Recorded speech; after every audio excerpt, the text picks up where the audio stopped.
This is Audible. The Boss.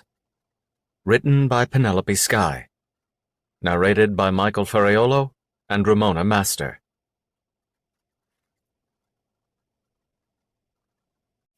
Chapter 1. The Boss. Melanie. The darkness of the cabin was pierced by the glow coming through the windows, the distant torches casting flickers of light that created translucent wisps of smoke on the floorboards. The girls were silent in their beds, exhausted from the hard work that day. And the day before that. And the day before that. It never ended. Perpetually sore, perpetually hungry. We were in a constant state of survival. There was little energy to devote to much else than getting through the next day. And not being selected for the red snow. That was what life had become. A meaningless existence. And it was entirely my fault. My eyes welled with hot tears as I sat up in bed, my arms wrapped around my knees, looking into the darkness and staring at the opposite wall. Flashbacks of that night in Paris returned to me. Stupidly, I was lured by men who gave me attention, who promised me a fun night that I could gloat about to my friends back home. Raven warned me, the smartest person I knew, Little Miss Perfect. But I was too resentful to listen. It was exhausting being second best all the time. Raised by my sister, I was nagged about everything, from doing the dishes incorrectly to not understanding how credit with the banks worked, for being inferior to her in every way imaginable. I was grateful to have her as a big sister, but her superiority made me hate myself more, and then I hated her for making me hate myself. That was no excuse for the decision I made that night. That decision that made us wind up here, in hell. The tears bubbled into drops, then slid down my cheeks simultaneously, warm against my skin while the air of the cabin was frigid from the winter outside. My bottom lip trembled, but I forced a cold breath into my lungs and tightened my arms around my knees to make it stop. Raven wouldn't cry. I had to accept the consequences of my actions, to carry the burden of this regret for the rest of my life, to beg for forgiveness when I knew wholeheartedly that I didn't deserve it. I had to live with myself every single day, live in self-loathing, to wish I'd let Raven go when she fled to Paris just to get away from me, even though it hurt. My nose permanently stung from the cold. When my breath escaped my nostrils, it would rise and coat the dry skin with a steam of moisture, but it was short-lived. And in the seconds between breaths, my skin immediately began to dry and wither. Eyes down, I measured the white sand and placed it into the bags, working like a bee in a hive with the other girls, the quiet sounds of us working as a backdrop of music to our servitude. Sometimes my eyes would flick up to look at her, to look at the only person in this world who ever really loved me. Now I had to watch her pick up a box far too heavy and struggle to carry it to the table so it could be opened and processed. Her brilliant mind wasted. She was just labor now, and she wasn't even paid for it, because of me. My eyes dropped in shame, like always. Because it wasn't just too painful to look at her. There was also too much shame in my heart to meet her gaze, even if the rare opportunity arose for us to make contact with our eyes, our souls, and our hearts. At sundown, we finished up the last box. We would be discharged to our cabins to have dinner, shower, and spend our short evening in each other's company before we got up at dawn to do it the next day. I was grateful I wasn't alone in my cabin. I hated the fact that Raven was.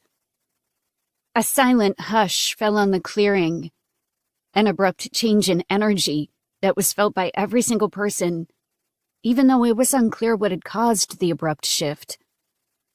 The girls looked in the same direction, as if something was coming toward us.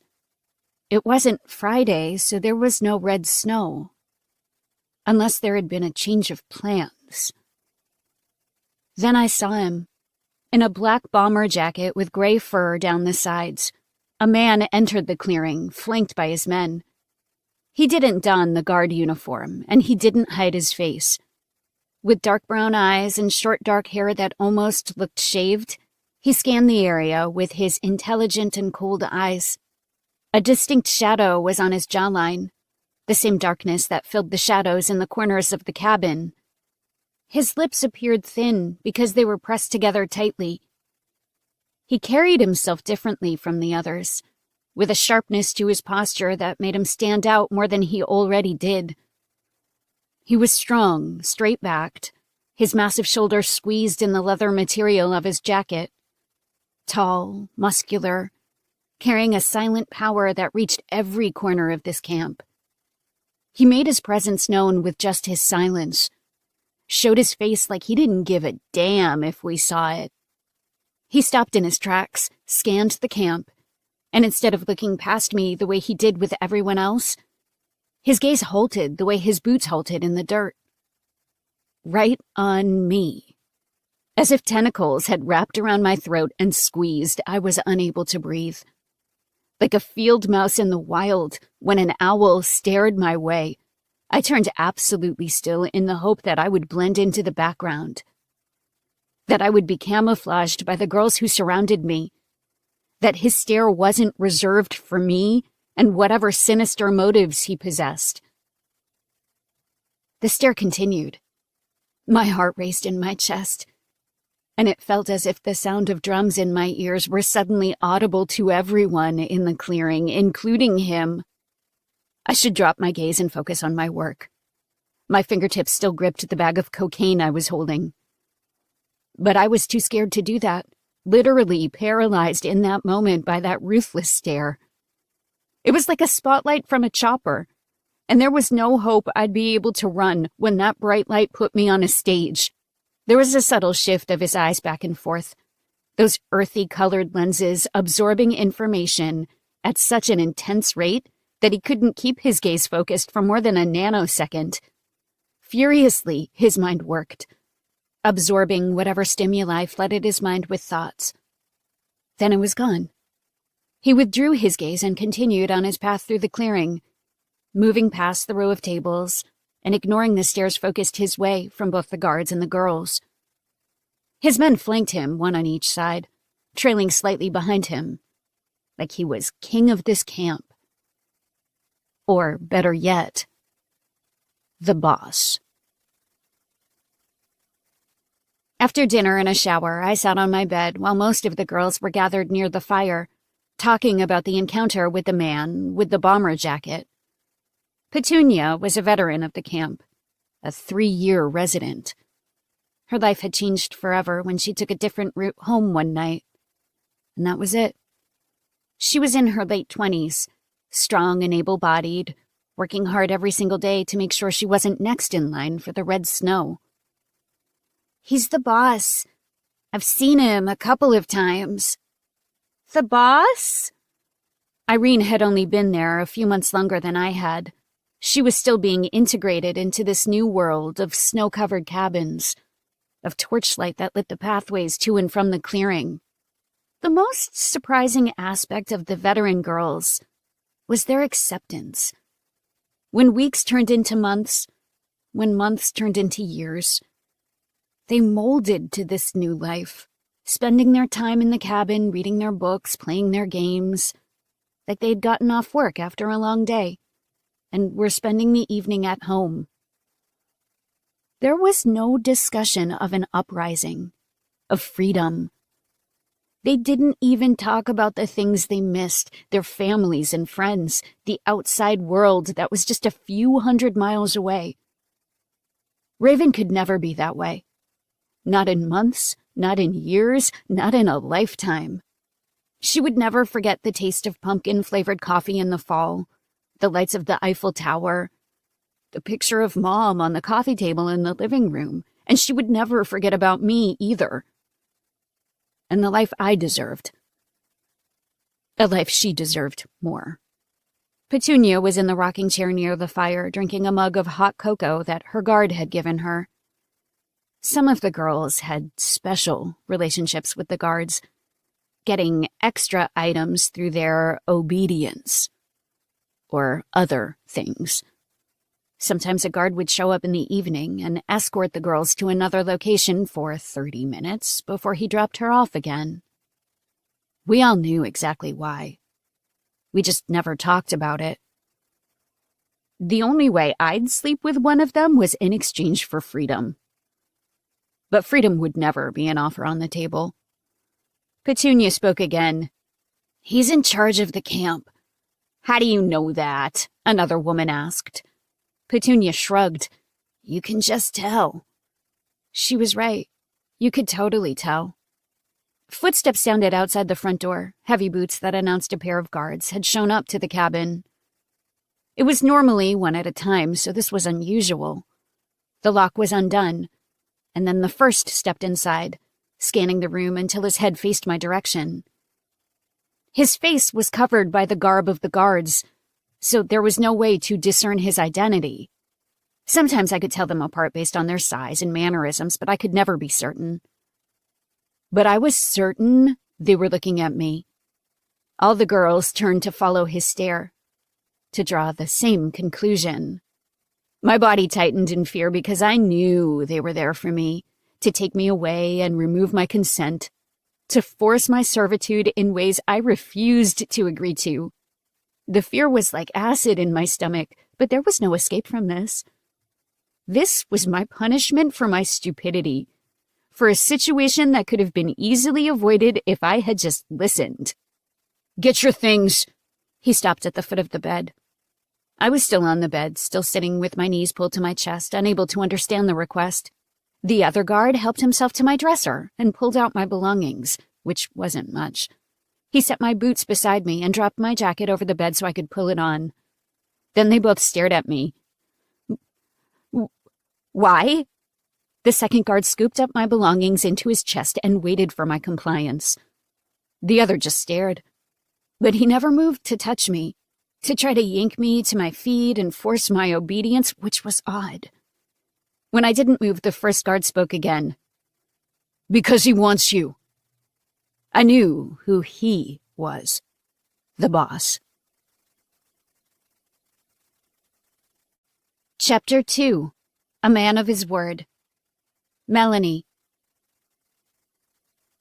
I was marched through the darkness to the northern part of the camp, past the flickering torches in the clearing, past the cabins with wooden rails covered in snow. The sky was dark, and delicate flakes of snow drifted down, landing on the bridge of my nose and melting instantly. I walked between them, flanked on both sides, the sound of our footfalls crunching as we condensed the snow under our boots, grinding it into dust. Nights spent alone in my bedroom as I tried to fall asleep were never as quiet as it was now, when the tall pines of the forest shielded any sign of life from the outside world. We reached a small cabin in the rear, a perfect square with a small patio on a rise, 3 pieces of wood making the stairs that led to the front door.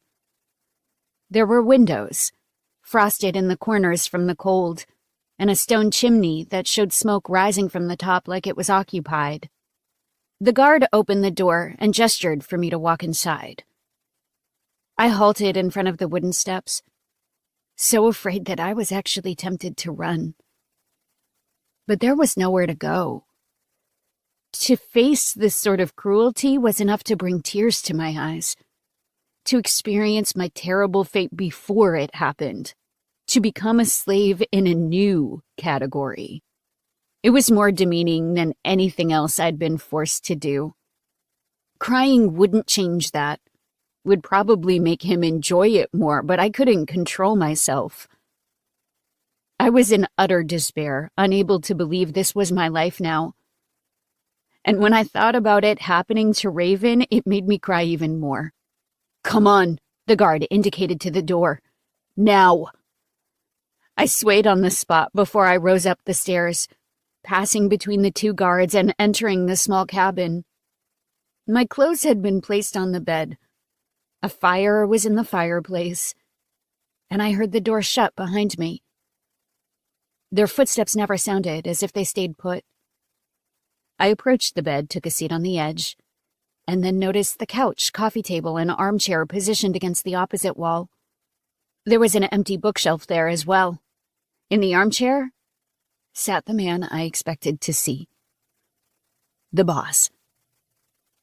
He was as terrifying as I remembered. Deep brown eyes. Hair so short I bet he shaved it whenever it became too long. A jawline so chiseled and sharp that every bone in his face was visible, even his prominent cheekbones. Through his dark facial hair, the thin beard that hadn't been shaved since yesterday or maybe the day before, his fair skin was visible, bright in the light of the flames that burned in the hearth. The fire popped when the wetness of the wood sizzled into steam, and the light licking of the wooden pieces by the flames made a peaceful noise, making it sound like a cozy cabin over Christmas. But it didn't feel cozy. The longer I stared at him, the harder I cried. He was in his bomber jacket, black jeans, and black boots. His knees were wide apart, his thick arms on the armrest, his muscular frame leaning against the back of the chair. With the same expression that never changed, he watched me cry, feeling absolutely nothing. I pulled my gaze away because his expression frightened me. It only made it worse, only made the pain I was about to endure that much more intolerable. What was worse? What was about to happen? Or the fact that there was nothing I could do about it? In my peripheral vision, I saw his immense frame rise from the chair. I gave an uncontrollable squeal of terror and immediately shifted farther down the bed, like the increased distance would make any difference at all. It provided me no extra protection whatsoever. He didn't move. My shallow breathing turned into pants, and my hand tightened into a fist and rested against my chest, my eyes on the floor, cowering in fear, but also impulsively preparing to fight a battle I would lose. His deep voice invaded every corner of the cabin, slid over every inch of my skin like a breeze from an open window on a summer day. It was warm like the fire, not cold like the piles of snow right outside.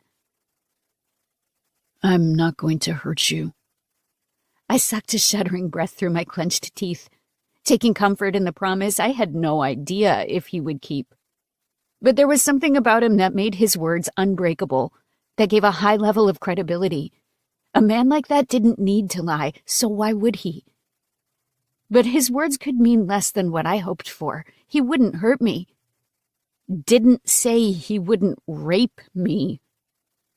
I remained motionless on the bed, my eyes still turned away, waiting for him to make his move. He did. By walking out. The door locked and several sets of footsteps thudded against the wooden beams and disappeared.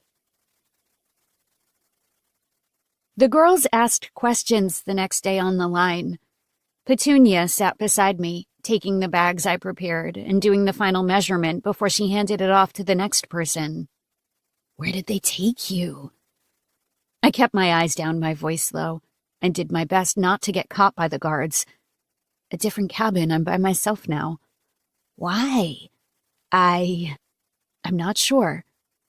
I didn't bring up the boss, not sure why. "They only put the really difficult people in isolated cabins," Petunia said, taking the bag from me and working like we weren't deep in conversation. "Did you do something?" "No. I was just very unlucky." Kylie sat on the other side of me and gave me a nudge. "Your sister." I looked up to see a large guard on the edge of her table standing right over her, watching her sit across from Bethany and not take a single bite. He loomed over her, making sure she starved every single day, so her work would weaken on the line and she would be hanged. Tears welled in my eyes, and the only reason I didn't break down into sobs was because Raven wouldn't want that. If I drew attention to myself, I would be hanged too. and it would kill her if she had to see that, just as this was killing me now. A guard escorted me to my new cabin. There was a stack of firewood beside the fireplace, but I didn't know how to get a fire going, so I didn't bother. It was cold in the cabin, so I wrapped a blanket around me as I sat at the edge of the bed. Without company or a book to read, I didn't know what to do with myself. I stared at the armchair where the boss had sat the day before. An hour later, several sets of boots sounded outside the front door. The lock was turned, and a guard carried my tray of food to the edge of my bed before he departed. He took his position on one side of the open door, while another stood on the other side, as if they were guarding the entrance. Then another pair of heavy footfalls sounded, growing louder and louder, as the man rose up the steps and entered my cabin. In his black bomber jacket with the gray hood, his massive shoulders stressing the material at the seams, and the same coldness in his dark eyes, he planted his feet. The door shut behind him. I didn't move for the food. A long day of work made me hungry every single day, but that appetite was chased away by the terrifying man who invaded my space and took away my freedoms. I didn't cry this time, but I was fucking scared.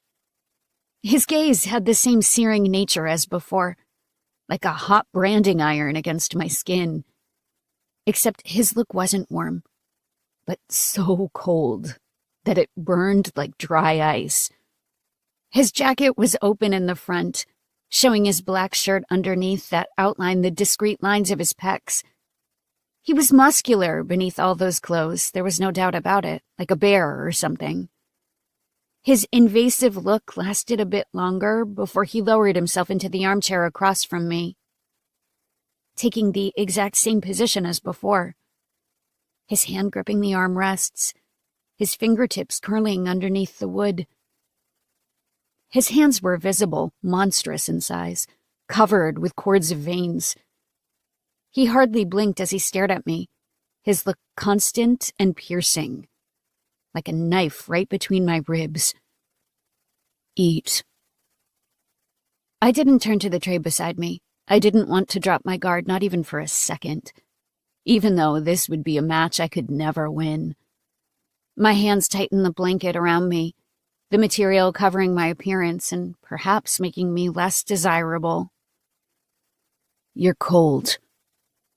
Make a fire. All I could do was shake my head. He stared at me for another minute, having distinct characteristics of a statue. He was stony, still, solid. I just wanted him to leave. Please leave. He rose to his feet and moved to the fireplace. I flinched at his movement and immediately scooted away, pushing the tray out of the way so I could fill the space it had once been in. He stilled and looked at me. I breathed hard, afraid of the repercussions. His stony expression didn't change. It never seemed to change.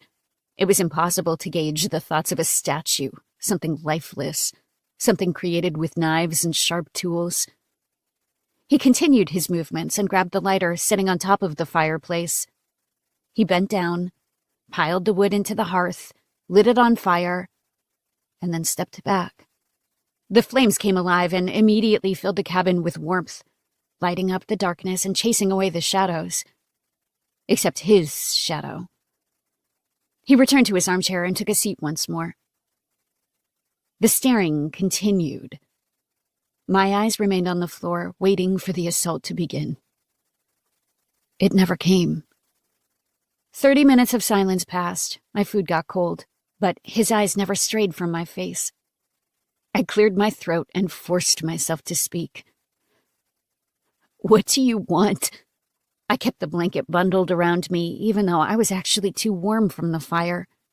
But I held on to it like a life raft in the middle of the ocean. You. To eat. My eyes returned to his.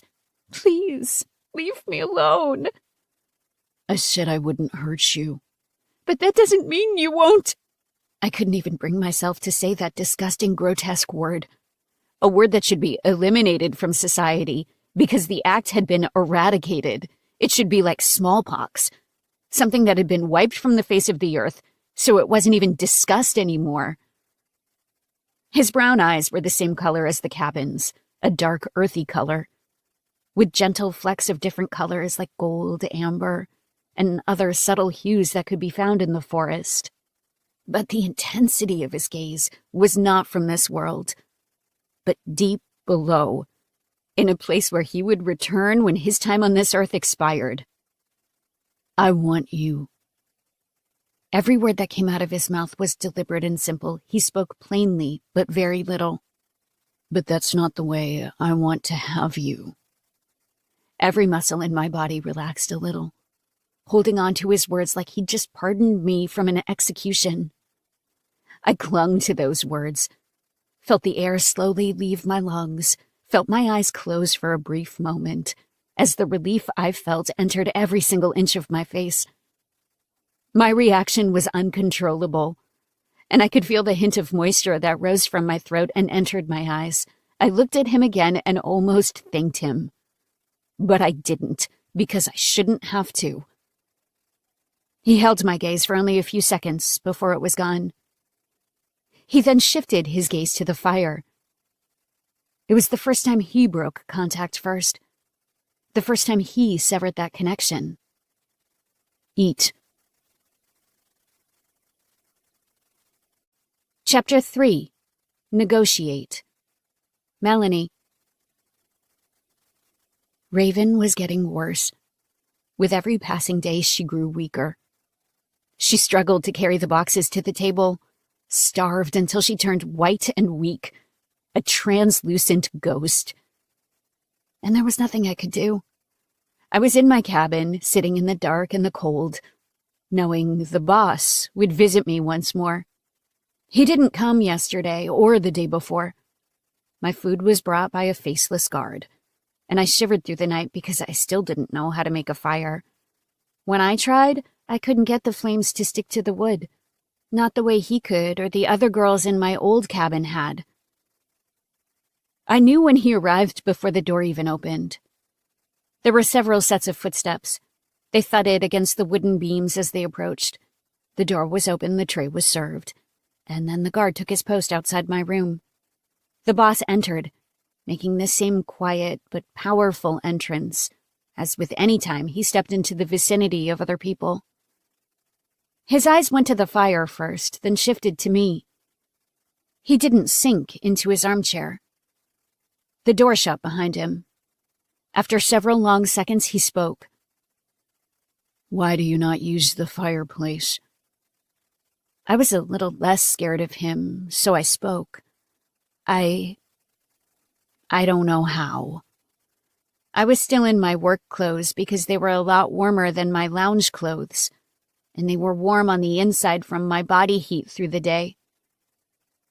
His stare lingered before he grabbed the lighter, kneeled, and did it for me. When the fire grew into flames, he rose to his feet and set the lighter on the stonework. Light the deepest part of the logs, not the corner.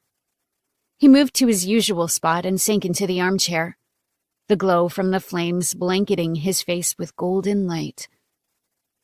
It made his eyes a little brighter, like freshly tilled soil on a spring day.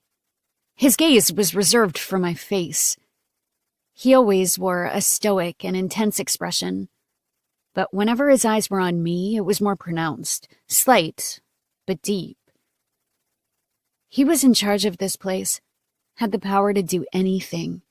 So if he said he had no bad intentions toward me, I believed him. There was no reason to give me a false sense of security, to make me drop my guard when he could just tear it down. I grabbed the tray and started to eat. With his arms stretched out in front of him and his body still, he watched me eat the food the guard had provided.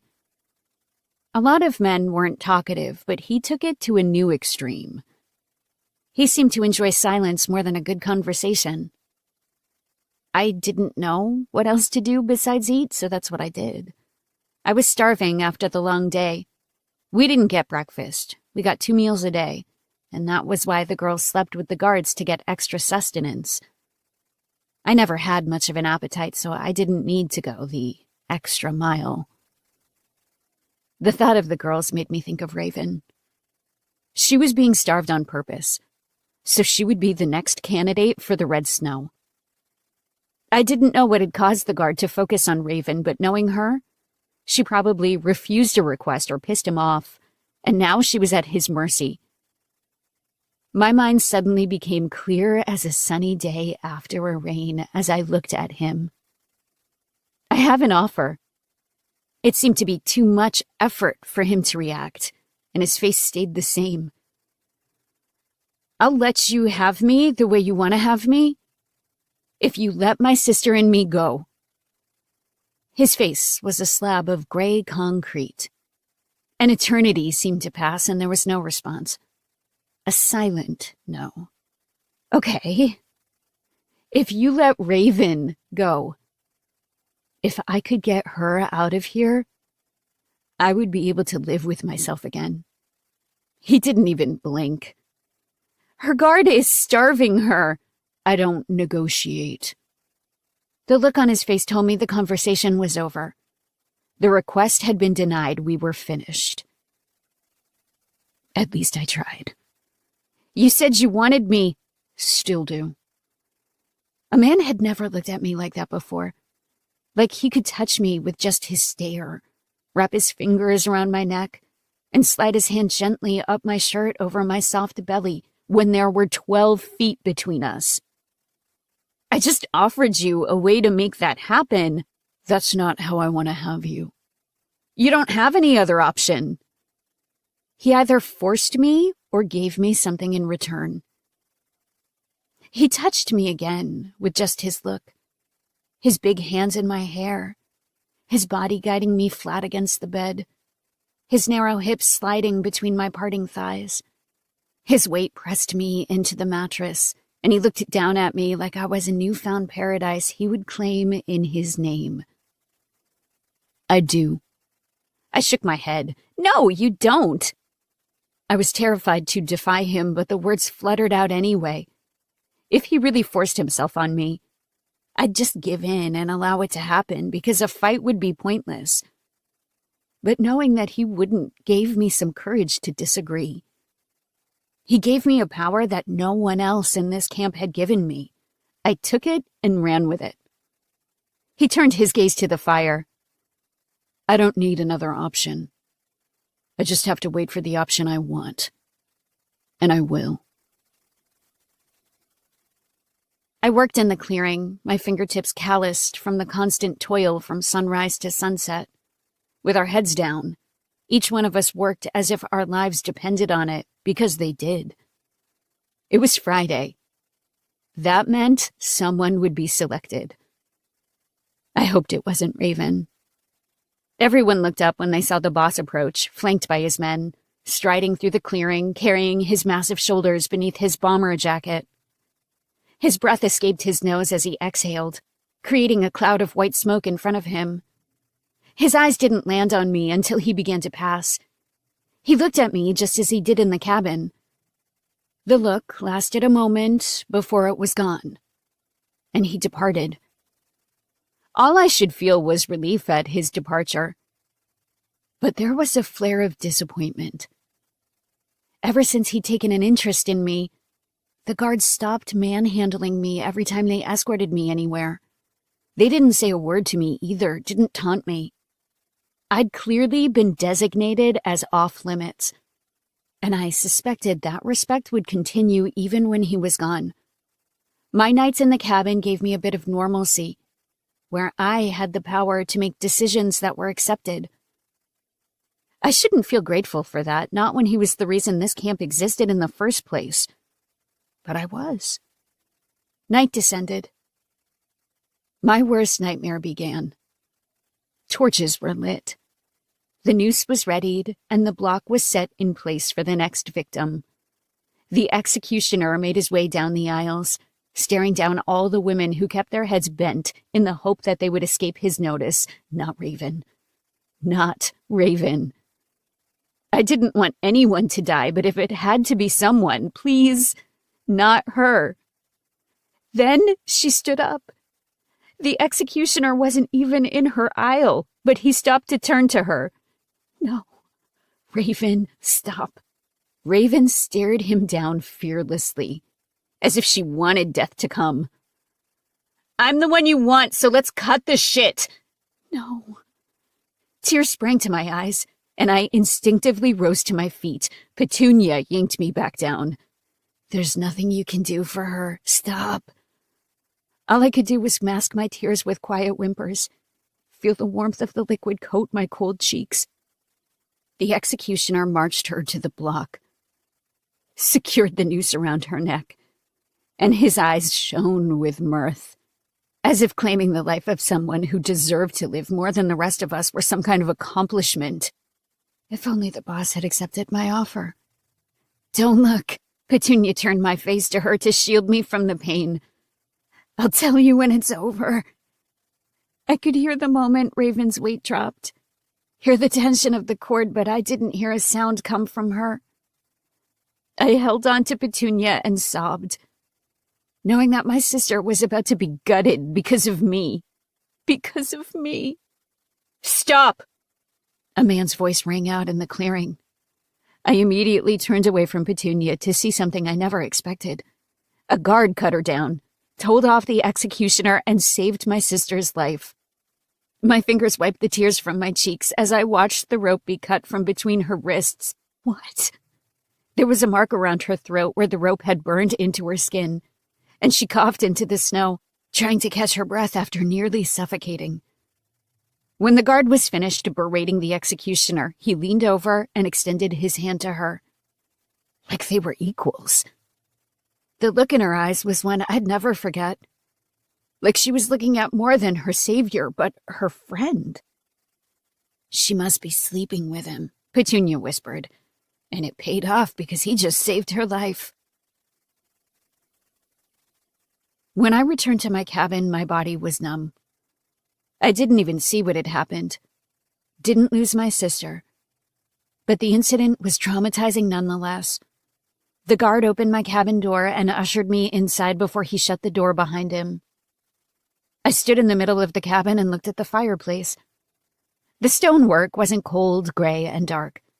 The inside of the cabin wasn't partially illuminated by the limited light from outside the window.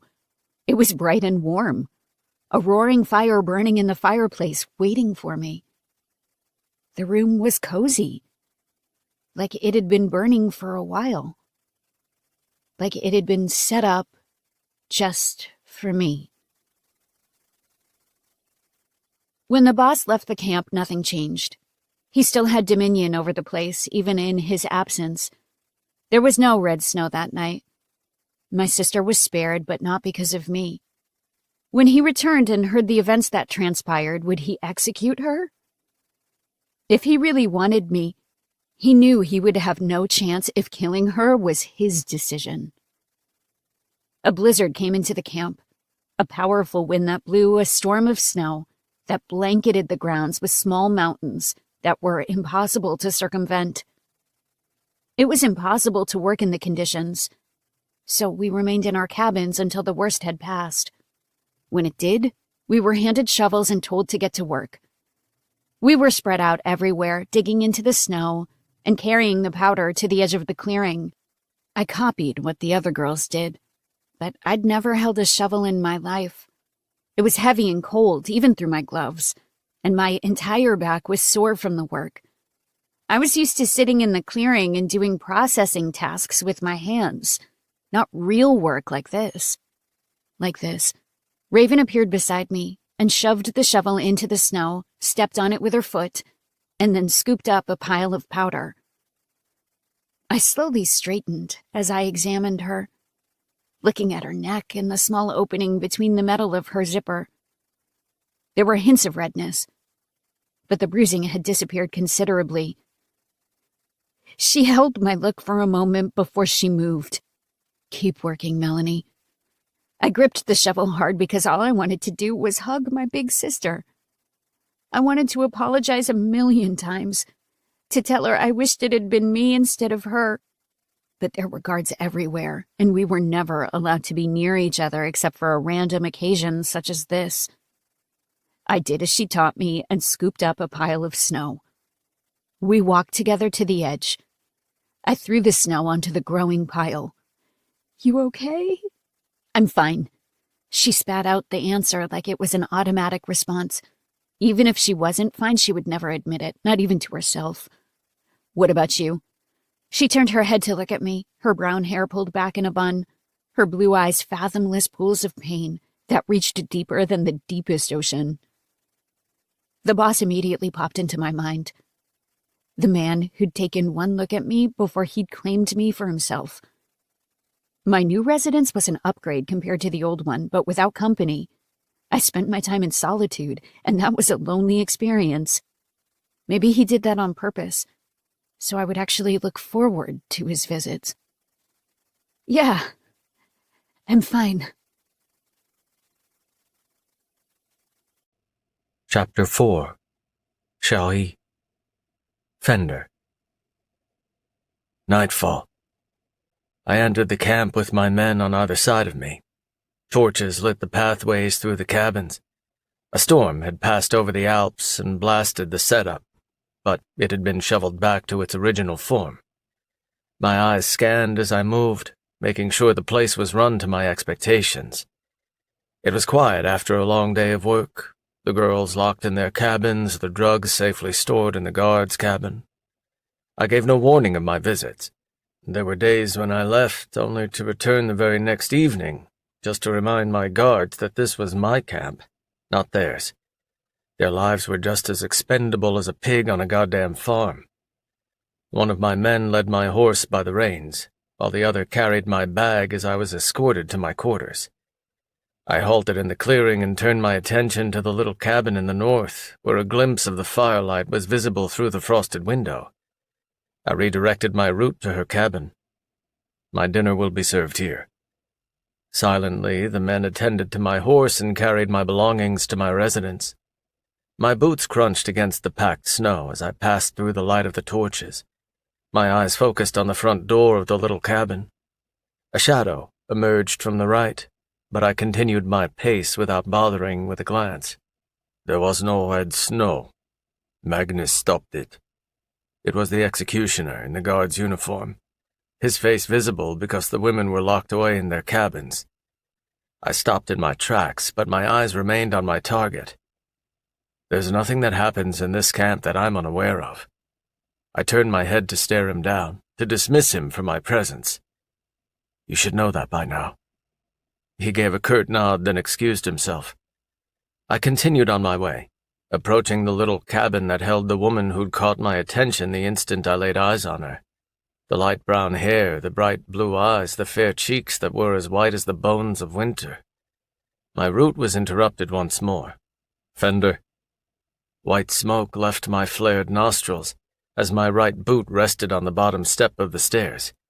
Like tearing flesh off bone, I dragged my eyes away from the door and looked into the brown eyes, identical to mine.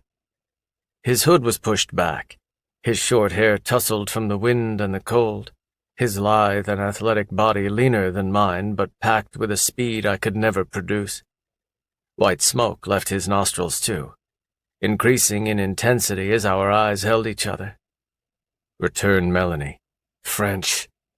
I didn't want to hear a word of this conversation. Magnus spoke again, obeying my request.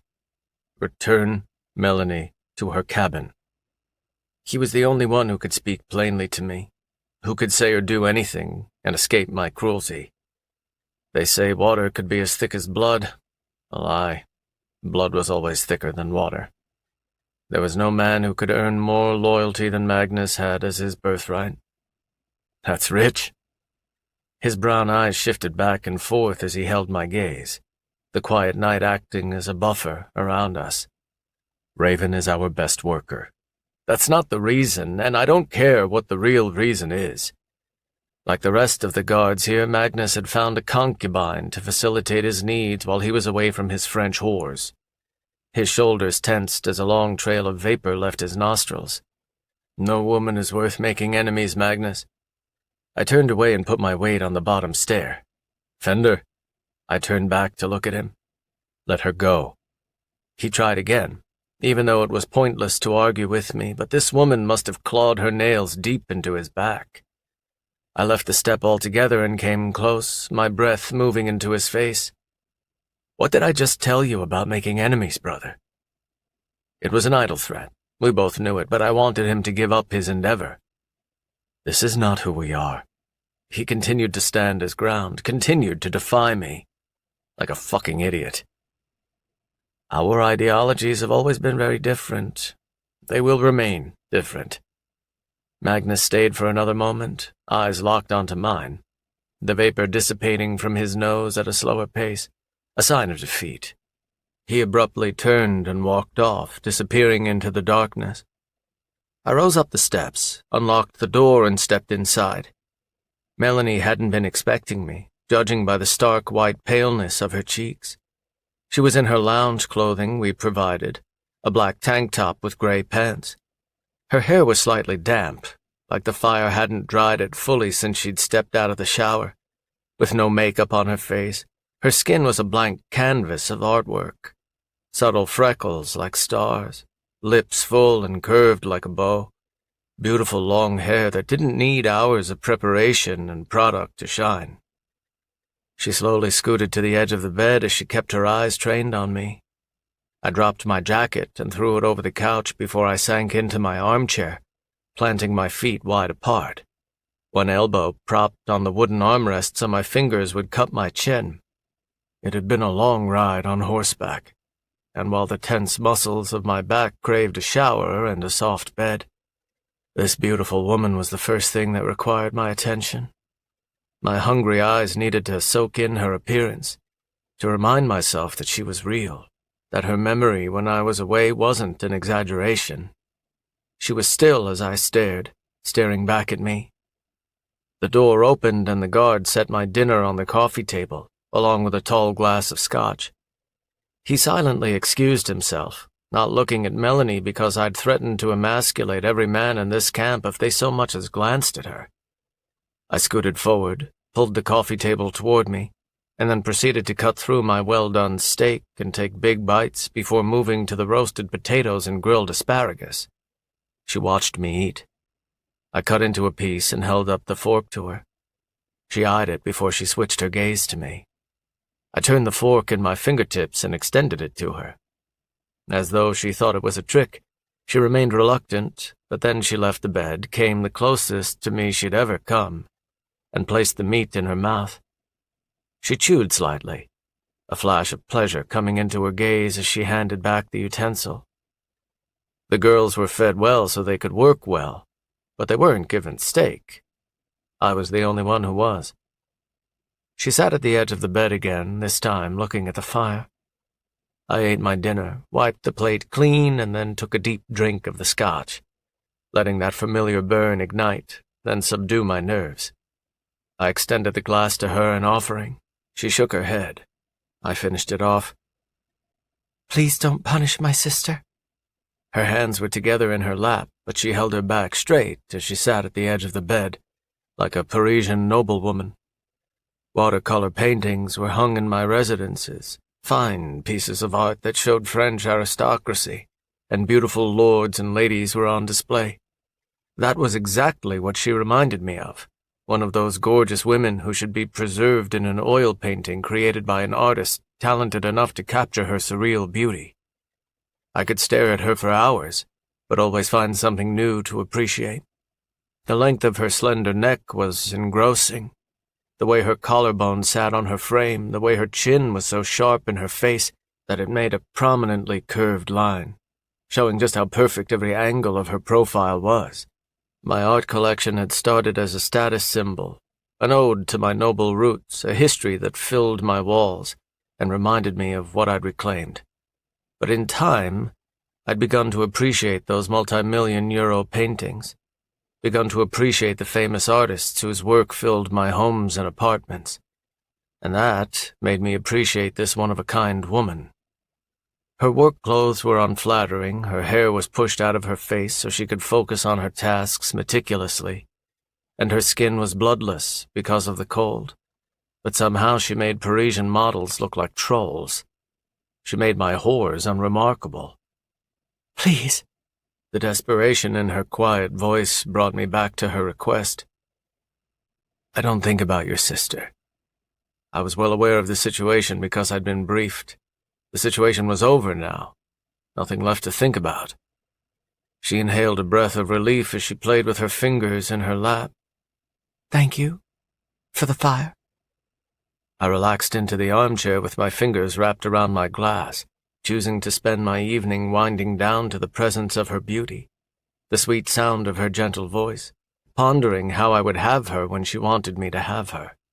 Where did you go? Her guard visibly lowered in front of me. She was finally beginning to realize I was no threat to her. Paris. The women in my bed were of a specific caliber. Models, whores, socialites. Beautiful women in every category. This was the first time I'd ever taken an interest in a woman in the camp. I couldn't buy her a drink, take her to an estate outside of Paris, couldn't get between her legs in any conventional way. So I sat in my chair and waited for something to happen, for her to want me like the others, because they always wanted me. Is that where you live? I gave a nod before I brought my glass to my lips. What did you do there? Work. What does work entail? It required too much effort to answer, so I chose not to. She seemed to understand I wasn't much of a talker, so she stopped asking questions. There was only one way I wanted to communicate with her. My hand in her hair, my hips between her thighs, my arm hooked behind her knee to keep her open so I could thrust time and time again, make her wince in pain and moan in ecstasy. I wanted to communicate with fire, with grunts, with the taste of my sweat on her tongue, with the lock of our blazing gazes. She stared at the fire, the dancing flames reflecting in her eyes. Why me? My palm rested on the top of my glass, and I listened to the fire pop when it became so hot that it burst. I stared at her cheek, saw the way her light-colored hair fell from behind her shoulder and hung down her chest fully dry. I like beautiful women. She turned away from the fire and met my look. There was no surprise there, but there was also no arrogance. She would have to be blind to dispute her beauty. But she clearly didn't view herself in that regard either. And you're the most beautiful woman I've ever seen. A small burst of surprise exploded in her eyes. I will have you. I would have her as another item in my collection. A living and breathing piece of artwork, a painting in my bed, a piece of jewelry on my arm, a different kind of wealth that other men would envy. Her stare remained on my face. Why would you have me when you have nothing to offer me? You're a bad man. The women in my bed knew I was a drug kingpin, but that made them want me more, not less. These circumstances were very different. You want to be taken care of, I can take care of you. She couldn't start a fire even though she watched me do it more than once. Her intellect wasn't the hindrance. She'd just been spoiled her entire life, and as a result there was no drive to figure things out on her own. I can elevate you to Parisian aristocracy. I can bring you to my estate outside of Paris, where a butler can attend to every need you didn't even know you had. Gowns, designer clothing, diamonds on top of diamonds on top of diamonds. She was my diamond, the most expensive piece of jewelry I could ever wear. Michelin star meals daily, lingerie more expensive than a Bugatti, sexual satisfaction you've never known. Old lovers will feel like inexperienced boys after you've had me. I can give you everything, literally everything. Her expression glazed over as she pictured everything I described, the luxuries that her imagination couldn't even produce. Just a single taste of me would ruin her palate forevermore, and there would be no going back. She would live in my home and share me with my whores, because even a piece of me was more satisfying than the entirety of another man. I glanced at the bed. Let me now show you. A night was all I needed. A night of my heavy body on top of hers would change everything for her. She would want more. Her addiction would turn to obsession. A tiny flash of temptation crossed her gaze with the speed of a shooting star. It happened so quickly that she probably thought I didn't notice. I did notice. Chérie, sweetheart. She pretended it never happened. You're a drug dealer. You're dangerous. I brought the glass to my lips, tilted it to get the last of the scotch, and then set it on the coffee table. If I'm the most dangerous thing out there, then there's nowhere safer you could be. I was the big bad wolf in the woods. I was the monster in the dark. I was the boss that no one wanted to cross. I owned the police, the government, and the addicts on the streets of Europe. If you think you left an innocent world and descended into the shadows, you're wrong. It's on every corner. It's in the back room of your favorite restaurant. It's on the other side of your camera on your laptop. You walk past it every single day. Brush up against it on the metro. Listen to its footsteps down the hallway outside your apartment door. I can protect you from all of that. You were taken from your home on a dark night, but with me, you'll never have to worry about that again. Her chin tilted down to her hands in her lap. I'm everything you want. Everything you deserve. A sarcastic burst of air came from her throat, along with a slight shake of her head. My eyes narrowed on her face. You might be right about that second part. My fascination with her only grew. Come with me. She lifted her chin and looked at me. When I leave, come with me. I could take her away from this place. Instead of a cabin, she would have a palace. Instead of a guard, she would have a butler. Instead of these weathered clothes, she would have the finest material kissing her skin. Let me give you what I've promised. The temptation returned again, staying a little longer this time, but it faded too. No. I gave her a way out, and she said no. Why? She shook her head and looked down again. I won't leave my sister here, alone. You take us both or you don't take me at all. Disappointment flushed into the veins of my hands, and I resisted the urge to allow my fingers to curl into fists. I'd just opened the door to a life she could only dream of, but all she could think about was that unremarkable woman. I don't negotiate. Then don't expect my answer to change. Chapter 5. The Smile of a Boy. Melanie.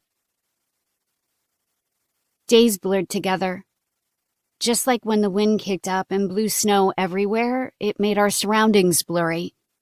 Everything was out of focus. Everything was an opaque combination of faded colors. The only reason we knew the days of the week was because of the weekly red snow. It was our archaic form of a calendar. I sat at the bench and worked like I did every other day, glancing across the clearing to see Raven, carrying the boxes to the table. Adequate nourishment had made her strong once again, and her throat seemed to have healed completely. It was a calm existence. Work, sleep, repeat. If it weren't for the red snow, it wouldn't be that bad. But it constantly hung over our heads, lingered just behind our shoulders, haunted each of us every Thursday night. I never slept well on Thursdays. Not because I believed I would be next, but because someone would be next. It would happen, and there was nothing we could do about it. The boss stopped coming to my cabin. He was either busy or I'd pissed him off. Probably pissed him off. I couldn't lie and say I wasn't tempted by his offer. I was, deeply. To get out of the cold, to descend into a life of riches and luxury, to have a warm bed made up with satin sheets, have gourmet food whenever I wished. Who wouldn't want that? When he looked the other way, I could run. But where would I go?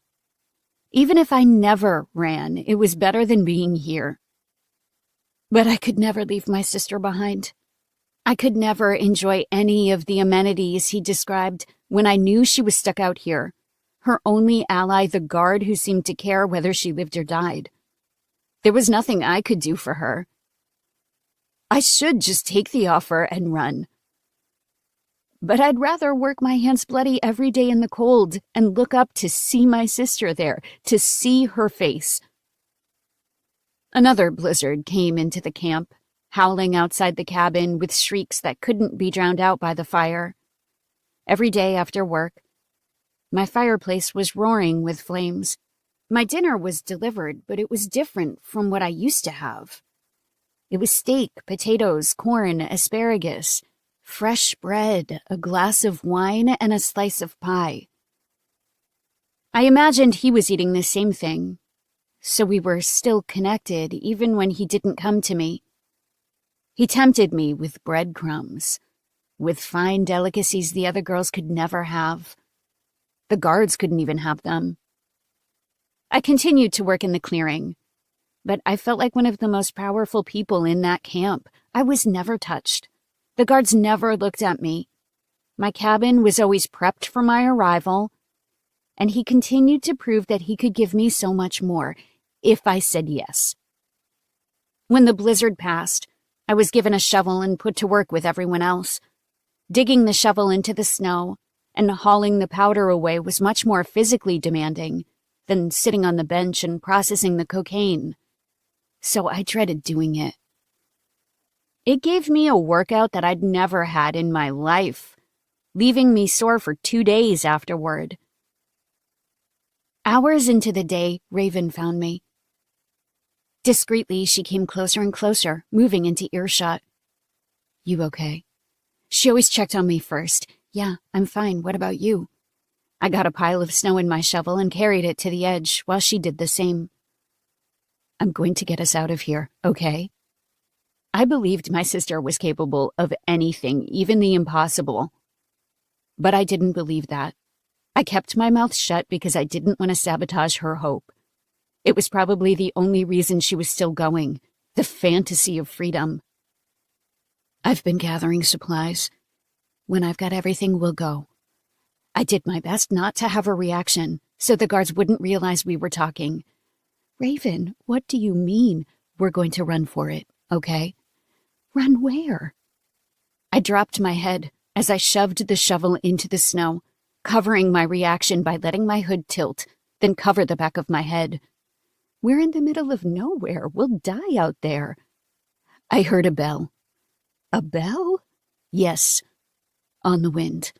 I know it's there." I lifted the shovel out of the snow and stared at my sister, seeing the fearlessness in her eyes. "We're going to get caught." "We've got to try, all right? I'd rather try and die than live like this for God knows how long." She lifted her shovel from the snow and carried it to the clearing. "Where's your cabin?" "Raven, Melanie, I'm not leaving unless you come with me. Be brave. Okay?" I carried my shovel to the edge of the clearing and tossed the snow onto the pile. I'd done my best to convince the boss to take my sister too, but he wasn't just stubborn, but uncompromising. If Raven didn't at least try to escape, she would stay here until her neck was in that noose. "Is your guard helping you?" "Kinda, in a way." "You need to be prepared at a moment's notice. You need to be prepared to run like our lives depend on it. Because they do." When I returned to the cabin at sundown, I stepped into the room and immediately shed my coat, because the hard work had actually made me warm, made me sweat throughout the day. The fireplace was burning, and my dinner was on the bed. I pulled off my jacket and tossed it on the floor. Then I reached for my shirt to pull it over my head. "Beware of your surroundings." I dropped my shirt back down, then clutched my chest as I turned to look at him in the armchair behind me, sitting there in his long-sleeved black shirt and black pants. His bomber jacket was thrown over the couch. It took me a few seconds to catch my breath. He grabbed his glass of scotch and took a drink, his deep brown eyes glued to my figure. His eyes were almost the color of the contents of his glass, like automobile oil with an earthy hue. His eyes roamed over my figure as he licked away the drop that he missed. "Continue." My hair was caked with sweat, and my clothes were uncomfortable because they were soiled with a hard day's work. As hungry as I was, What I really wanted was a shower. There was a lone tub in the corner with a shower curtain. I used to take baths when I couldn't figure out how to get the fire going. I'd like to take a shower. He raised his glass and slightly gestured toward the tub. He was exactly the same every single time we interacted, possessing a quiet hostility with clipped responses. There were no good moods or bad moods. Do you mind coming back later?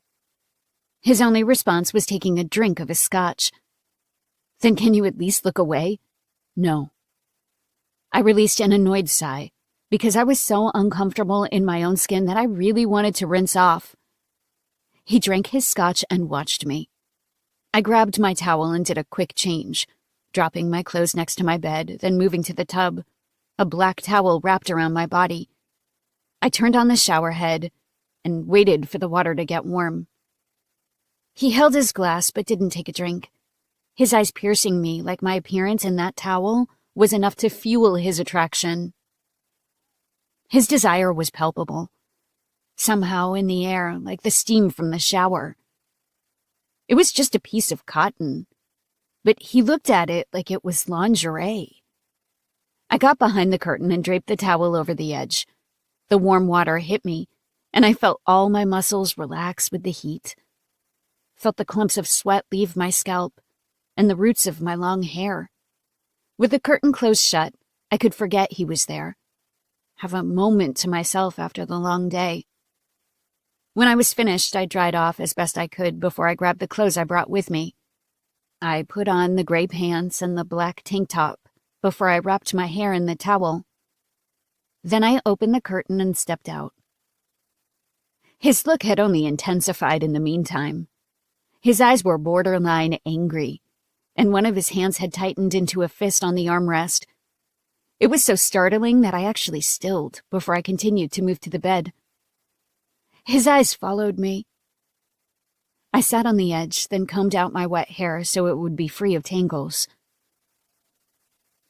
You have a beautiful silhouette. My eyes immediately went to the curtain, imagining the light from the fire, creating a distinct shadow of my body, like it was film on a projector. That was something I hadn't considered. It didn't seem that erotic, but he looked at me like it took all his strength to stay in that chair. He was the most dangerous man on this planet, but I somehow felt safe in his presence, even when I was wrapped in a thin towel. He had the physical authority to force me to do whatever he wanted, but he never tried. He always asked for permission, and when he was denied, he respected that decision.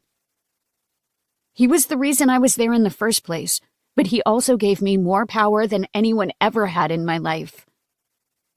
When he'd first come in here, I sobbed, because I thought I was about to be raped. But I was given more respect than any other man had shown me. If they could get away with it, most men would do the unthinkable. Without the law and the police, without retribution, they probably would regularly force women against their will. The boss had nothing to keep him accountable, no repercussions whatsoever. But he still didn't do it. That actually implied a lot about his character. I pulled the tray of food toward me. Why won't you do it? He repositioned his head slightly, but his gaze never flickered away. One hand remained on the empty glass, which he must have consumed while I was in the shower. Rape and sex are two different things. Rape is about taking. Sex is about giving. I want to give you things, Cherie. It was a question I shouldn't have asked, but his answer put me further at ease. I want to make you feel beautiful. I want you to give yourself to me completely. I want to make you come. I can't do those things if it's not mutual. We can't have the passion or the fire unless you want me to. I'll never want you to. A subtle smile moved onto his lips. It only lasted for a few seconds before it disappeared. I knew what that look meant. He didn't believe me. When I entered my cabin the next evening, I made sure to take in the entire room. My food tray was there. Filet mignon with a cream sauce and a side of pasta with veggies. There was also a thick piece of chocolate cake and Madeleine cookies. A stack of books was on my nightstand. He was there too. Sitting in his armchair, his empty plate on the end table beside him. A bottle of scotch was next to him, along with a half-empty glass. The most striking thing about him was his bare chest. His big, strong, muscular, bare chest. His pectoral muscles were each the size of a plate, the muscles defined and wide, cut into his flesh with a sharp knife. Now that he was shirtless, it was easy to see the way his strong body came together, the way his bulging arms connected to his powerful shoulders, the way those connected to this enormous chest that looked like the concrete wall of a parking garage. He was relaxed in a seated position, but his stomach was so naturally tight that it was flat as a board. The grooves of his 8-pack were just as deep, as if an artist had taken a knife and dragged it through his flesh, cutting into his body like it was the trunk of a tree. He was in sweatpants instead of jeans, low on his hips, showing those deep lines over his hips. He'd just eaten his dinner, and his stomach was still a flat surface. I flinched at his appearance. I was used to seeing him decked out in black, used to discerning his strength through the tightness of his clothing. Now I could see his slightly tanned skin, a golden color to his complexion. His jawline didn't have a shadow, and his hair was a little shorter, like he'd gotten annoyed with the length and shaved it off. His eyes were the same as always, dark, angry, authoritative. I moved to my bed, where my tray sat, feeling timid all over again. His chin was propped on his closed knuckles. Veins like rivers flowed from the back of his hand, along the mountains and valleys of his arms, over his shoulders, and then up to his neck. Thick like a horse, but cut like a marathon runner. He was the strongest man I'd ever laid eyes on. There had never been a man in my life who looked anything like him, even the best ones. He was a different cut of premium meat, composed of a substance harder than steel. I couldn't look away because I was both intimidated and mesmerized. He didn't reach for his drink. His eyes were reserved for me, like I was the one half naked. After a few minutes of the fire burning in the hearth, of the rising intensity of his presence, he spoke. "Let me take you to bed, chérie." I shifted my gaze away and forced myself to stop staring. He grabbed his glass and took a drink. The more time I spent with him, the less I viewed him as the boss, the man in charge of this hellhole. He became someone else entirely. Now, he was this sexy stranger I should stay away from, but his magnetism continued to draw me in, deeper and deeper, into an invisible black hole from which there was no escape. Even if I could run out the door and hide in the wilderness, his pull would still reach me because it was innate. His branding iron had seared me, and that mark would be implanted in my skin forever. Without touching me, he had felt me everywhere. Without sharing a kiss, he had tasted me everywhere. His fingertips were deep under my skin, wrapped around my bones. Let my sister go and I will. His desire was the only leverage I had. It was a sacrifice I'd make for her. Especially since it didn't feel like that much of a sacrifice. I will say this once more and never repeat it. I don't negotiate. This, his eyes burned me further, is irrelevant to the world outside this cabin. My rules are not broken. Your sister is stuck here forever. There is nothing you can do to negotiate her freedom. You should take my offer and save yourself. I looked at him again, feeling powerless once more. He gave me that power, but then he also took it away.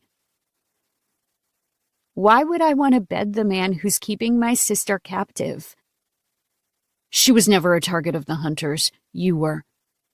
The only reason she's here is because you two were together. Blame me for her captivity if you must, but I had nothing to do with it. I can't let her go. Because it will cause chaos in this camp. Then why can you let me go? He dropped his hand from his chin and straightened. I said nothing about letting you go. I shifted my gaze away, the heat burning my throat, the overwhelming weight suddenly hitting my shoulders and causing my back to bend. It was on my chest, making it hard to breathe, and the pain was so sharp that it made me whimper. Tears sprung to my eyes as my body faced what my mind couldn't.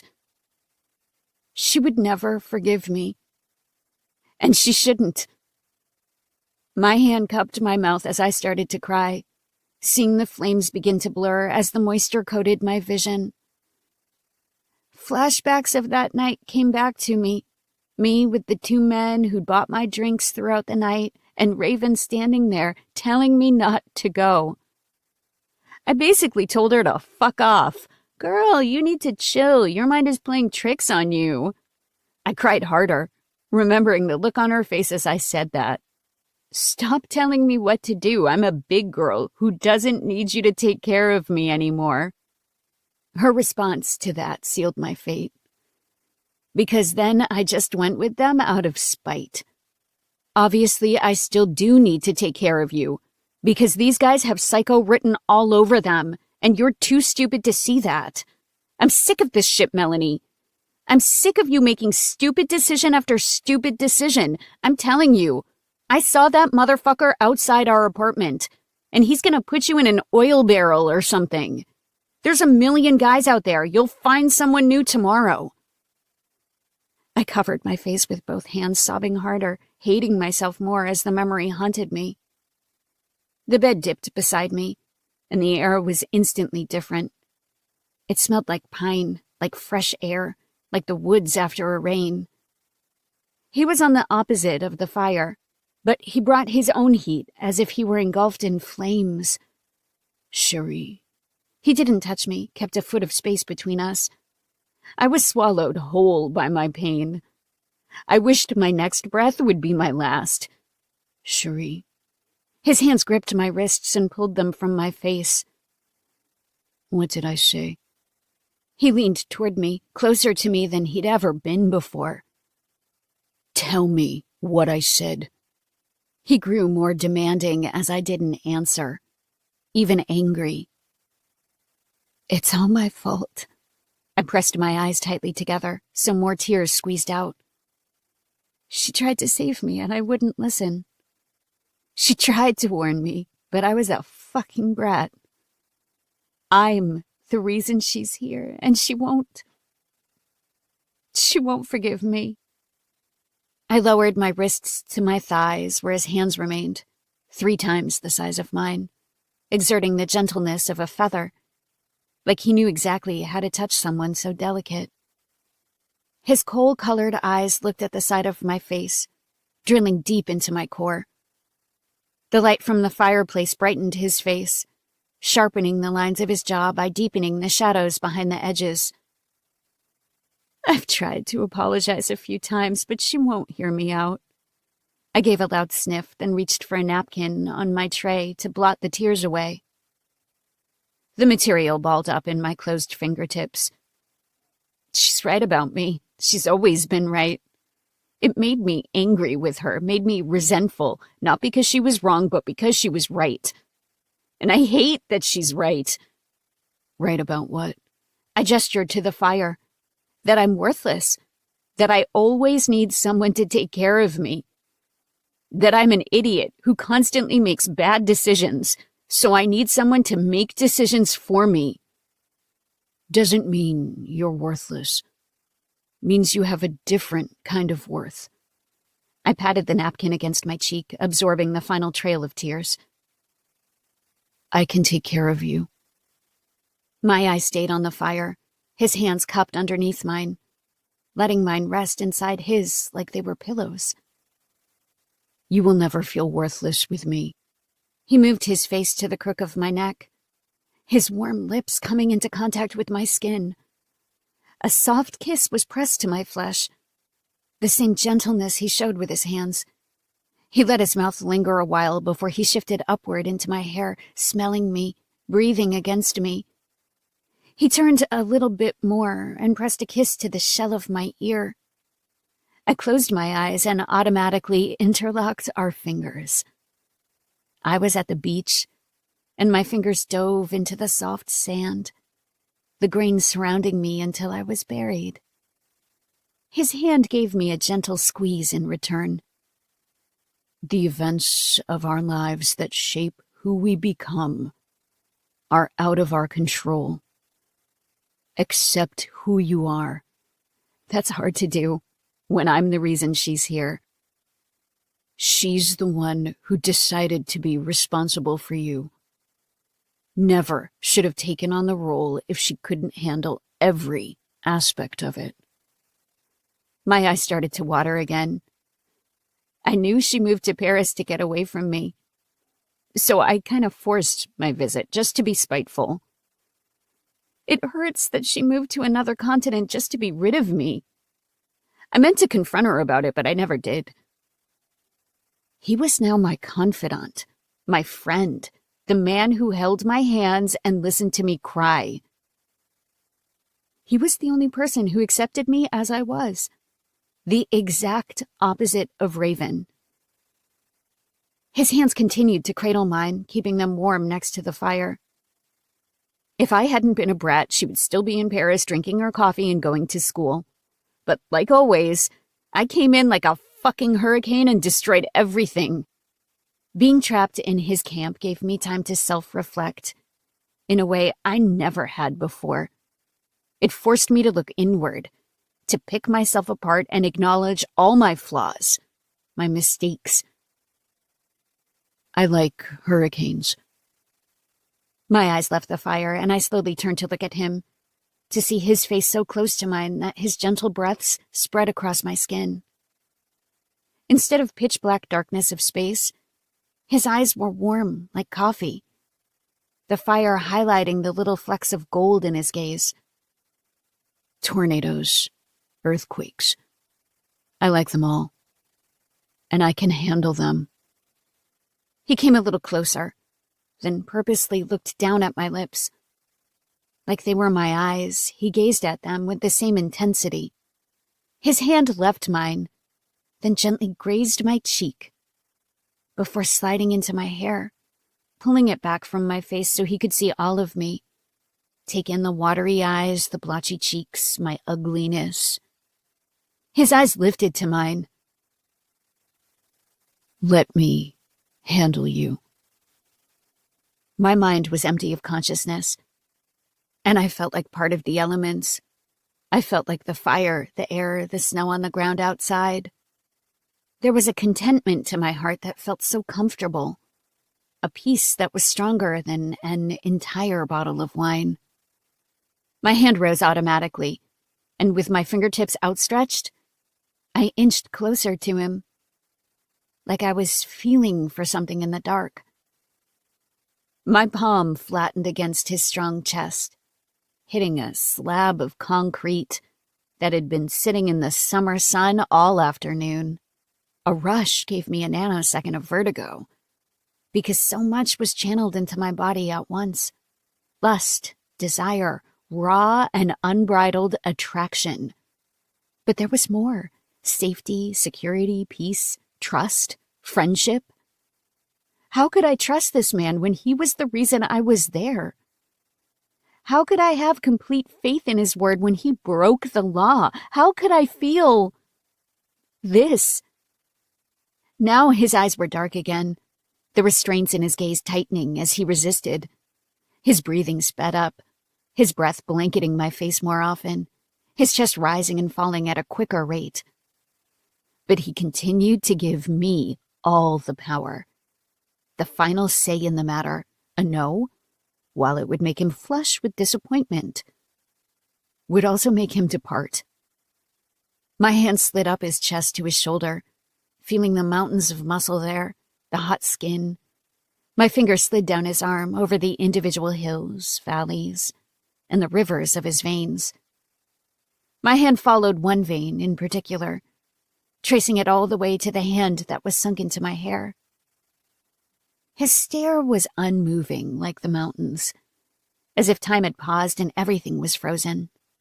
Then, he pulled me toward him slightly as he moved the rest of the way and planted his mouth directly on mine. His kiss warm like the one he pressed to my neck, gentle and soft. A direct contradiction to his hard nature. He was a big man, monstrous, with calloused fingertips, short hair, and intense eyes. But he knew exactly how to touch a woman, like she was a teacup in a china set. He allowed our lips to greet each other with soft tugs and caresses, his eyes open and on mine, watching my reaction to the burn between our mouths. My fingers returned to his arm and then his shoulder, touching the strongest man I'd ever felt. He was thick like a tree trunk, but powerful like a wild bear that sometimes approached the camp in search of food.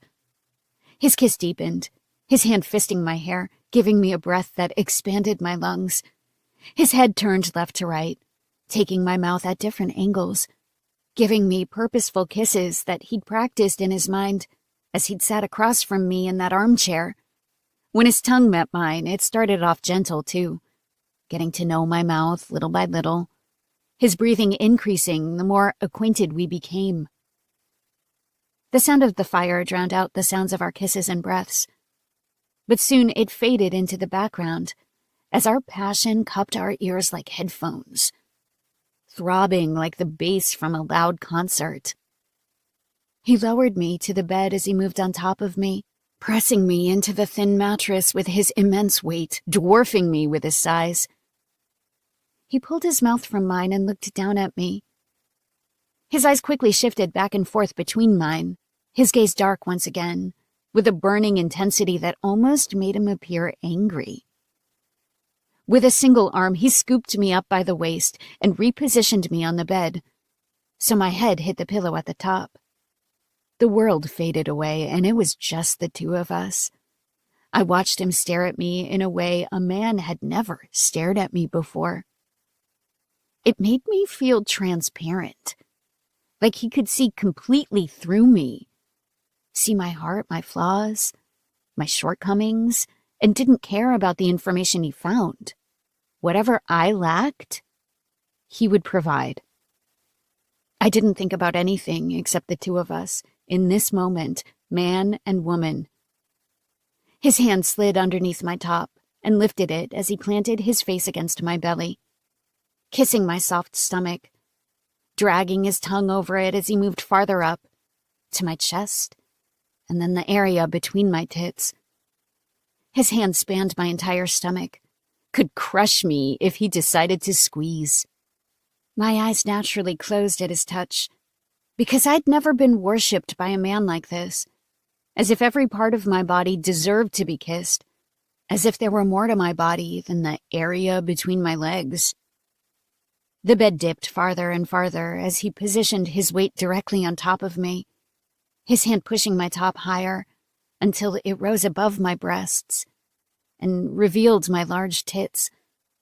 My nipples were hard, my skin sensitive, and I sucked in a loud breath as I felt him drag his tongue in the little valley between my nearly non-existent cleavage. He kissed me like I was perfect. He dipped his head as he kissed one nipple, flicking it with his tongue before he gave a harsh suck, making me wince in both pleasure and pain. He lifted his head, brushed his nose against mine before he kissed me, his eyes open and deep with desire. Then he moved to the other tit that required his attention. I hadn't even had him yet, and he was the best I'd ever had. His kisses became more aggressive, treating my second tit far more harshly than the first, his hand cupping my ribcage like it was my waist, his thumb pressed into my sternum, testing my petiteness, memorizing the measurements of my body. My hands explored his body as I arched my back to give him more of me in his mouth, my unclipped nails dragging over the searing skin of hot muscle, of the beast that pinned me to the mattress and devoured me like his dinner of steak and potatoes. When he held his head over mine again, he pressed his forehead to mine, his eyes on my lips, and his fingers unbuttoned my pants and got the zipper down, breathing hard with me, his arousal growing. His lips returned to mine and kissed me as he gripped the material over my hip and yanked it down. My hips lifted off the bed automatically, and he moaned as he got the pants loose over my ass and down to my thighs. My cooperation turned him on and made him moan again when I helped him kick the material away and leave my ankles. His hand gripped the inside of my thigh with his big fingers and slowly positioned it. His kiss ended so he could look at me, stare at my face in the firelight, his fingers trailing to the area between my legs, over my underwear, and then down the front. When his fingertips reached my clit, I released a loud moan. And that was when I realized how much I'd been waiting for that touch. My hands automatically held onto his arms for balance, even though I lay completely still. And the increased desire in his eyes only made my desire increase more. He rubbed my clit with the perfect pressure, with the perfect touch, like he knew exactly what my body wanted. I breathed deeply as the sensation made my hips rock automatically, letting out quiet moans, because every time he touched me, it felt so good. My nails started to claw, and I looked into his eyes and felt his pleasure as I felt mine. His features hardened the longer he touched me, his jawline turning sharp like the edge of a knife, his eyes turning into black abysses that knew infinite depth. His fingers shifted farther back to my entrance, and he moaned as his fingers became coated with my flooding arousal. When he knew I was ready, he pulled out the condom from his pocket and dropped his pants. My eyes took him in, seeing his bottom half match the top half. His thighs powerful and toned, full of the same muscle definition he had in his torso and arms, and his narrow hips had that prominent V that segmented 2 levels of muscle. His dick was exactly what I expected, and it matched everything else about his body. Humongous. He got the condom on, then moved between my legs, his arms pinning my legs back so he could sink inside my pussy with the least resistance. He left my shirt pushed up to my shoulders with my tits on display, and the bed shifted and moved again as he repositioned himself. Just for tonight, Cherie. I will give you all of me. He pressed his head covered with distressed latex between my lower lips, and slowly pushed to get through. Completely absorbed in this moment, nothing could pull me out of it. Our surroundings, our reality, nothing could break the trance between our eyes, our bodies, and our hearts. I'd never wanted a man more, never wanted to give myself to someone like this, never wanted someone to take me, all of me. He slowly sank inside me, patiently waiting for my body to accept him inch by inch, giving quiet moans as he claimed my body further and further. My hand cupped his neck as I moaned at his entrance, winching at his size but appreciating it at the same time. His size was part of his nature, and I would never change it even if I could. I took the bad as well as the good. My other hand planted against his chest, and I breathed harder as he moved farther inside me, stretched me to full capacity, making this time somehow feel like my first time. His intense eyes were glued to my face, his jaw tenser than it had ever been, razor sharp. When he reached a dead end inside me and could go no farther, he released a moan as he gently rocked his hips. Chérie, tu es à moi. With his eyes on me, he rocked into me at a quick and steady pace, his eyes burning into my fiery ones with lustful flames. Si belle. He spoke to me in French as he had me, enjoying me in a way a man had never enjoyed me, like I was the best he ever had when I just lay there and enjoyed it. Je suis ton homme. Il n'y a que moi. Tu comprends? He didn't climax and leave. He changed his condom and kept going, taking me again in the exact same position, speaking to me in French. His powerful body was slick with sweat, glistening in the light of the fire, making my sheets smell like him and our spent bodies combined. A pool of arousal had dripped down my ass to the sheets beneath me, because he didn't take me in another position, and that moisture grew until I could feel it coat my lower back. Frenchmen fucked differently from Americans. His passion was unbridled, wild and free, and once, twice, even 3 times wasn't enough. He was ready to keep going, to kiss me hard, to please me so thoroughly that my body actually ached. The fire burned down without either of us noticing, and the heat we made together kept the cabin warm, despite the snow that fell out the window. He didn't even want me to do any work. He just wanted me there underneath him, taking his pounding dick. My only responsibility was to lie there and come, to scratch his skin with my sharp nails, to watch him fuck me like he'd never wanted a woman more. I was about to come again for the 4th time, when I didn't think that was possible. Once was a miracle sometimes. Twice was a fluke attributed to my hormones, but 3 and 4 times? That was all him. I tugged on his lower back as I pulled him flush against my clit, ready to come again, my lips trembling and incoherent mutterings coming from between them. I reached out for a word I couldn't find, begged for a name to enter my throat so I could say it out loud. He supplied it, as if he knew I was desperate to say his name in gratitude for the night he'd given me. Fender. Say my name, Sherry. He pounded into me harder than before, filling the cabin with his grunts and heavy breaths, driving me into a final explosion as he reached his. Say it. My eyes blurred with tears as I came around him, looking at him above me, saying the name that I uttered in worship. Fender. Yes, I said it again like he was a god, like I should be nothing short of utterly grateful for the way he made my toes curl, the way he made everything hurt and feel good simultaneously. Fender. He came with a loud groan, filling the condom that separated us, shoving himself as far as he could go without hurting me as he finished. His forehead rested against mine until he was completely finished, the gentle rock of his hips coming to a standstill. His moans died away, and all that was left behind were breaths. My nails released his scratched skin. He opened his eyes and gave me a passionate kiss, like he still had a little bit left in his engine.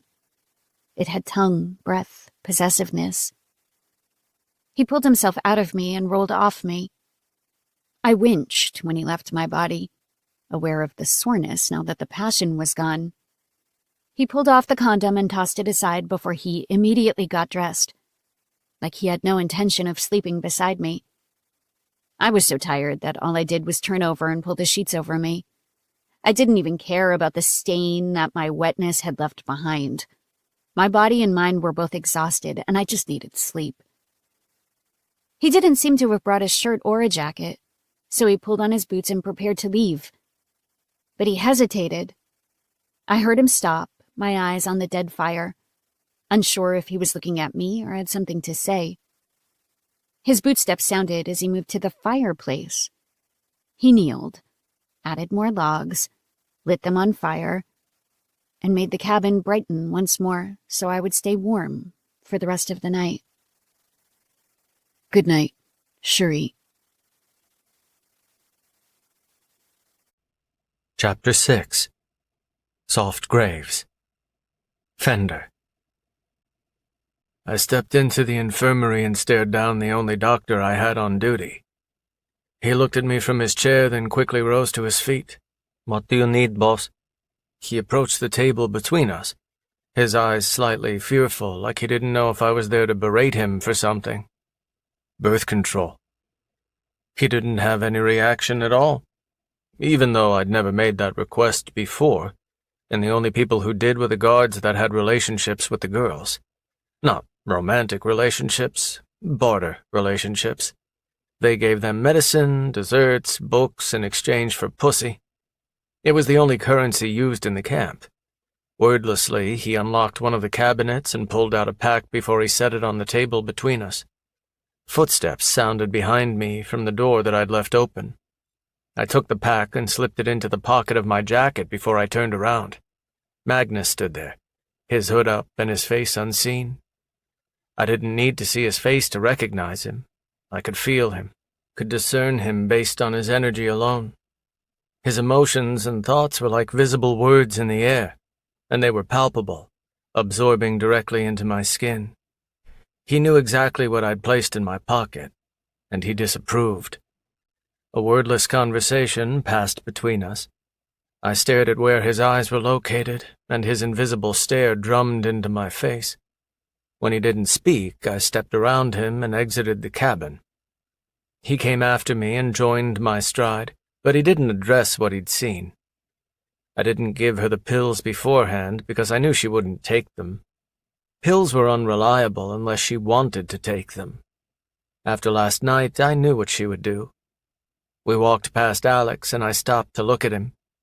He immediately stilled and waited for others. I pulled the pack out of my pocket and extended it. Cabin number 44. Alex took the pack and walked off without questioning me. Magnus and I continued on our way.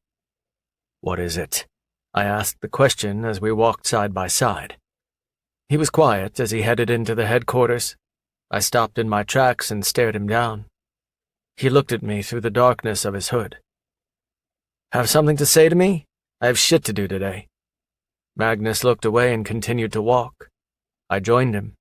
"The hunters want a bigger shipment, since we don't need their services for the time being." "Business." All I wanted to talk about was business. "All right. How much can I distribute?" "Double." "We don't have enough for double." I halted again and looked at him.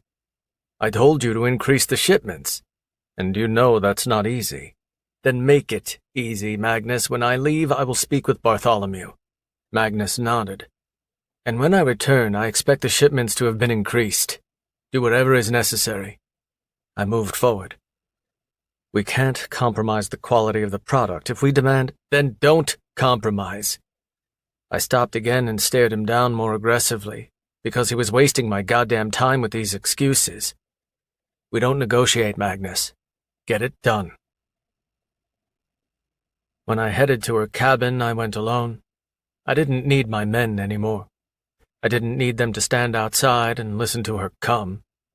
I unlocked the door and stepped inside.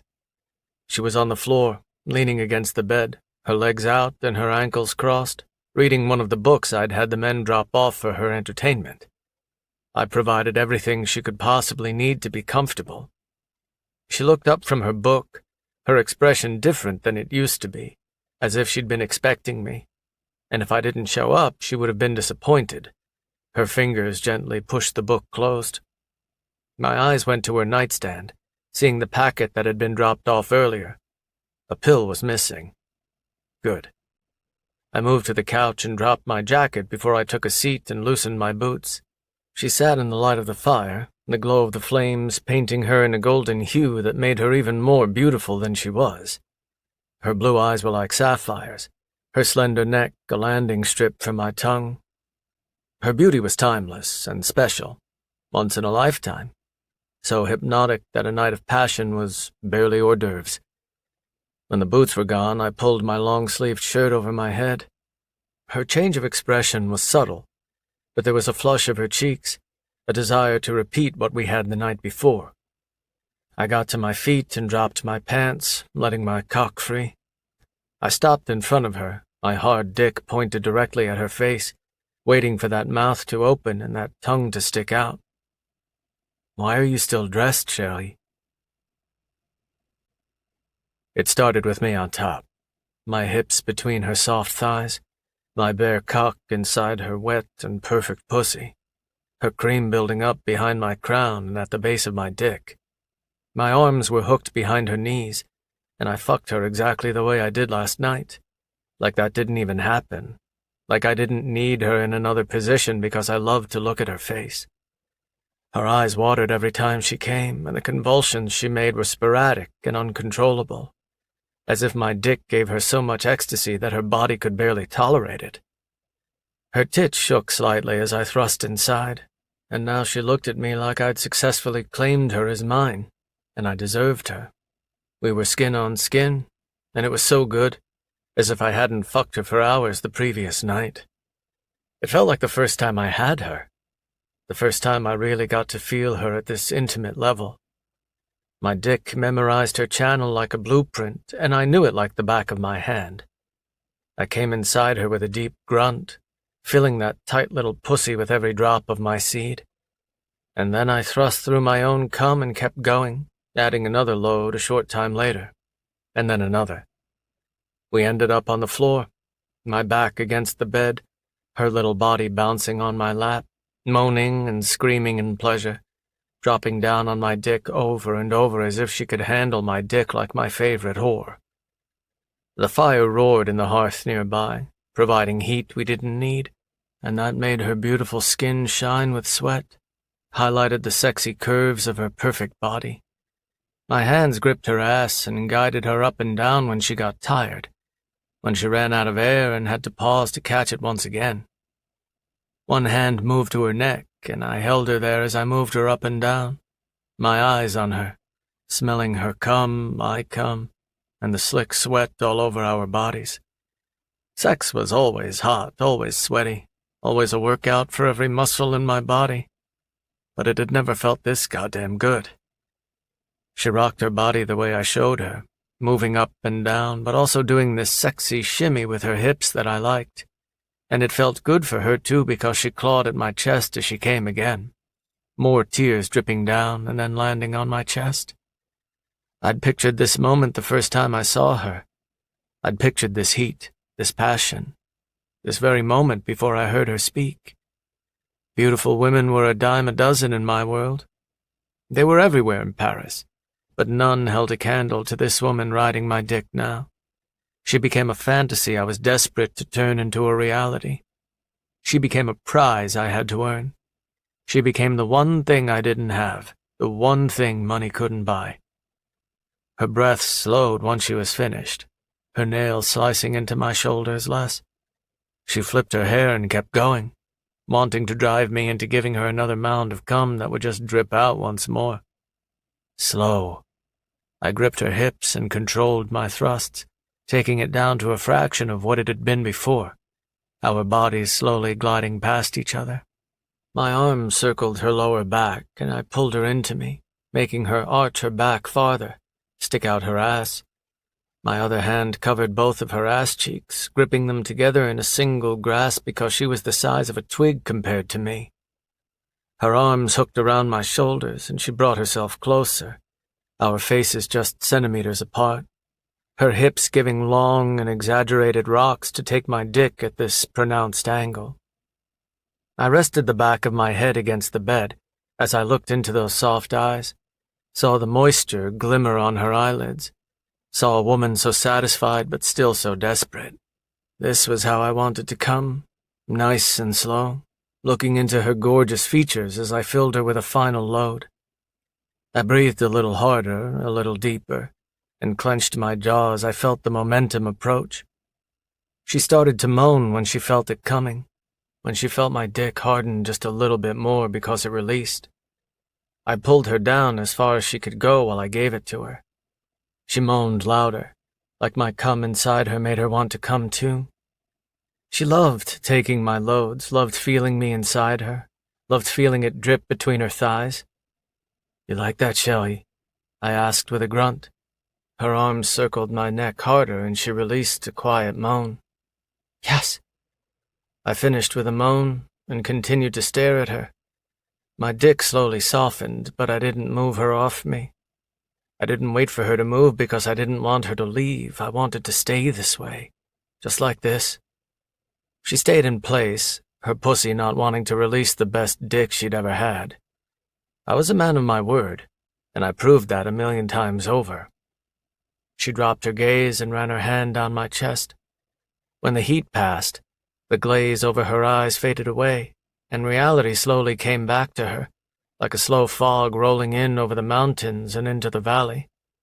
Her eyes watched her hand, watched it press against the solid wall that guarded my heart. I leave in 2 days. Her chin lifted again, her eyes looking into mine with a kaleidoscope of emotions. Surprise, fear, disappointment, all of it. Whether she would admit it to herself or not, she was attached to me. A woman didn't fuck like that unless she was.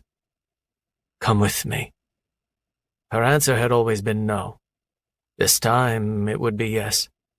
Without me here, her fireplace would still be lit every afternoon. Her dinner would still be the best in the camp.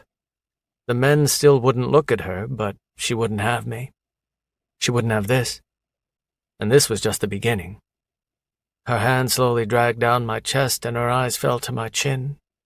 A stretch of time passed, a silence that amplified the sound of the fire. Then her beautiful, light voice spoke. I can't. She got off me and reached for her clothes. I remained on the floor, staring at the place where her face had been just a second before. My jaw clenched in irritation. The muscles of my arms twitched. A silent outburst took place inside my chest, a roar that never left my throat. There was nothing that money and violence couldn't buy for me, except Melanie. I left the bed and pulled on my clothes without looking at her. She sat at the edge of the bed, uncertain like she was the first time I'd come to her cabin. Like we hadn't just spent the night together in a passion that made the fire in the hearth look tame. I stood in front of her, in my boots and jacket, ready to depart. Shall we? A strong temptation to force her overcame me, but I beat it back. I thought our passion would be enough to sway her decision, to leave her sister behind and be the woman in my bed every night. If that wasn't enough, what would be? There's nothing you can do for her. She turned her gaze to the fire. It's not about what I can do for her. I just can't imagine not seeing her face every day, even if it's from across the clearing, even if it's in the snow. If you had a sister or a brother, you would understand. My eyes drilled into her face, watching her watch the fire, her cheeks still flushed because of what we'd done for the last few hours. Her blue eyes had this unique brightness whenever she looked at the fire. It was never replicated in the clearing when the sun was shining, when I stared at her from the window of my cabin. For a brief moment, my anger was quieted, but then a horrible memory came to me. A winter night with rain on the streets, the echo of a gunshot from a silenced pistol. Beds turned into graves, home turned into a homicide scene. There was only one soul I could save, and it nearly cost me my own. She looked at me again, her entire body tightening like she knew she'd said the wrong thing. Her eyes shifted back and forth quickly as she looked into mine. I turned to the door. Fender. I shut the door and locked it. Her voice came through the door. Fender, wait. I ignored her and left. Chapter 7. Blizzard's Whispers. Melanie. I'd never met a man who could be so furious without raising his voice, without saying a single word. It was something I'd said. Was it my refusal to leave with him? That was the most obvious explanation, but it seemed like my comment about having siblings triggered him more. I would never know. When I worked in the clearing the next morning, I expected Fender to walk by on his departure. But he never did. He was supposed to leave tomorrow, but maybe he would just leave now. It seemed like he'd gone a different route just to avoid me. My eyes were down on my work, lost in the memories of the two of us together, hot and sweaty, saturating my sheets with the scent of sex. A part of me felt dirty for what I'd done. How could I sleep with the man who ran this camp? But more importantly, how could I like it? A cloud of guilt rose up inside me. I looked across the clearing at my sister, her voice in my head. Melanie, what the hell are you thinking? How could you sleep with him? What the fuck is wrong with you? I knew exactly how that conversation would go without even having it. But when he returned, I knew it would happen again. And again. Whenever we were together, it was easy to forget the context of the situation. Maybe he was just a phenomenal lover. Maybe Frenchmen fucked like they were making love and made love like they fucked. But it felt like more than that, at least to me. I'd never gotten so lost in a man that I forgot reality. I'd never been so satisfied and desperate for more at the same time. In the breaks in between, I wanted to curl up and sit right inside that expansive chest, like it was the safest place in the world. His strong body looked bulletproof. If someone shot him with a machine gun, the bullets would ricochet right off him. "One of you has stolen from us," the executioner's booming voice echoed in the clearing. I dropped the bag of coke I was holding. It hit the table and tipped over, powder spilling out. The executioner looked right at Raven. "If anyone knows about this, come forward. You'll be rewarded." My eyes shifted to Raven, seeing the same stoic expression she always wore, her poker face. But I saw what others couldn't see from a lifetime of experience. "Raven, what have you done?" The executioner walked forward. "Every cabin will be searched. When we find what belongs to us, you'll hang." He departed the clearing, but no one got back to work right away. The girls all looked at one another, like the accomplice was right beside them. My eyes stayed on Raven. Then she looked at me. That look told me everything I needed to know. Raven was still at the clearing throughout the day, and the executioner didn't mention the stolen items. I had no idea how she managed to pull it off. But she did.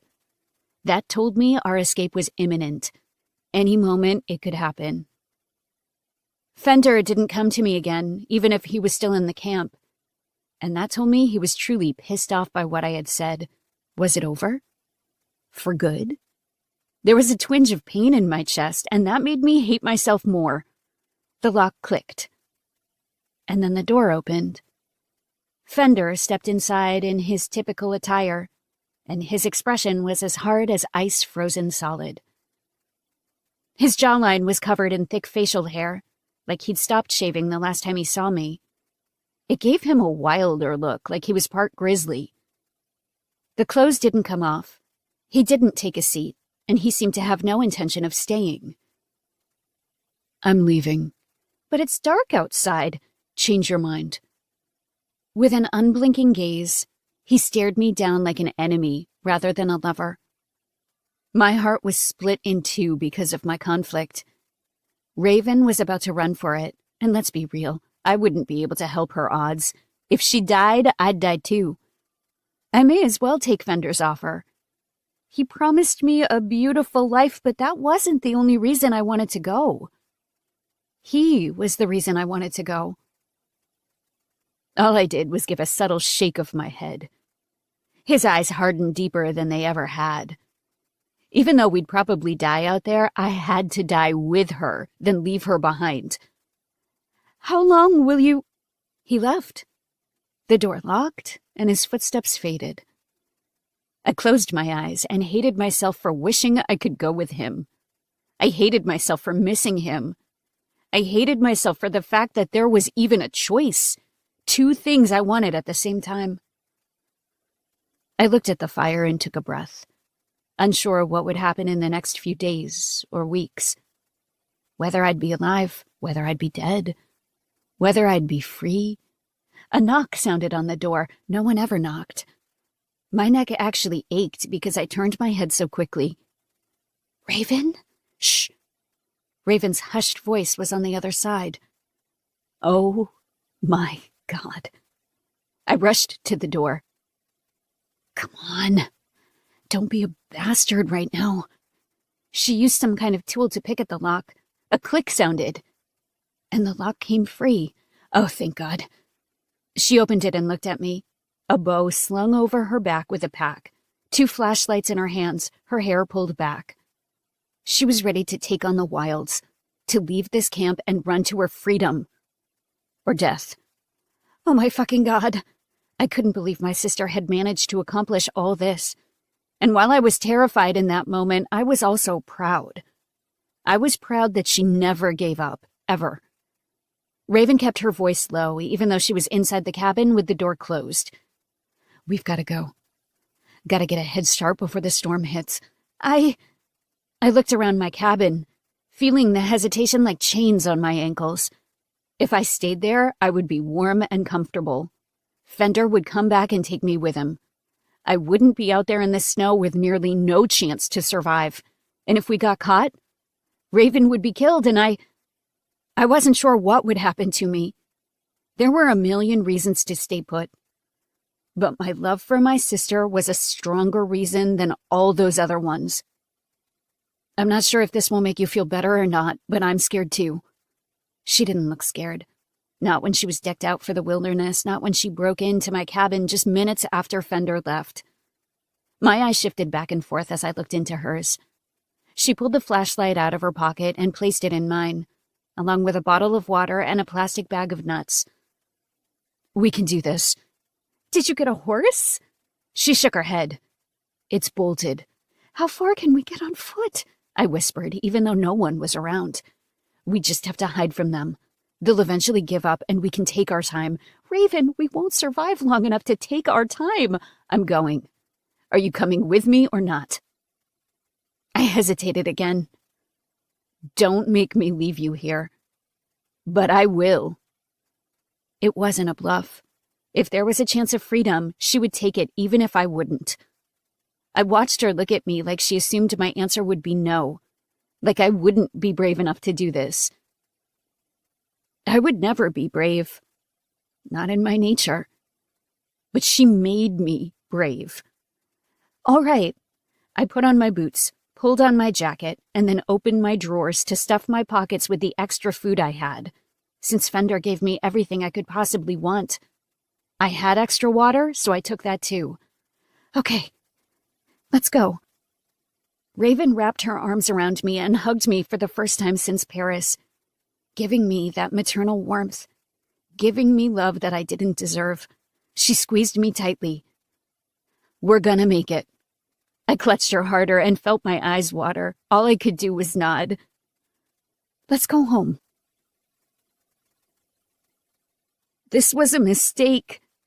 The snow slapped our faces in the wind. It was so dark we couldn't see our noses. My lips instantly cracked because it was so cold and dry.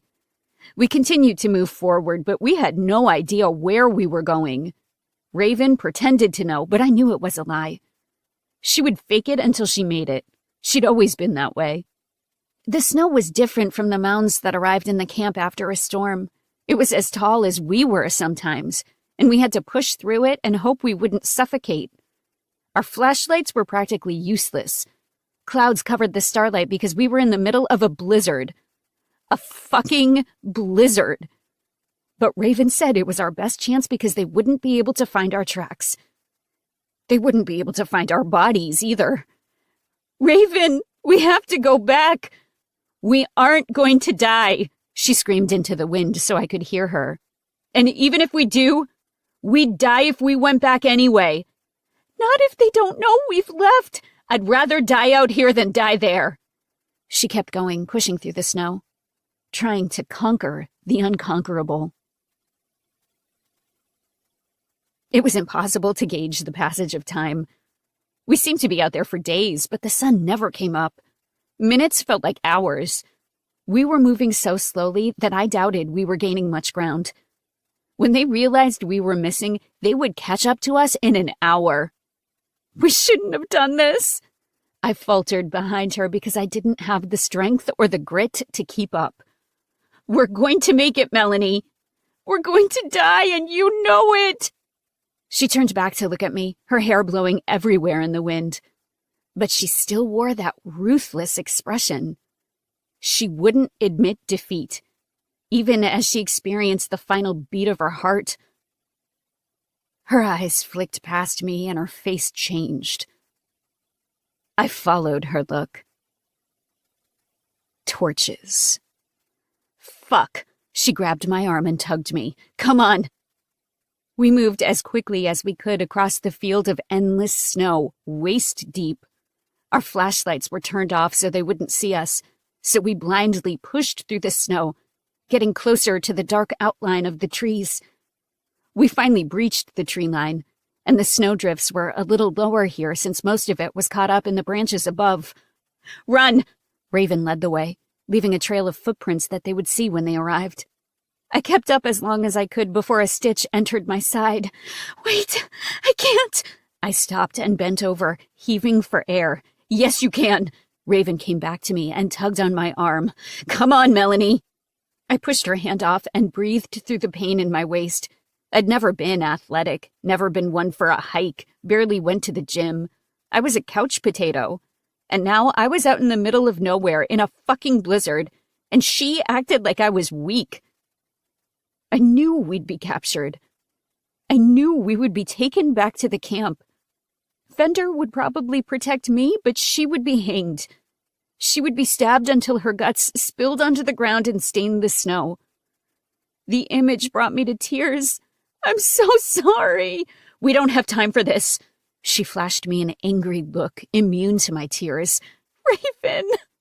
I wiped them away and straightened.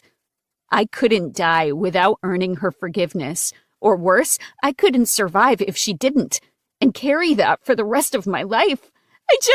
We need to keep moving. She grabbed my wrist and yanked me, forcing me up and forward.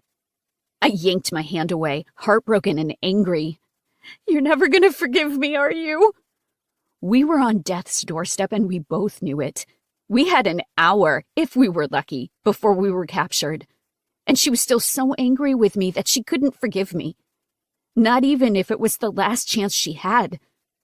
That was how deep her hatred went. She'd rather die with her resentment than let it go. She turned around, her eyes unsympathetic. Melanie! We're gonna die out here! If we managed to escape the men, we'd die in the snow. If we were captured, the result was the same. I need you to know how sorry I am. I needed her to understand. It haunted me every night. Every day I looked at her in the clearing.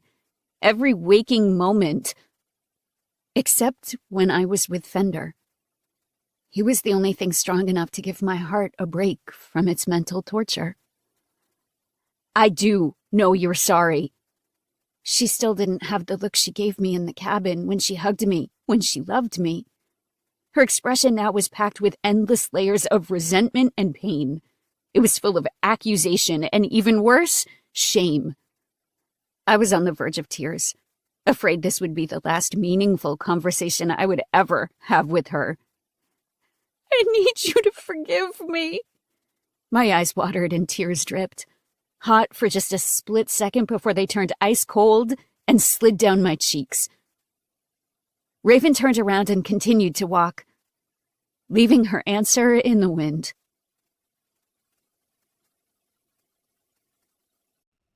Chapter 8. A Brother's Plea. Fender. 2 flashlights attached to my horse lit the path to the main road, but I could make the journey in the darkness if I needed to. I'd done it before. The blizzard was approaching from behind, so I was unaffected by it as long as I made it to the road before sunrise.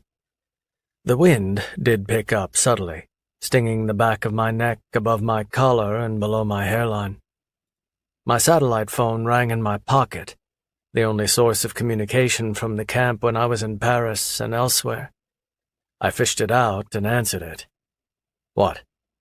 I held it to my ear, one hand on the reins. Boss, 2 girls escaped. My hand immediately tugged on the reins and forced my horse to a stop. There was nothing to look at except the circles from the flashlights and the darkness that surrounded them. But I stared like there was something there. Which girls? I already knew the answer before I asked the question, but I needed to hear it anyway. The sisters. I inhaled a deep breath of rage, the exhale coming out as steam from my nostrils. I released a loud growl into the night, loud enough to make my horse neigh and jolt in fright. I yanked on the reins and forced him to turn around, to face the wind and the blizzard that had been on our tail. I kicked my boots into the sides and urged the horse into a sprint. I screamed into the phone, "Find them now!" I sat in the armchair in my cabin. A glass of scotch was on the table in front of me. I was in desperate need of a drink, but I was too angry to do anything other than stare. "Do you know anything about this?" Magnus sat across from me, his hood pushed back, his brown eyes locked on my face. His brown hair was tousled from the wind, and his skin was pale white from the cold. His stare lasted a long time. No. I trusted no one in this world, not a soul. Eyes were in the back of my head because I expected to be stabbed in the back by my own men. My butler had served me for years, but I kept tabs on him too. There was only one exception to that, my brother. So I accepted his answer without doubt. He wouldn't lie to me, especially for a woman. How did she escape? His forearms rested on his knees and he leaned forward, massaging his hands so the ice in his knuckles would thaw. She must have taken something from the clearing to allow her to pick locks. The doorknobs aren't busted. She's the one who took the bow and arrow. That fucking cunt was sneaking around in my camp right under my fucking nose, making a fool out of me. We searched her cabin and found nothing. I clenched my jaw as I thought about Melanie. She couldn't be forced to leave her cabin. She went willingly. She went out into a fucking blizzard with her dumbass sister to get away from me. When I asked her to come with me, she said no. Did she say no because they had planned this? I stared at nothing as I waited for news. The men had been sent out with horses and hounds, and they would find them, dead or alive. Magnus bowed his head and continued to rub his palms together. The door opened. "They've returned." Alex stood in the doorway, his face hidden. Dead or alive? I was on my feet instantly, already moving for the door. "Alive." Alex stepped inside. Before I got to the door, I turned to Magnus. "You, stay." I spoke to him like a dog because that cunt had turned him into a dog for pussy.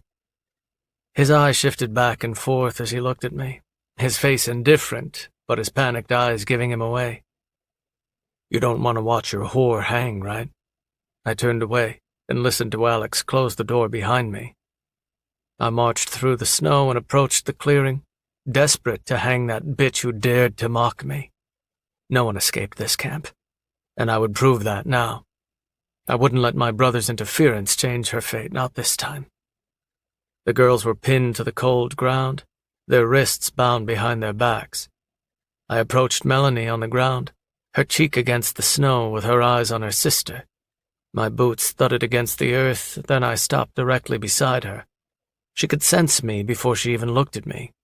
It was obvious by the change in her breathing she was scared. And she should be scared. "We'll hang the other girl first." One guard gave a gentle kick to Melanie's foot. "And make this one watch." "No," Raven sobbed. "Please." I almost didn't speak because her tears brought me some satisfaction. Just this one. My eyes burned into Raven's face. Her round face, her plain lips, her plain everything. It was hard to believe the two of them were related because she was a fucking hag compared to Melanie. Raven's eyes shifted to mine, and the hatred in her gaze was volcanic. She writhed on the ground like she'd do anything to break free of her ropes and lunge at me. "Don't fucking touch her!" Her screams were mixed with angry tears, and she yanked so hard on her wrists that she rubbed red marks on the surface of her skin. "You motherfucker!" One of the guys kicked her hard and made her gasp for air. I'd love to do that myself, but I had more important shit to do. I kneeled and placed my hand to Melanie's cheek. My eyes bored into hers, sharing an entire conversation with her with just my look. It was one of those rare times when I was so angry I was actually speechless. My look said it all. She breathed harder because she knew. "Get her up." I rose to my feet and watched my guards yank her to her feet. I grabbed both of her wrists and yanked her into me, her back hitting my chest, and I leaned over her slightly. looking down at her, my lips near her ear. I'd never manhandled her like this, but she'd forfeited her rights tonight. You trying to leave me, sweetheart? I squeezed her wrists hard before I released her. I'll take you with me tomorrow, then. Take her to the cabin. The guards took her away. She fought the whole way. Raven! She dragged her feet and sobbed, looking at her sister on the ground, knowing it was the last time she would see her in this life. No, please, please, don't do this! She was dragged away against her will, pulled across the snow, her cries becoming quiet when she was far enough away. Melanie could beg all she wanted, but I wouldn't spare her sister. Not after this. When she was gone, I moved to Raven, my boots close to her face. Congratulations. I kneeled and got a closer look at her, seeing dull eyes that didn't sparkle like Melanie's, seeing nothing appealing whatsoever. Disobedient, opinionated, annoying, fucking pain in the ass. Not the least bit attractive. You've made it farther than anyone. I hope it was worth it. But I imagine it wasn't. I nodded to the men. They pulled her to her feet. The executioner approached her, ready to take over and do the dirty work. I'm really going to enjoy this. He slammed his fist into her chest and knocked her back to the ground, where she belonged. I turned away to head to the cabin where Melanie was waiting for me. Up. The executioner continued his taunts. I said up, bitch. But I halted in my tracks when I saw someone approach. Magnus. He'd disobeyed my order and come here anyway. His eyes locked to mine as he spoke. We aren't hanging her. He held on to my look of fury with his own, silently making a stand that would result in his death if he were anyone else. The executioner turned to Magnus. Not this time. He broke contact with me and walked over to the executioner. She's the strongest worker we have. No. The executioner stepped toward him. She stole from us. She tried to escape. She killed 2 of our own. How dare you stand there and ask for her to be pardoned? The other guards stayed back, watching the 2 of them stare each other down. I stayed silent, watching the scene play out, floored that Magnus stuck out his neck for her again. It made him weak. It brought the 2 of us shame, and he knew that, but he fucking did it anyway. I'm not asking for her to be pardoned. She should be punished. The executioner stepped closer to him. She deserves to be executed. Your dick is not part of this discussion. Magnus hadn't blinked once. She'll be whipped. No. The executioner turned back to grab her. You can't save her this time. He snatched her by the back of the hair and yanked on her scalp as he forced her to her feet so the noose could be wrapped around her neck. Helpless, Magnus just watched. Then he turned around and looked at me. I didn't say a word because I didn't need to. My answer was on the wind. In the air we breathed. As obvious as the darkness that surrounded us, it burned white hot, like the torches that flickered around the clearing. But he continued to stare anyway, silently begging me. No. I would not lose the respect of my men by sparing her. I wouldn't do it for Melanie. I wouldn't do it for him. Raven had already evaded one red snow. She stole from us. She ran from the camp. Some of my men were killed because of her foolishness. I do not negotiate. Magnus took a breath before he stepped closer to me, so we could converse without being overheard. They prepared Raven for her execution behind him. His eyes burned into mine with a desperate intensity that I'd never seen before. Fender, a whipping will suffice. No. Your request insults me. He took another deep breath, pathetic and frantic. You're asking me to humiliate myself in front of my men, for her? I glanced at her behind him, showing all of my disgust for that bitch that had been the bane of my existence. If she weren't in the camp, Melanie would have agreed to come back with me a long time ago. Magnus held his silence. That had better be the end of it. But it wasn't. Please. He made his voice louder so people could hear him beg, so the men would know he was the weak one, not me. He threw himself on his own sword, humiliated himself. For her. My respect for him just dropped by half. I turned to the executioner and gave a slight nod. The executioner gave a loud sigh in pure frustration, but he obeyed. I gave Magnus a final look of disappointment before I walked away. Chapter 9. The Coldest Fire. Melanie. I sat on my bed, the fire gone because it had burned out in the hours after I'd left with Raven. My chest convulsed with sobs, so grief-stricken I couldn't take a sip of water or a bite of food. My body was frozen solid, and a hot shower would be perfect for thawing, but all I cared about was Raven. She was probably dead by now. When I went to the clearing tomorrow, I would see her blood on the ground. I would see her lifeless body, just hanging there. No. I clutched my stomach as the sobs physically pained me. Heavy boots sounded outside the door. The lock turned, and then Fender stepped inside. I immediately went still, my sobs stuck in my throat. He shut the door behind him and stood over me, livid, psychotic, maniacal. Just a look was far scarier than anything he could actually say. He came closer. I instinctively backed up. "You're afraid of me." I started to breathe hard again. Good. He went to the armchair, but instead of plopping down into it, he carried it to my bedside and took a seat, right across from me. His dark eyes were colder than the blizzard raging outside. We went back in time to our first interaction, and I was even more scared now than I was then. "You're leaving with me tomorrow. You don't get a choice. You forfeited that luxury when you betrayed me." It was too intense to look at him, so I dropped my gaze. "Look at me."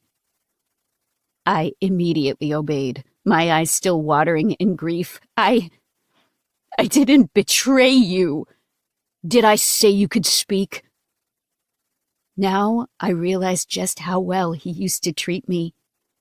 He'd never been this callous, even when I rejected his advances, when I told him no when he expected to hear yes. "You ran off into a blizzard with no chance of survival." His voice rose slowly, climbing like a spark growing into a flame. "You could have broken through ice and felt your heart stop from shock before you even had a chance to drown. You could have been attacked by wolves, your flesh ripped off your face piece by piece. You could have fallen into a crevasse of snow and suffocated. You could have done any of these things, and I wouldn't have been able to save you. That's betrayal." I breathed hard as I stared, not expecting that to be the reason for his wrath. His eyes narrowed. "You would rather die out there than be with me?" I shook my head. I didn't want my sister to be alone. I didn't want her to die alone. "So you wanted to die with her?" he snapped, his voice growing louder. Do you have a brother?" His eyes narrowed in a way they never had before. "Yes." "Then wouldn't you rather die with him than leave him to die alone?" He processed that question for a long time, a really long time. With his unblinking gaze, he stared at me endlessly, like he could read the words written across my eyes, found something new to look at as the seconds passed. He rose from the chair. "We leave in the morning." He left the chair where it was and moved to the door. I started to sob again, knowing Raven was out there dead. He opened the door, then turned back to me. "Your sister will live."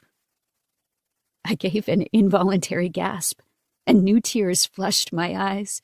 "Thank you. Thank you so much." "Thank Magnus. If it were up to me, she would have hung." He shut the door, locked it, and left. He didn't make a fire for me like he usually would. He let me sit in the cold and the dark. Like I deserved it. Once I knew my sister was okay, the tremors and tears stopped. I took a hot shower to thaw my fingers, to get the dirt out of my hair that had been transferred from the snow. My clothes were dropped on the floor, and I slept in my bed naked. I didn't even need a fire because the inside of the cabin was still considerably warmer than the blizzard outside. The wind made the windows rattle, waking me sometimes because it was like a witch shrieking right next to my ear. By morning, it was over. Silence. I sat up in bed, the sunlight coming through the windows because it was a clear day now that the snow clouds were gone. Last night felt like a bad dream, a cold nightmare. My lips were still dry because the moisture had been sucked out of my skin by a sponge made of ice. I barely moved my legs and felt my muscles resist because they were sore. The lock turned in the door. I tugged the sheets to my chest even though it was just Fender, and there was no reason to have vanity with him. But it was a guard with my breakfast. When he realized I was naked in bed, he stilled, like he shouldn't be there. He didn't even bring the tray to the bed like usual. He left it on the armchair by the front door and hurried out. "Boss said be ready in 30 minutes. Dressed in my work attire, I sat at the edge of the bed next to my empty tray. Several pairs of boots thudded against the wood. The door was unlocked and opened. The two men there took their usual posts on either side of my door. And then Fender made his entrance. Dressed in all black, his eyes matching, he stared me down. His muscular arms hung by his sides, the veins visible on the backs of his hands and along his neck. The rest of him was covered. His anger hadn't faded after a good night of sleep. He actually seemed angrier. Wordlessly, he turned around to depart, expecting me to follow him. "Fender." I approached the front door and looked outside, the sunlight making my eyes squint and water. He pivoted slightly toward me, but didn't completely turn around. He could only see me in his peripheral vision. "Can I say goodbye?" "No." He continued forward. I ignored the men on either side of the door and caught up to Fender. "Please, what if I never see her again?" He spun around and gave me a look that was the gateway to the underworld. Eternal flames burned, the threat unmistakable. "I allowed her to live, and you dare ask me for more." He took a step closer to me, an audible crunch of his boot against the snow. "After what you've done to me, you dare ask me for anything else." I instinctively stepped back, my nostrils exhaling the moisture from my lungs. His eyes seared mine, so I dropped my chin and looked away.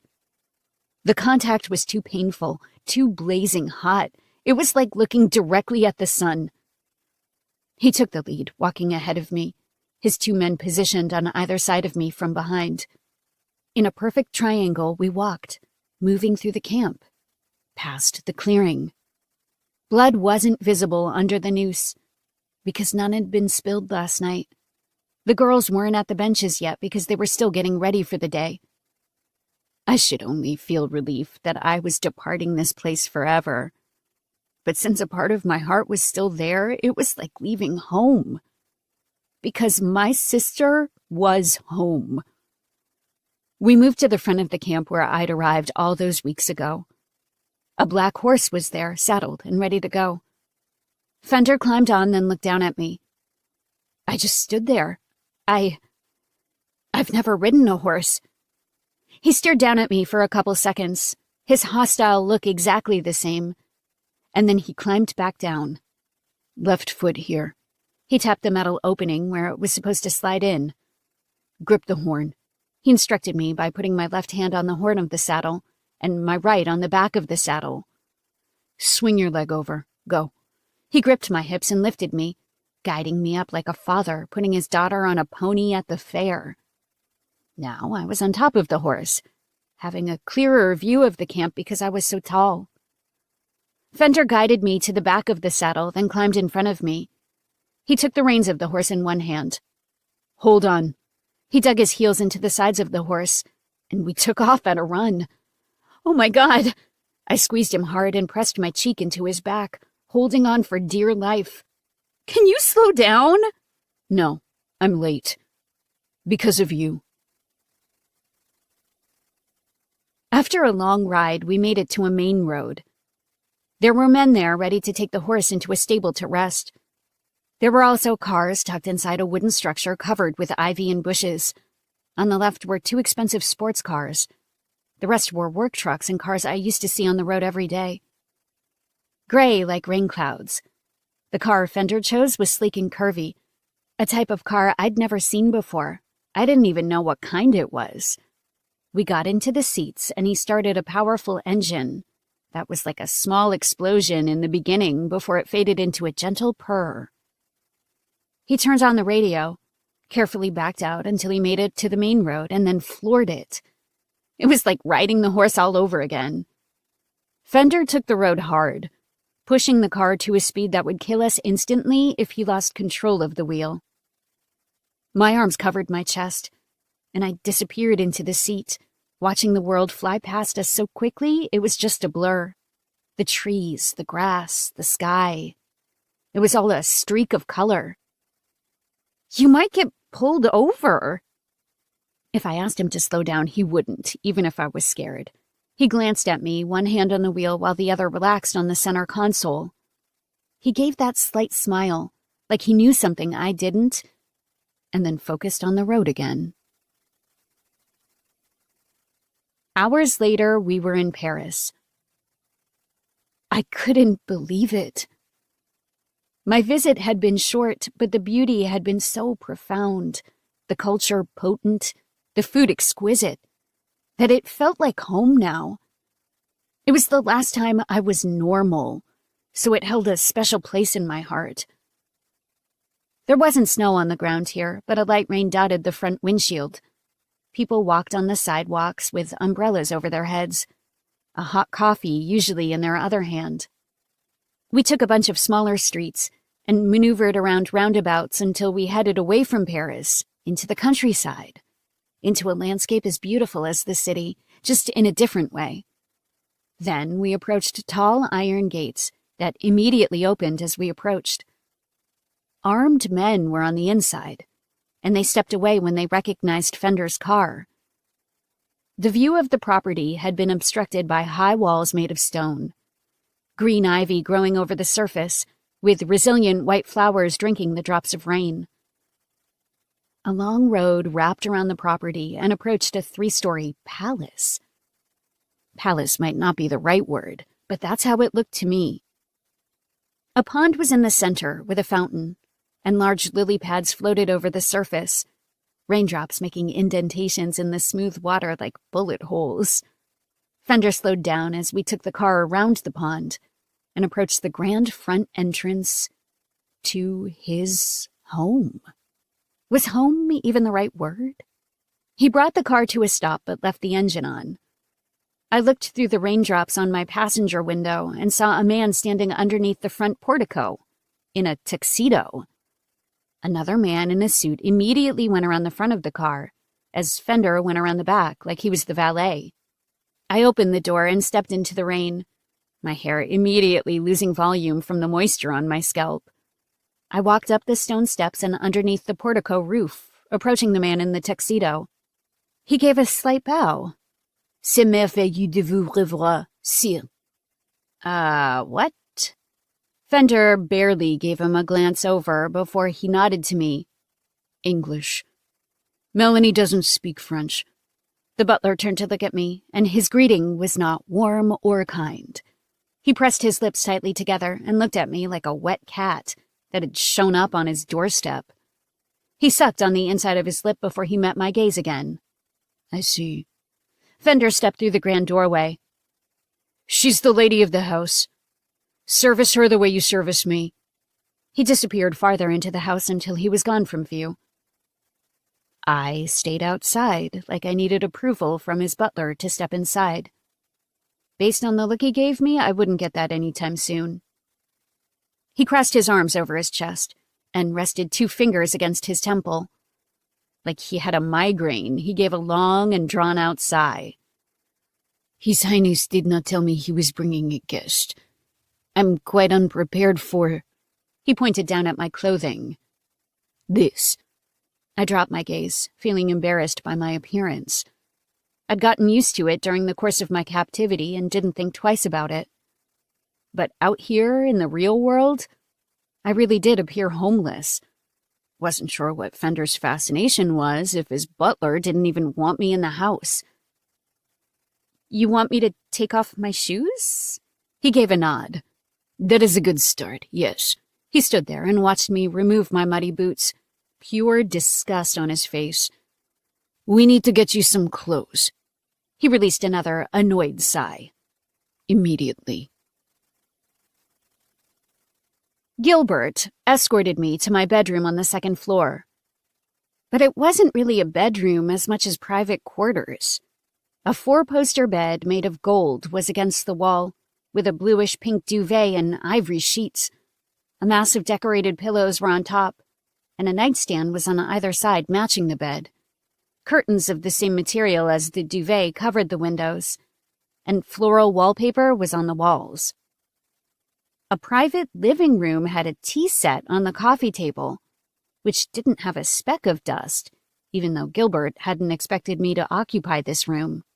There was a TV, a shelf of old books, and a grand bathroom, with a bathtub the size of a small swimming pool. Undress and shower. I will dispose of your clothes. I turned to look at him, not even having enough time to absorb this unbelievable room, a space suited for French royalty. Gilbert continued to stand there, his arms behind his back, staring at me expectantly. I waited for him to leave. Please, he nodded to me. You want me to undress right now? In front of you? Yes, I want to get those... I don't even want to call them clothes. Out of this estate as quickly as possible. It's insulting to the history of these walls just to have them here. And I'm not buying what you're selling, Melanie. Even if I didn't prefer men for my lovers. I did as he asked and stripped it down until I was completely naked. He took it a step further and actually put on gloves before he rushed them out of the room, muttering in French, disgusting. Absolutely disgusting. It was the first time I'd showered with real hair products, high-end stuff I hadn't even heard of. I scrubbed myself down, shaved everything, massaged my scalp with the quality shampoo, and let the camp rinse off my body.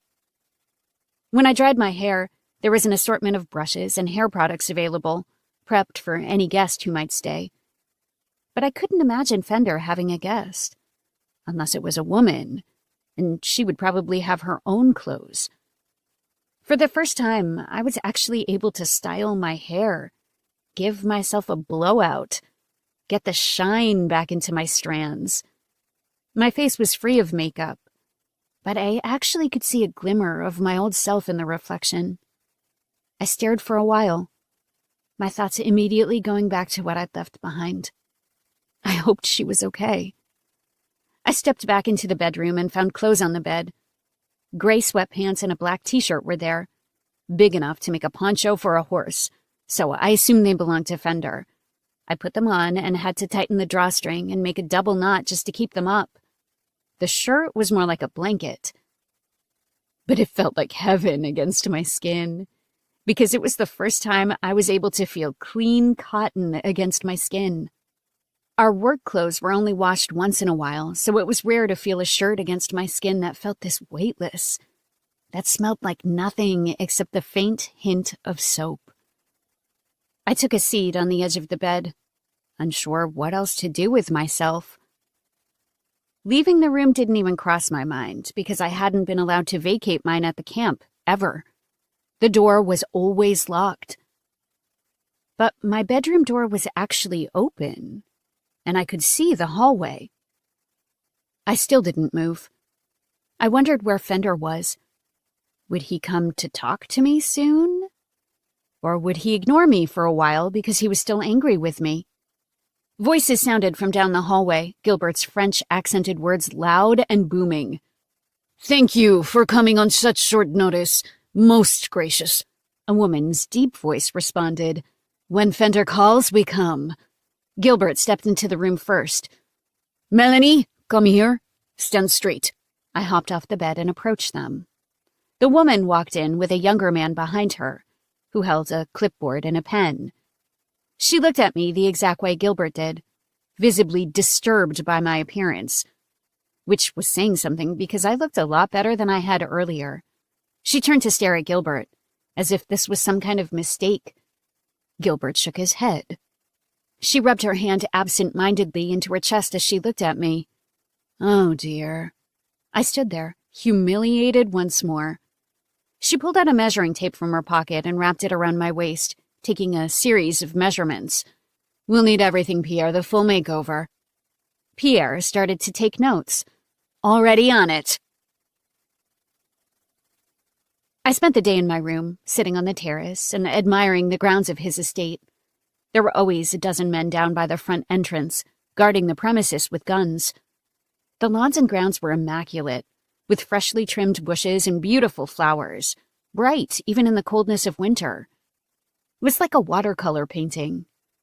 When the sun set, it turned frigidly cold, so I returned to my bedroom. Gilbert knocked on the door before he entered with a silver tray. Without looking at me, he carried it to the small dining table in the living room and set it down. He poured a hot cup of tea from the teapot and removed the silver lid over the plate. I walked over to take a look. It was fresh pasta with red sauce, an entire loaf of bread, and a side of cookies. The smell hit my nose with a burst, and it was the best-smelling thing I'd inhaled in a long time. That looks really good. As if that was all Gilbert had been waiting for, a compliment. He departed. "Gilbert?" He turned back around, his hands behind his back, standing tall, straight, and proud. His nose was slightly upturned, like I was still beneath him even though he was the butler. "Yes, Melanie."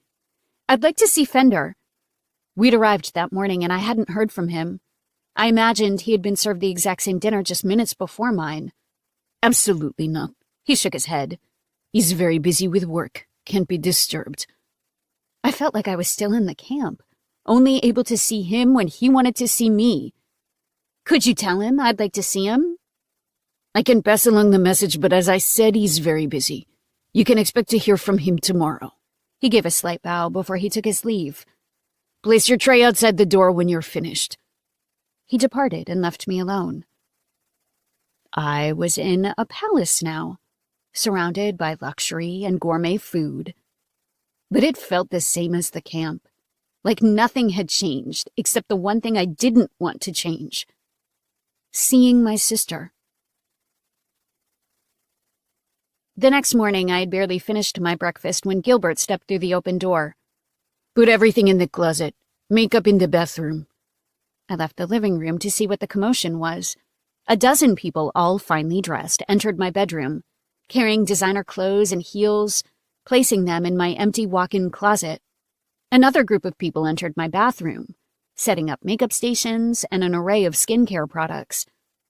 One woman walked up to me, carrying a couple makeup brushes in her hand. Her eyes absorbed my face, like she was dolling me up without even touching me. "Let's take a seat. I'm going to teach you how to do your makeup." "Oh, I already know how—" "No, she doesn't," Gilbert interjected. "Please show her." I was placed in the chair in front of my vanity in the bathroom, while the makeup artist placed all of her supplies in front of her. "Always put a primer on your skin. It's sunscreen. And the #1 enemy of your skin is sun exposure." She talked me through everything from concealer and then powder, the brushes to use when blending eyeshadow, how to create the perfect lip liner around the mouth to give my lips a fuller appearance. It took her an hour to explain everything to me, to go through each step. I recognized all the brands of makeup on my vanity, all items I could never afford in a million years. I used to get my makeup at any walk-in retailer because I didn't wear a ton of it in the first place. Now I was getting a personal tutorial from a woman who knew what she was doing, judging by how beautiful she looked.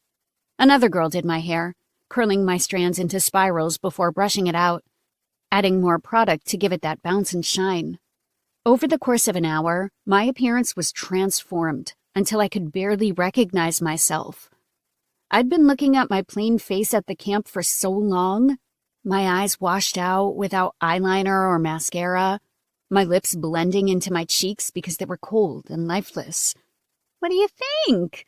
She smiled at me in the mirror, like she knew she'd created a masterpiece. I barely recognized myself.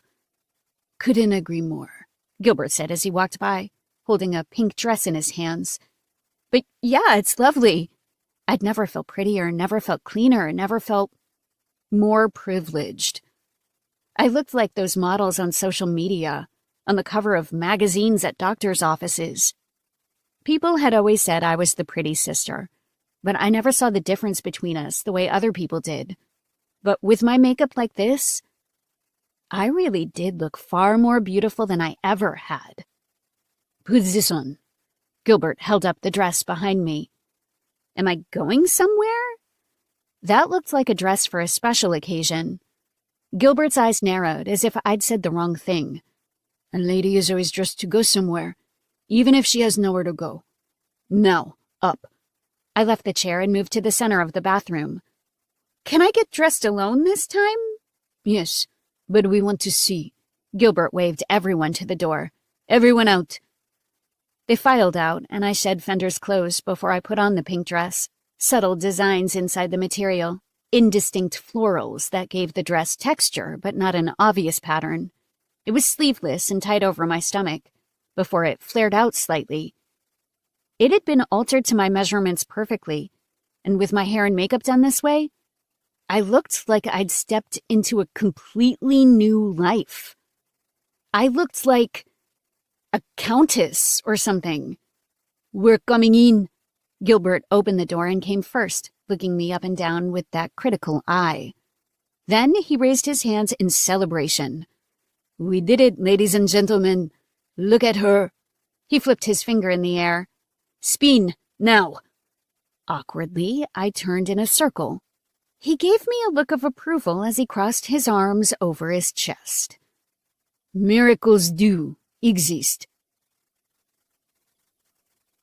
I was all dolled up with nowhere to go, not even outside my bedroom. I hoped Fender would come to me, but he still hadn't. I sat on the couch and looked out the window into the darkness, sitting in my pink dress, legs crossed. Diamonds were in my ears, and a sparkling necklace hung down my chest.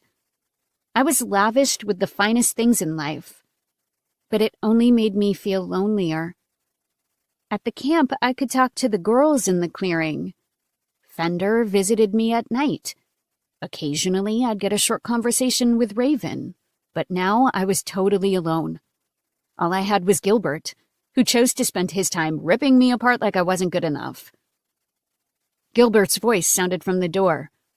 "Your dinner is served." He rounded the corner, then carried the tray to the dining table. It was another gourmet meal with hot tea and dessert. He lifted the silver lid to display it to me. I barely looked at him before I gave a nod. He stilled, visibly offended. "Is there a problem with the meal?" "No." I looked out the window, even though I couldn't see anything except the outdoor lighting on the lawn. "It's lovely, Gilbert, thank you." He sighed before he placed the silver lid back on top. "Then what is it, Melanie? You're unhappy with everything you've been given today? A dress that cost 5,000 euros? Diamonds worth the price of a car? Makeup created by the greatest designer in this world? You're that ungrateful?" I turned my gaze on him, feeling a kind of anger that I couldn't express. I'd just been a prisoner at a camp for weeks and weeks, survived a blizzard, had all my rights stripped away, and he acted like he was either unaware of that or didn't care. "I want to talk to Fender." "He's unavailable." The outburst came out of nowhere. "Why the fuck did he bring me here then?" I flashed him an angry look.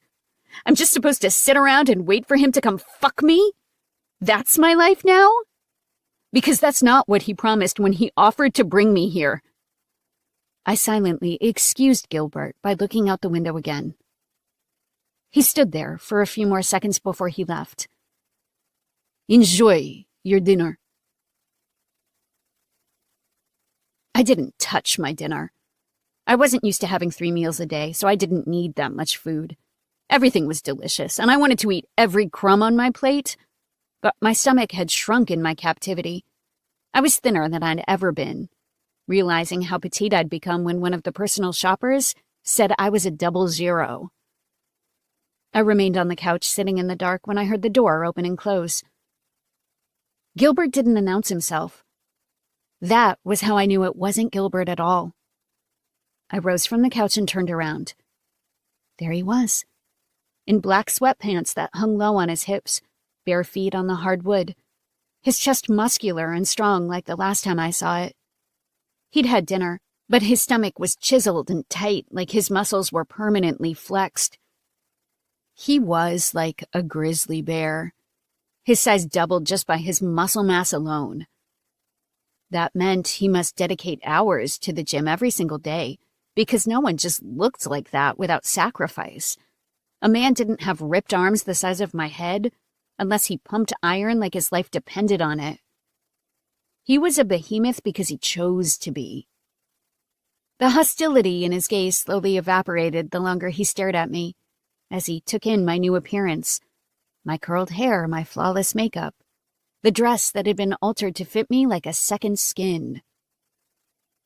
There was still anger behind his eyes, but it was impossible for him to hold on to when he loved the way I looked. He said I was the most beautiful woman in the world when he saw me at my worst. What did he think of me now, when I was at my best? I'm here. I half expected him to bend me over the couch and fuck me mercilessly. I was actually disappointed when he didn't. He clearly wasn't interested. Speak. It's been 3 days. How are you still mad at me? Because I don't let shit go. Ever. His eyes started to turn maniacal once more. I chose my sister over you. That's an unforgivable offense. His eyes were open and cold, bringing the camp right into my bedroom. Fender, getting yourself nearly killed is an unforgivable offense, and no, I'm not over it. I wouldn't apologize for it. I don't know what you expect me to say. What do you want from me? His fire rose, like I'd just drenched him with scotch. I really didn't know what I wanted from him. You demanded my attention for that. His eyes seared me, like I'd committed a terrible sin. My time is valuable. Don't waste it again. He turned around to depart. Wait! He ignored me. Fender! I grabbed onto his arm. Please! He didn't yank it out of my grasp, but he didn't turn around either. He halted in his tracks, giving me another opportunity to speak my mind. I rested my forehead against the back of his arm and closed my eyes, feeling his warm skin, thinking of our nights together and the comfort it brought me even when it shouldn't. You're all I have. He was still, letting me hold on to his arm, letting me rest my lips against his skin. I'm not ready. He pulled his arm free from my grasp and walked out, leaving me alone, the shadows closing in and hiding the beautiful moldings, the fine furniture, the golden sconces, and bringing me into a dark cabin without a fire to keep me warm. Chapter 10. Small Talk. Fender. My presence at the camp was about accountability. The real work took place in Paris with my men, distributors, logistics, and dinners with the people I paid to look the other way. That was where my most important work happened. The only pleasure I took in the camp was the unbelievable landscape. Quiet, isolated, timeless. It was a place very few people had ever seen. My week had been spent running a drug empire. It wasn't just that I didn't want to see Melanie, I also didn't have the time. And I was unwilling to make the time after what she did. I pulled up to the front of my estate and handed the car over to the valet before I approached the open doorway where Gilbert stood, hands behind his back, his appearance immaculate, as ever, despite the late hour. "Welcome home, Your Highness." He gestured for me to step inside before he shut and bolted the door behind me. His shoes tapped against the hard floor as he followed me. "A brand new bottle of open scotch is in your office. The dinner I served this evening is still fresh, if you would like that as well." "No." I walked into the main sitting room, which I rarely used unless guests were present. "Of course. I've also given Melanie a tour of the house and grounds. I was thinking, we'll speak tomorrow." I took the stairs without looking back. Gilbert's voice reached me from the foyer. "Of course. Have a good evening." I made my way to the third floor and approached my bedroom door, which was open. I stepped inside and shed my clothes, tossing them to the floor for Gilbert to fetch tomorrow while I was gone. My gun was placed on the dresser, and I loosened my watch and set it next to it. Always be aware of your surroundings. I didn't flinch as I pulled out my phone and set it on the dresser. A slight smile slid onto my lips as I dropped my jeans and walked across the room in my boxers. Think she caught me off guard. Cute. "What do you want?" I moved to the flask at the bar and poured myself a glass of scotch so I could take a drink before bed. Get that burn in my veins so I could skip the nightmares tonight. When she didn't answer, I looked at her, where she sat on the couch. The second Gilbert told me he gave her a tour of the house, I knew she'd be waiting for me. A week had passed, and we hadn't had any interaction. She was in a black nightgown, her curled hair pulled over one shoulder, her makeup still on. One strap gently slipped over her smooth skin, falling to her elbow. She didn't seem to notice, her brilliant blue eyes on me, even brighter than they used to be with the dark smoke around her eyes. She was a beautiful woman, naturally, without a drop of makeup to accentuate her features, but with a face full of makeup, there were no words. She looked photoshopped, even though she was real. She would be the item people envied me most for. It wouldn't be the money, the power, the whores. It would be this single woman, my woman. You didn't keep your promise. I watched the resentment in her eyes, the disappointment. A life of luxury wasn't enough, not without a critical component. Me. I entered the living room and lowered myself onto the couch across from her, a coffee table between us. I set the glass on the surface, my elbows resting on my thighs, leaning forward as I examined her. I'm alone in my room all day. Have no one to talk to. Your butler hates me. She crossed her legs, then wrapped her arms around her shoulders, her hands gently rubbing her skin as if she were cold. Her eyes wandered out the window for a brief moment before they came back to me. He doesn't hate you. A quiet, sarcastic chuckle escaped her lips. He just expects the best at all times. That's why I hired him. Her arms went still as she gazed at me, looking me deep in the eye the way she did when we were naked and sweaty. She'd tried to run from me, but my hook was in her flesh, and she was permanently attached to me by an invisible line. Despite our differences, our ideologies, our morals, she couldn't deny the all-consuming connection between us. If that weren't the case, she wouldn't come to me at all. This is worse than the camp. At least I could go outside. You can go outside. She released a quiet sigh, then looked away. I studied her accentuated cheekbone, her almond-shaped eyes, the way her hair shone like the snow in direct sunlight. There were evenings when I could stare at a painting for hours. She was a painting I could stare at for a lifetime. I promised you gowns and diamonds. I promised you a butler, albeit one with attitude. I promised you gourmet meals, a palace. And you promised me you. She finally spat it out, her expression immediately tightening in a stark look of self-loathing. Her eyes immediately dropped in shame as she swallowed, her throat shifting slightly at her actions. A small smile moved onto my lips. She kept her eyes down for a long time. Her thick eyelashes stretched down her cheeks. Her plump lips were pressed tightly together, trying to suppress the words that had already flown out of her mouth. "You want me, Shelley?" Her chin quickly lifted when she heard her nickname. The satin of her gown tightened and shone differently every time she took a breath, and that shine appeared more often because her breathing had quickened. The brilliance in her eyes had disappeared, and now she was vulnerable, a meal for the taking. One of my hands enveloped the other, sheathing my knuckles. The smile was gone, my eyes ripping that dress to shreds. She was mine even when I didn't touch her. She was mine whether I was right beside her or hundreds of miles away. I'd claimed this woman as mine, and she needed to be reminded that I hadn't claimed her by force, but acceptance. Then don't cross me again.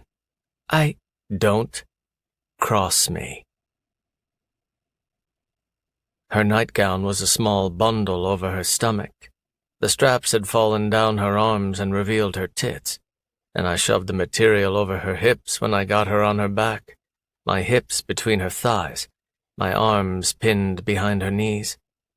I pushed her into my sheets, fucked her hard like a whore, slamming my wooden headboard into the wall and scraping the wallpaper. It didn't matter how hard I gave it to her, she always took it. She was always wet. She winced in pain sometimes, but never complained once.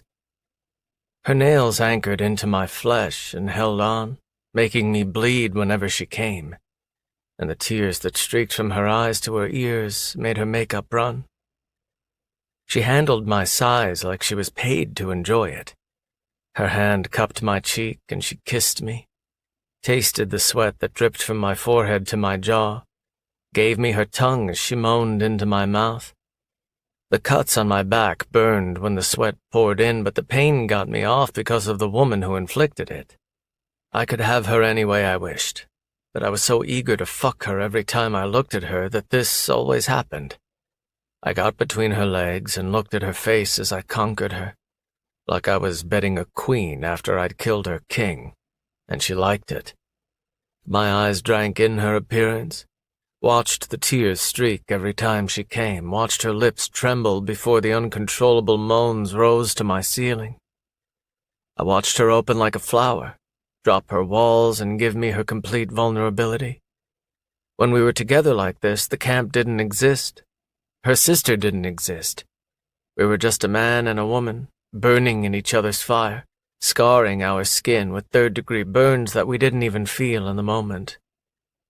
I came inside her for the final time, my ass tightening as I shoved myself completely within her, my spine tingling when I dropped another load inside her body.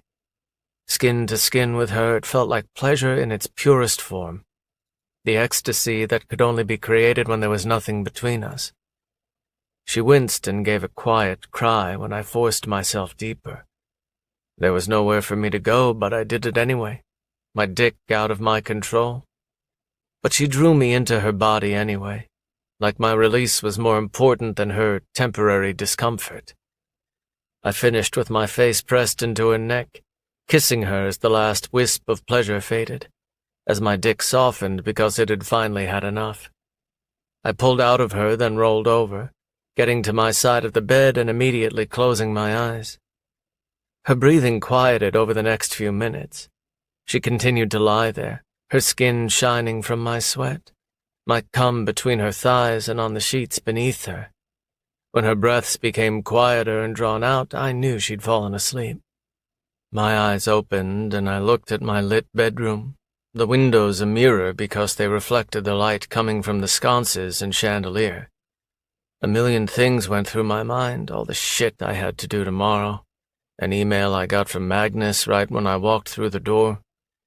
My head turned farther to look at the woman beside me, in the exact same position I'd left her, as if this were the first time she'd truly slept since arriving here. Dark makeup had stained her pillow, and my bed smelled like sex with a hint of her floral perfume. Her lips were neutral because the color had disappeared on my chest and neck. Her fair skin was unblemished, like she hadn't just spent weeks as forced labor in the camp in the middle of the wilderness near the French Alps. Her perfection was eternal. I left the bed and put on my boxers before I scooped her into my arms and carried her down the stairs to her bedroom. She was barely covered by the black nightgown, her perfect curls now messy from my possessive fingers. My arms were used to lifting bars with weight plates stacked to capacity, so she literally felt like a feather to me, a single barbell. I placed her on the bed and draped the blanket folded at the corner on top of her before I left. Fender? Her quiet whisper was cracked, as if she'd been asleep for hours rather than minutes. I turned back around at the door, prepared to flip off the light and depart. She took a quick scan and realized she was in her bedroom. Why did you bring me here? I was in no mood to explain myself. I walked out and ignored her question. I sat in my office across from Liam, one of my top guys. With blonde hair and blue eyes, he was a young guy, nearly 7 years younger than me, but he was eager, obedient, and most importantly, quiet. I stared him down. Explain.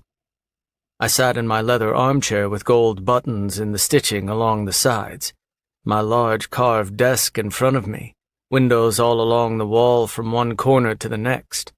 A full sitting area was on the rug in the center, several couches and armchairs, a large mantel with a fire that was big enough to roast a whole pig on a spit. Charles said he's been having issues with these men. No. I straightened in my chair and leaned forward, one of my heavy arms resting on the shiny surface of the preserved wood, a relic of my noble ancestors. Don't explain why he hasn't paid, explain why he's still alive. Liam stilled at my command, his blue eyes showing a brief hesitance. It's only been a day. If it had only been a minute, that would be enough. Tell me when it's done. He's one of our biggest distributors. You think I give a damn? I instantly blew up, spittle flying from my mouth and sprinkling the desk with my outburst. Everyone wants to do business with me. You know why? Because I don't fucking play games. If I say I'm gonna do something, I fucking do it. You don't pay me, you die. That's simple. I made that very clear when he signed his contract. His men were hit by somebody. Bad blood. Don't fucking care. Liam finally shut his mouth. Now that you're done wasting my time, go do your job. My elbows were on the desk as I stared at my laptop, my hands together in front of my mouth, my eyes combing through the columns to make sure every single ounce was accounted for. Magnus did his own measurements at the camp and sent them to me securely, so we would always be able to track every single grain from start to finish. If someone was disloyal, we would find out. It had only happened once, and it never happened thereafter because the men never forgot that brutal execution. People were only honest if you gave them no other option but to be honest. The door opened without a knock. My eyes immediately glanced up to see Melanie standing there, wearing a beautiful dress and heels with a sparkling necklace and bracelet, her hair straight and shiny, her makeup ready for a formal event. She kept one hand on the door as she stared at me, trying to gauge my mood. That was pretty easy to do, since I was always hungry. She took the risk and stepped farther into my office, scanning the elegant room as she approached my desk, her heels muffled on the rug, and then loud against the hardwood floor as she made her way across. She stopped in front of my desk, her fingertips fidgeting together at her waist, having an elegant poise that I found so attractive. Even when she was in the clearing, she had this graceful posture that gave her an unspoken power, despite her situation. She was both confident and timid at the same time, especially around me. I waited, in the exact same position as I'd been in before, except my eyes were on her instead of the screen that required my attention. Will you have lunch with me? I ate lunch alone right here at my desk so I could keep working. My dinner was usually enjoyed in the same way. I hardly ever dined with anyone except at social events, and without company, there was no reason to sit alone at a dining table, my thoughts, my only conversation.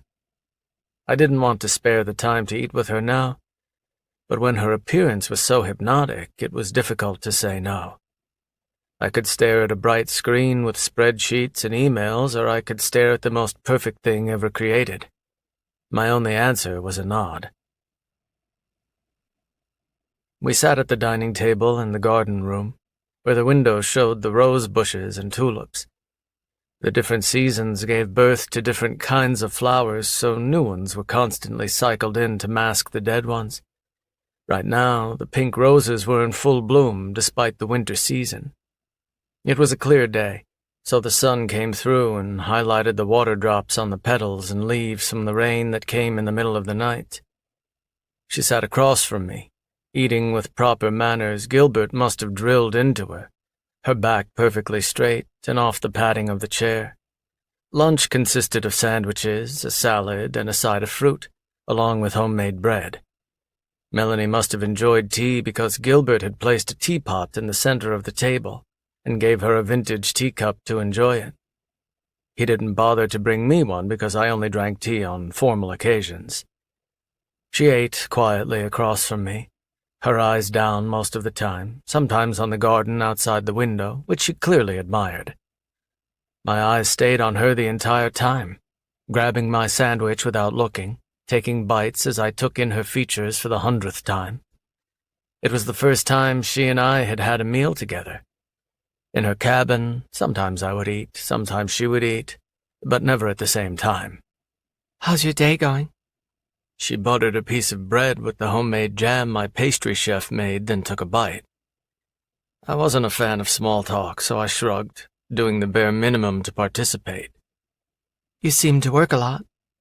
What else is there to do? She stilled at the question and stared for a while, like she didn't know how to answer that. I picked up the other half of my sandwich and took a bite. What are you working on right now? I chewed my bite as I stared her down. I don't want to talk about work. She would never understand any of it, and I wasn't happy about the way things were going at the moment.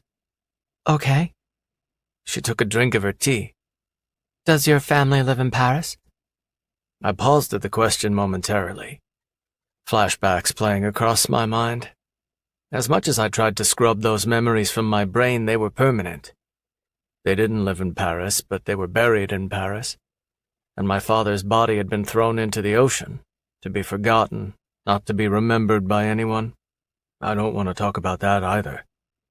Disappointment filled her eyes. My father abandoned us after I was born. I don't remember him. She shared that information unexpectedly, like she just wanted to talk to me, even if I was only listening. My mom raised us until she got sick, and then Raven took over.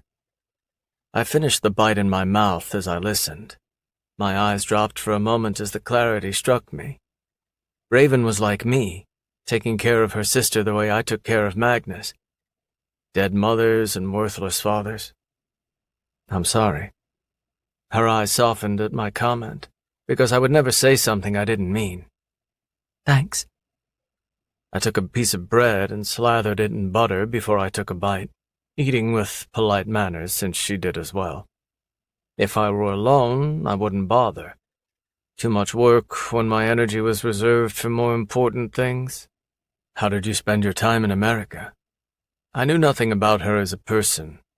I knew her body, like my own, knew her subtle reactions, her presence, but nothing substantial. That information was irrelevant because it wouldn't change the way I felt, so it had never been important to me. I was a bartender, going to cosmetology school, she said with a slight twinge of embarrassment. Raven is the smart one. After college, she moved to Paris for her graduate studies. I don't care about her. Her only relevance was their relation. Outside that context, I didn't give a damn about her life and accomplishments. Being educated and being smart are two different things. The only reason you live in her shadow is because you choose to stand there. Move. She rested her fingertips on her teacup as she absorbed my words. If she was smart, she wouldn't have been picked for the red snow. She wouldn't have run into a blizzard. She would have kept her head down instead of pissing off every single guard in that camp. She doesn't belong on the pedestal where you've placed her. Her eyes shone a little brighter as she stared at me, words sitting on her tongue that she struggled to say. You think she's stupid for trying to be free? Your definition of smart is submission. Melanie caved to me in every way imaginable, but this was the one thing she wouldn't bend for. Instead of keeping her mouth shut, she defended her sister. I believe in working smart, not hard. Every choice she makes harshens her conditions, makes her existence more unbearable. Her outcome won't change. So instead of trying to improve her quality of life like the other girls, she chooses to attempt the impossible. Idiotic. Her time could be better spent. I took a drink of my water and stared at Melanie, wondering if she would make the wrong decision and push this conversation. She dropped her gaze. Good. After lunch, I returned to my office. I approached my desk where my laptop remained. A cup of hot black coffee was waiting for me, along with my mail. I grabbed it and sifted through it, opening each piece and glancing through it before tossing it into a pile on my desk. Footsteps sounded behind me. With a letter open in my hand, I turned around to see her. Melanie took a seat on the couch and got comfortable with a book in her hands. I stared. When she felt my look, she turned to meet my gaze. I'll be quiet. My eyebrows furrowed, and I lowered the letter to my side. Her body became more rigid under my gaze because she knew I was pissed. I approached the couch and stared down at her. Get out. She got to her feet. I said I'll be quiet. I just don't want to be alone. Too fucking bad. Take the car and go into the city. How do you know I won't run away? Try, and see what happens. She gripped the book to her chest, her breathing elevated. The only way you leave me is if I let you leave. My hand shook at my side the longer she didn't cooperate, when my men would have fled. Go. She stayed. Why do you want me here if you don't? That's my business. She turned away, her eyes starting to water. Tears didn't affect me. Empathy was something I'd never learned. The pain and suffering of others was white noise because no one cared about my suffering. But watching her struggle to combat tears made me feel inadequate. Like I'd allowed my trophy to rust over instead of taking care of it. She wouldn't look at me, her lips tightly pressed together in restraint. I set the letter on one of the tables and came closer to her, my hand moving to her waist, my thumb over her belly button while my fingers stretched across her back. My thumb squeezed her stomach slightly as I moved farther into her vision. I need my space. I need to work. I'll be quiet. My men stop by throughout the day. It's not a place for you. She still didn't look at me, but she eventually gave a nod in agreement. I could read her pretty well, but in this instance I struggled. Why is it hard for you to be alone? I don't know, she whispered. When I'm with you, it drowns out the thoughts I don't want to have. You see me so infrequently that I'm just left to my own voice, my regrets, my pain. I live in a palace with beautiful clothes while my sister is... She couldn't bring herself to finish. It's just hard. My hand cupped her face, and my thumb caught a tear that slid down her cheek. Her eyes were subdued, as if she were scared, and the sheen on the surface of her eyes reflected the brilliant chandelier above. Whether she cried or smiled, her beauty was the same, but this was a sad beauty. Her words from last week came back to me, an echo. You're all I have. Her father left, her mother left, and then her sister left, and Melanie crossed the ocean to chase her, hurt that she was left behind. Every single person had come and gone. My fingers moved to her chin, and I forced her to look at me. I will never abandon you, Xiaoyi. Her eyes started to water more, as if that was exactly what she needed to hear. When I didn't hear from Liam by that evening, I texted him. Is it done? I shouldn't even have to ask, and I was tempted to order his execution next. There was no response, no dots, no activity. I sat at my desk, staring at the dark screen of my phone, growing more furious by every passing second. Then it rang. It was Magnus, using the satellite phone at the camp. I answered but didn't speak, my mood too foul for a conversation. He was used to my silence, so he knew I was there. I've agreed to give Charles 48 hours to get the money. My body immediately tightened when I heard what he said, and without a second thought I was on my feet.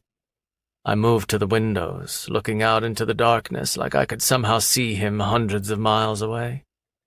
My anger was so fucking loud through the phone that I didn't need to say a goddamn word. He lost over half his men in the hit, the money was taken, but he will have it for us in 48 hours. I could see my own reflection in the glass, see the fire in my dark eyes. I will slit Liam's throat for this. Static came over the line because the connection was weak, but his words were strong. It's 48 hours, Fender. Doesn't fucking matter. That's how we treat our partnerships? I verified that his story is true, that the hit was real, that he even lost his wife and eldest son. Your response isn't just cold, but maniacal. We have our rules. No one has to know. People talk, Magnus. They'll know we're soft. I think it's better to appear soft than fucking insane. It's bad for business. Charles has been our partner for years, has always paid us on time, and to ignore that is disloyal. We would lose more respect doing it your way instead of mine. There is no your way, it's my way. I'm in charge here, not you. He turned quiet for a while. My job is to make you see clearly, to see past your anger and stubbornness and make the best decision for yourself as well as the business. I will do that job, whether you like it or not. I clenched my jaw so hard my gums ached. If you or anyone else, I'd kill you, personally. Trust me, I feel the same way. I sat in the sitting room in my bedroom, looking at the TV above the fireplace, nursing my anger with a glass of scotch. The screen was showing a replay of the game, but I didn't pay attention to it. Fucking Magnus, he had a lot of goddamn nerve. We disagreed on almost everything, from the business to personal ideologies. We were enemies in every way but blood, but that connection was so strong, so innate that it conquered everything else. I made threats I would never execute. He did the same. My own man went over my head and snitched to Magnus, and I should kill them both, even if they were right, but I couldn't. All I could do was sit there and simmer, infuriated. My hand squeezed my glass so hard that I almost shattered it a couple times. But I'd learned my lesson from doing it so many times. A shard of glass in the hand was a bitch to get out, and Gilbert would lose his goddamn mind if the blood stained any of the furniture. My bedroom door opened. It was behind me on the other side of the room, but I knew exactly who it was. Not tonight. Her beauty wouldn't pull me out of this mood. Her sweet voice wouldn't make me think of the roses in the garden. My fury was unconquerable, but she came to me anyway, wearing lingerie, a black bodysuit covered in diamonds. I stared at her, still angry, but a bit less. I'm not in the mood. I turned my gaze back to the TV and took a drink. She remained next to the armrest in sky-high heels, smooth legs, big hair. What happened? I rested my arm over the back of the couch. Doesn't concern you. She studied me for a while before she moved to the couch and straddled my hips. Her fingers moved between her thighs and unclasped the bottom so it would open, her sex easily accessible. My eyes were forced to look at her, to smell her, to feel the tension ebb away just from having her on top of me. Images of us together in front of the fireplace on the floor of her cabin came back to me, her body covered in sweat because she worked so hard to fuck me to get the two of us off repeatedly. When she pulled on my boxers, my hips automatically rose so she could get them off. My hand set the glass on the table beside me, and my dick went from soft and angry to hard and eager. Her hand cupped my face and she kissed me, her hair falling down around me and blanketing me in a curtain of her smell, and she directed me inside her as she slid down over my length, her pussy perfectly coated with arousal to take me without foreplay, like she'd been thinking about me all day. I closed my eyes and moaned against her lips as she sheathed me with the best pussy of my life. Her arms hooked around my neck as she kept her face close to mine, and she fucked me the way I liked, good and slow, rocking her hips exactly how I'd shown her. All the bullshit with my brother went out the window as I enjoyed my woman. And fuck did I enjoy her. You make me forget. She breathed against my mouth as she continued to force me inside her, grinding her hips at the end of every drop to let me feel her more intimately before rising once again. I can make you forget.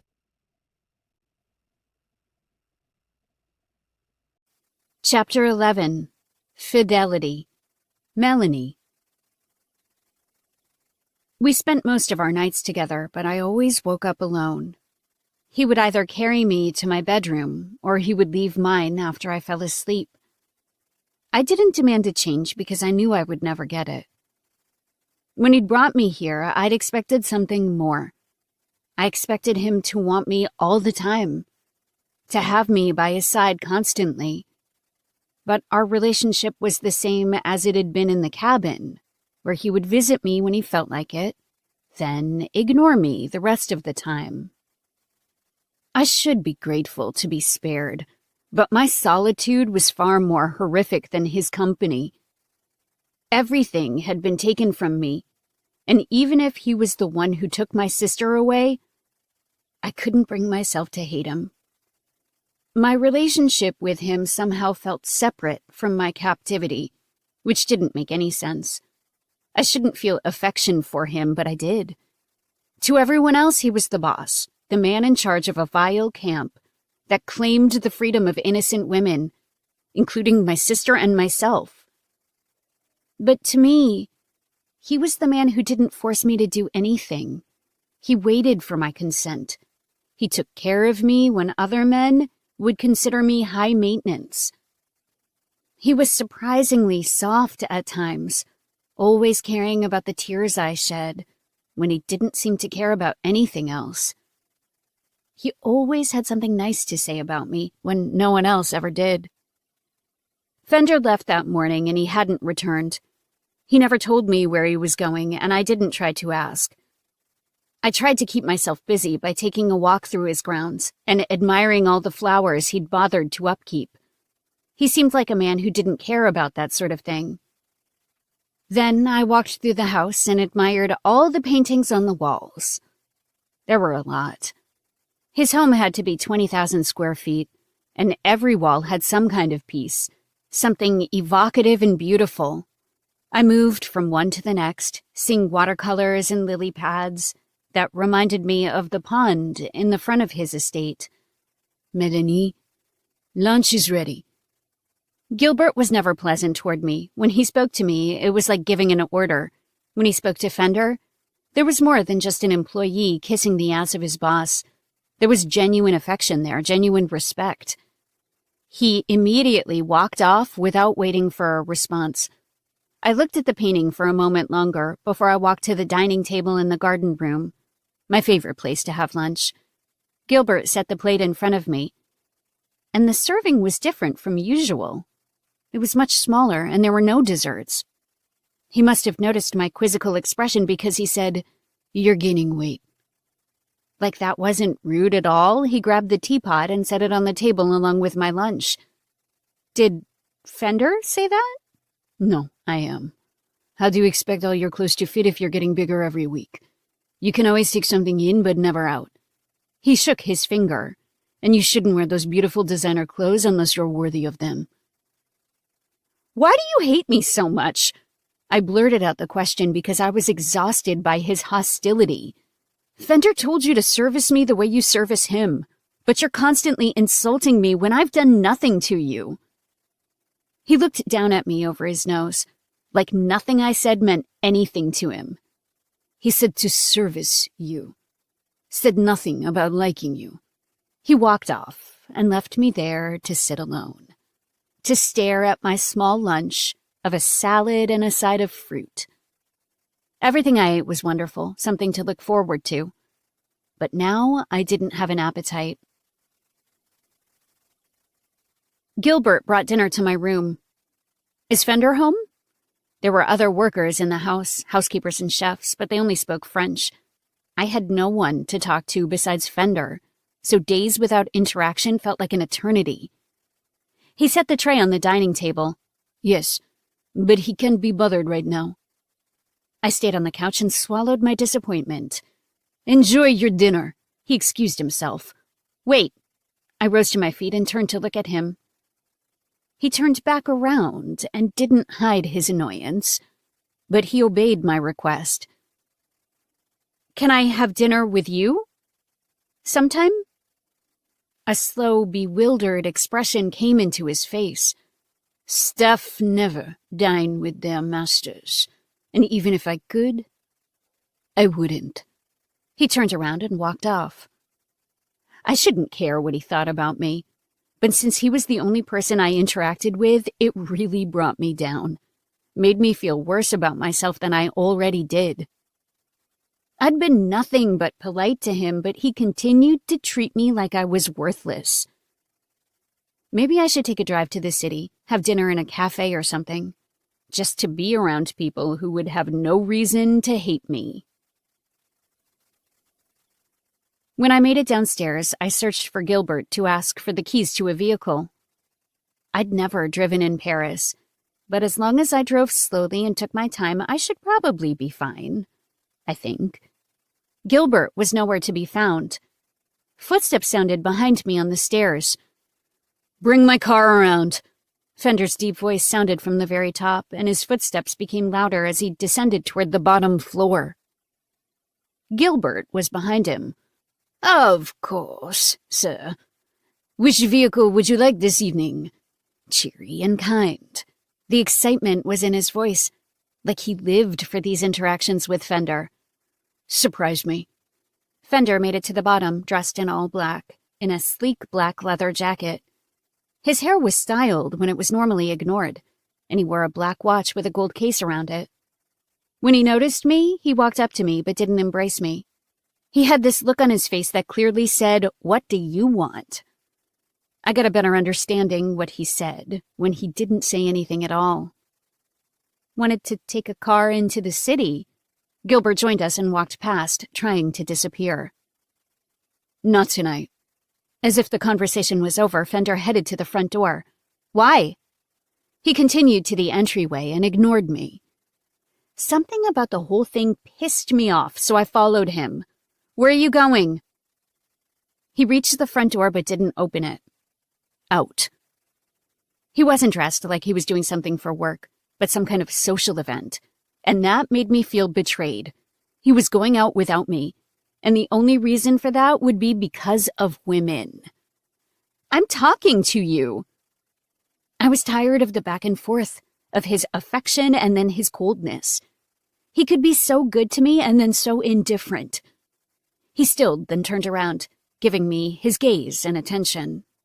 His muscular arms rested by his sides, and he took a step toward me, his eyes showing their annoyance at the interruption. Why won't you answer me? Because I don't have to. Like that was final, he said nothing else. My eyes started to water against my will, my throat beginning to burn. I felt so alone here, felt betrayed by him when he owed me nothing. I hated myself for feeling this way, feeling something I didn't quite understand. As with every other time I shed tears, it softened him. His eyes dropped the hostility. What do you want from me? Are you with other women? I dropped my restraint and spoke my mind. His eyes narrowed. None of your business. Because if we aren't going to use anything... Is that really your concern? He stepped closer to me, his eyes shifting back and forth as he burned his look into mine. If you want my fidelity, all you have to do is ask for it. My eyes were still wet with tears, but they were old now, and there were no new ones to replace them. I ask you things all the time, and you ignore me or say yes or no. Yes or no what? Do you want my fidelity? Out of pride, I should say no, but I couldn't do that. The idea of him going out and being with another woman made me sick, And not because I wanted to stay clean. It was much deeper than that. Yes. He turned to the door again, like the matter was settled. He opened the door and stepped outside where his car was waiting. My unease had been swayed, but there was still a gaping hole of confusion inside. Why will you give this to me but nothing else? I went after him, ignoring the valet who stood there and Gilbert, who appeared out of thin air. Fender turned back to me once more. How can you give that to me so easily but dismiss me all the time? When you ignore all my questions? When you treat me like I mean nothing to you? Explain to me how that makes any sense. He considered me for a long time, those hostile eyes infinite pools of darkness. He had a sinister energy and radiated constant coldness. But he was the strongest, most handsome man I'd ever looked at, and the idea of sharing him made me irrational. You said you would never abandon me. But every time he left, he did. Every time he excluded me from his life, he did. I want more than that. And you would have had it if you hadn't run from me. His voice deepened and turned angry. The sting of betrayal was obvious in the burn of his eyes. Even after our conversation about it, he was still furious. He said he never let anything go, and he wasn't kidding. You fucked my brains out, and then the next day you threw yourself at death. For my sister, I snapped. And you wouldn't have done the same? All I got was a stare down. Gilbert slowly stepped away, nodded to the valet, and they excused themselves somewhere on the grounds, so we could talk in private. Fender didn't seem to care whether they were there or not. His look continued to pierce through my flesh and to my skull. If I let you go right now, would you leave? I stilled at the question. Answer me. I don't understand why. Answer the fucking question. If Fender really let me go, and I could walk out those front gates and return to a normal life, I wasn't sure what I would even do. The only thing I'd want to do is go to the police and tell them about the girls at the camp so they could rescue my sister. But my limited time with him taught me that he was invincible, that he dared me to escape because he was untouchable. The authorities would do nothing. And if I couldn't do that, then I didn't know what I would do with myself. I didn't know how I would adapt to normal life. Not after what I'd been through. No one would ever understand. And the men I met wouldn't understand either. And they wouldn't compare to Fender anyway. The man who made other men undesirable. If I couldn't save my sister, then an existence out there felt pointless. Not when I had everything I could ever dream of right here, including him. No. His eyes remained rigid for a few seconds before they released me. It took him time to absorb my answer, but when he got it, his hard body began to soften everywhere, not just in his eyes. I haven't been with anyone since you, nor did I ever intend to. I'm meeting someone I work with, and I'll see you when I return. Chapter 12. Bartholomew. Fender. The club was dark. Music blared overhead, the bass thumped. The walls were covered with red velvet that smelled like decades of smoke. The leather chairs sagged in places because they hadn't been replaced since the place opened decades ago. I sat alone, the glass of scotch in front of me, my eyes surveying the idiots who danced to the music, took shots, flirted with people they would never see again after the next morning. A group of girls seemed to be celebrating a bachelorette party because one had a fake veil on top of her head. With police cars in the streets and cameras everywhere, people assumed the world was a safe place. Well, I was sitting just 20 feet away from them, and I could shoot each of those girls in the back of the head with no consequence, and they had no idea who was about to join me. He appeared through the darkness and the smoke, dressed in all black, wearing his signature military boots. As he passed the girls, one reached out to grab him by the arm. His head wasn't even turned her way, and he sidestepped the touch and kept going. He fell into the booth across from me, and before his ass even touched the seat, the waitress was there with his drink. He gave a nod without actually looking at her. Now we were alone. He tilted his head back and took a big drink, like it was a shot rather than a glass of whiskey. He wiped his mouth on the back of his hand just behind his thumb that got comfortable in the leather chair. Leaning back, looking at me with dark eyes that reminded me of shadows, he wasn't much of a talker. Neither was I. No wonder we got along so well. After a long stare down, he spoke. On behalf of the chasseurs, I demand a cut. He picked up his glass and held it lazily, almost like it was a cigar between his fingertips. You need fewer girls. You need to supplement us with something else. Bartholomew is the leader of the Hunters, an underground criminal organization that was connected to every aspect of the underworld, and his headquarters were literally underground, the Parisian catacombs. I don't have the room. Make room. He turned colder when he didn't get the answer he wanted. Not possible. You can thank Magnus for that. We hadn't spoken since that last conversation, and I had no desire to have another. He was already on thin ice, and then he decided to stomp his foot. A long stare transpired, everlasting. What did your brother do? One of our partners was unable to pay. I ordered his execution, but Magnus decided to spare him because of the circumstance. The circumstance? He's got a blood feud with someone, and they decided to hit him hard. They took the money, half his men, and even his wife and one of his kids. Said he would produce the money in 48 hours. Did he? Deadline is tomorrow. But I don't care about his sob story. Despite what many people may think, rules aren't meant to be broken. Especially mine. Bartholomew gripped his glass as his elbow rested on the table, and his direct eye contact lasted a long time, both hostile and indifferent. He was one of the few men I met who was truly impossible to read. It wasn't a poker face either, he was just complicated.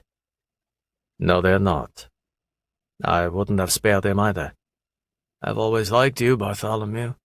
I raised my glass before I took a drink. He didn't crack a smile. Magnus has been dead weight for a long time. Cut him loose. I took another drink. And replace him with me. He set his empty glass on the table, then relaxed in the chair, giving me the floor to respond to what he said, because he was dead serious. My eyes immediately flicked away and surveyed the scene of the club, seeing the girls cast interested glances our way but never making their way over. Maybe they knew we were the kind of men that would ruin their lives. He's not cut out for this. You know it. My eyes moved back to him. Magnus had been pissing me off for a while now. He questioned every decision I made, tried to convince me to change our entire operation. Even when I explained to him dozens of times, his suggestions would never work. When I wanted to scale up the operation, he was full of excuses. If he were anyone else, you know you'd kill him. Yes, he would have been dead years ago. You know what I'll bring to the table. His arms rested on the surface of the table, his long sleeves gripping his muscles. His eyes pierced into my face as he stared me down, forcing an answer. What does he have that I don't? I sucked in a long, slow breath before I finished off my glass. Melanie's beautiful voice echoed in my mind. He's all I have.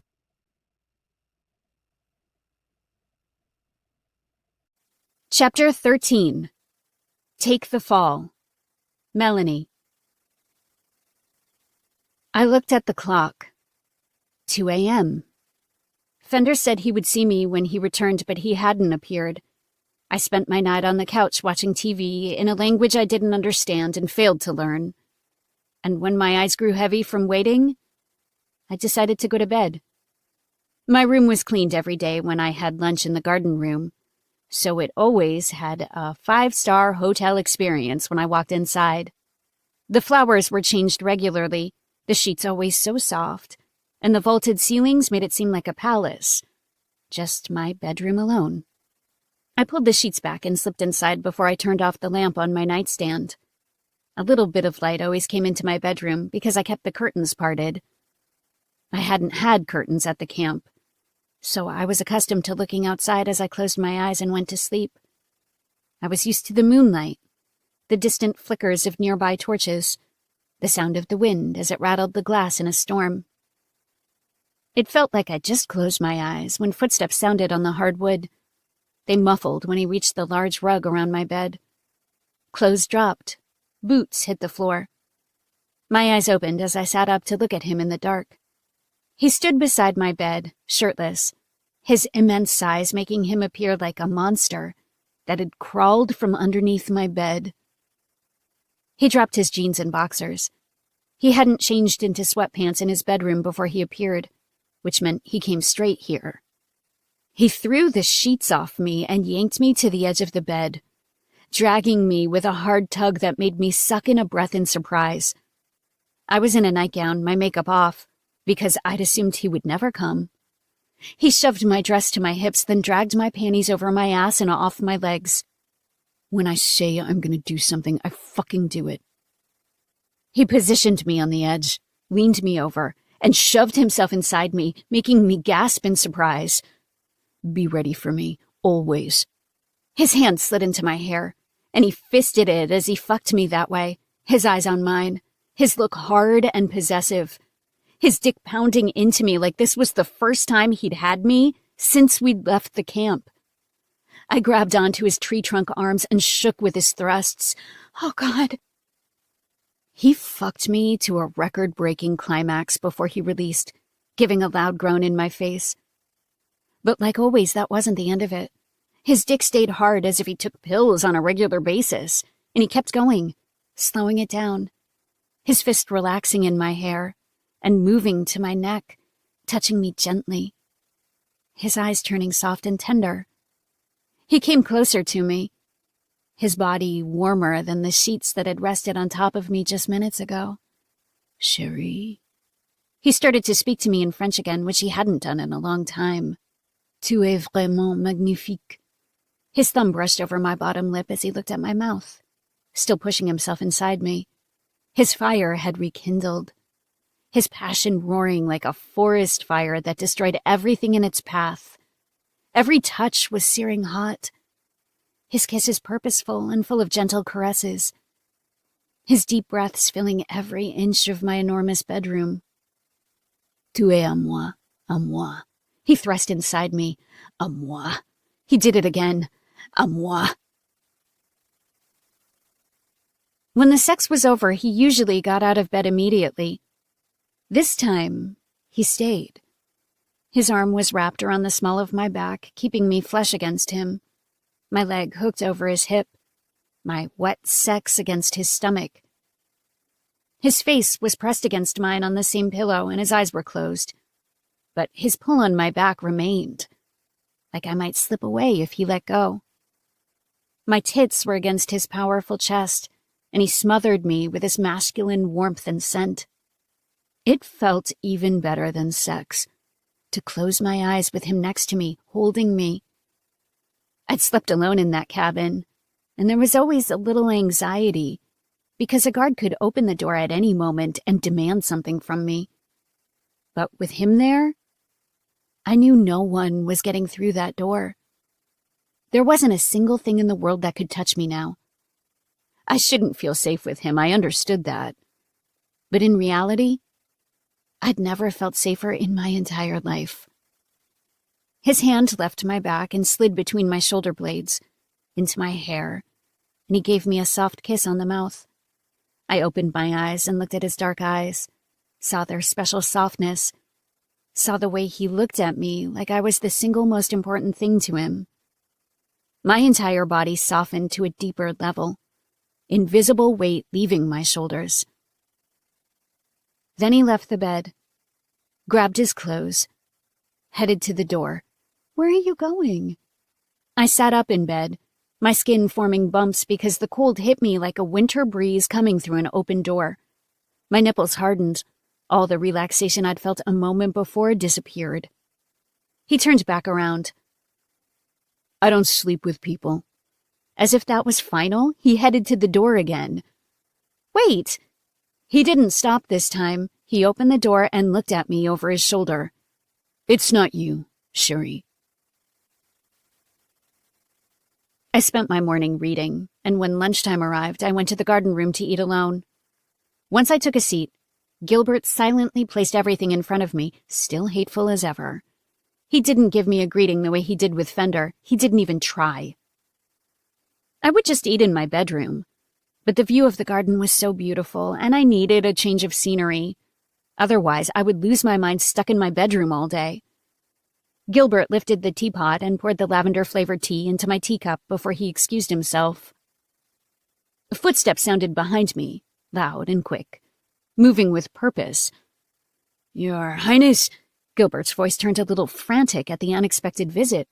I was just about to bring your tray. I'll take lunch here. He moved to the seat across from me, in a long-sleeved black shirt, his eyes immediately absorbing my face like he hadn't stared at it for hours last night. There were no bags under his eyes, like he never got tired, even when he hardly slept. As I will every day from now on. Gilbert looked like a cat thrown out into the rain. The unexpected change in schedule and setting made a fuse burn in his brain. He took a moment to recover himself before he headed into the kitchen to grab the tray. I watched Fender stare at me, hardly recognizing the man right in front of me. One conversation had changed everything, brought back the man I'd missed since the camp.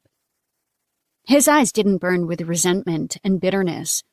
Now he looked at me openly, like he could stare at nothing else but me and be perfectly content.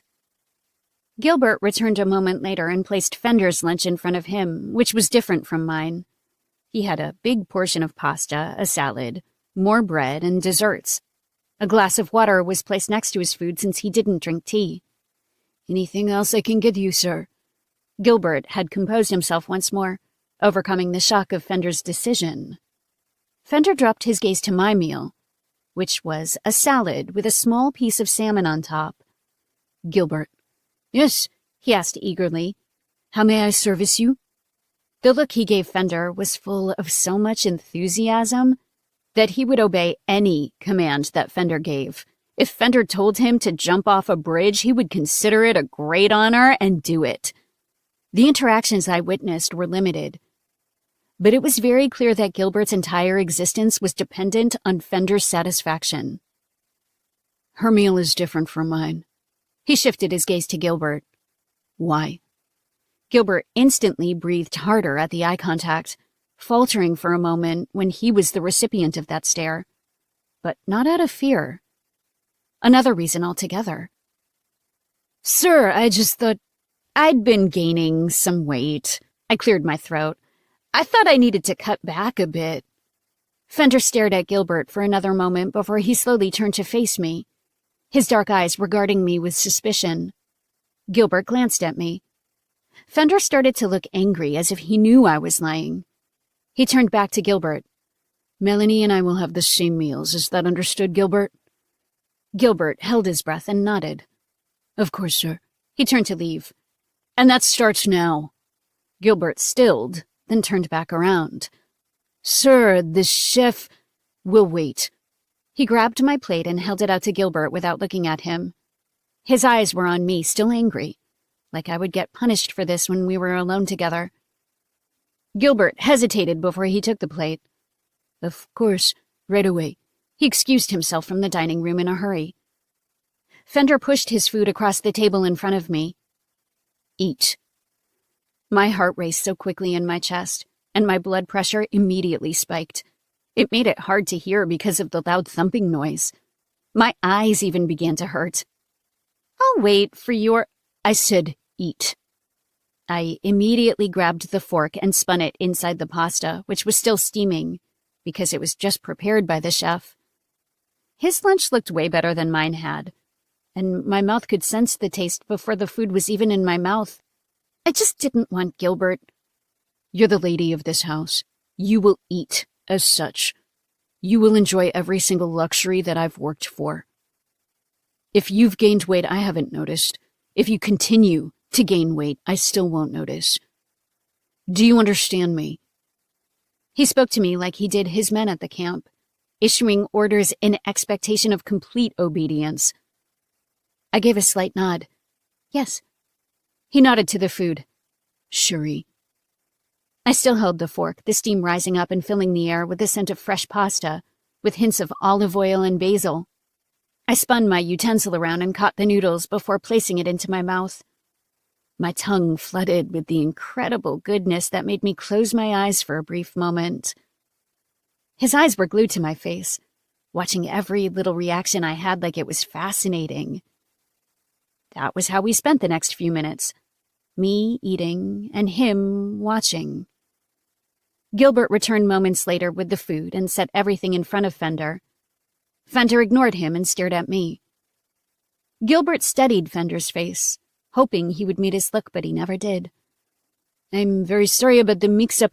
Leave us." His face was hit with disappointment, his eyes falling along with his mouth. His hands went behind his back, he gave a slight bow, and then he dismissed himself, carrying himself without the same immaculate posture he usually possessed. Fender had been in his office all day and through the night. He was a different man now, so I felt welcome stopping by for a visit. Before I reached the door, I halted in my tracks, because Fender had just threatened someone. "The only reason you're still breathing is because if I kill you, I have to kill Magnus too. So trust me when I say my breath will be on the back of your neck day in and day out, waiting for that trip, waiting for that simple mistake that will give me a reason to do what I should do right now." I was so scared that I just stood there, too afraid to turn around and leave, because my heels might tap against the floor and interrupt their... whatever this was. He spoke again. "You've been warned, Liam." Footsteps sounded a moment later, someone approaching the open doorway to his office. A man emerged and immediately turned right, heading to the front of the house where he could depart. He didn't even notice me. Oh, thank God.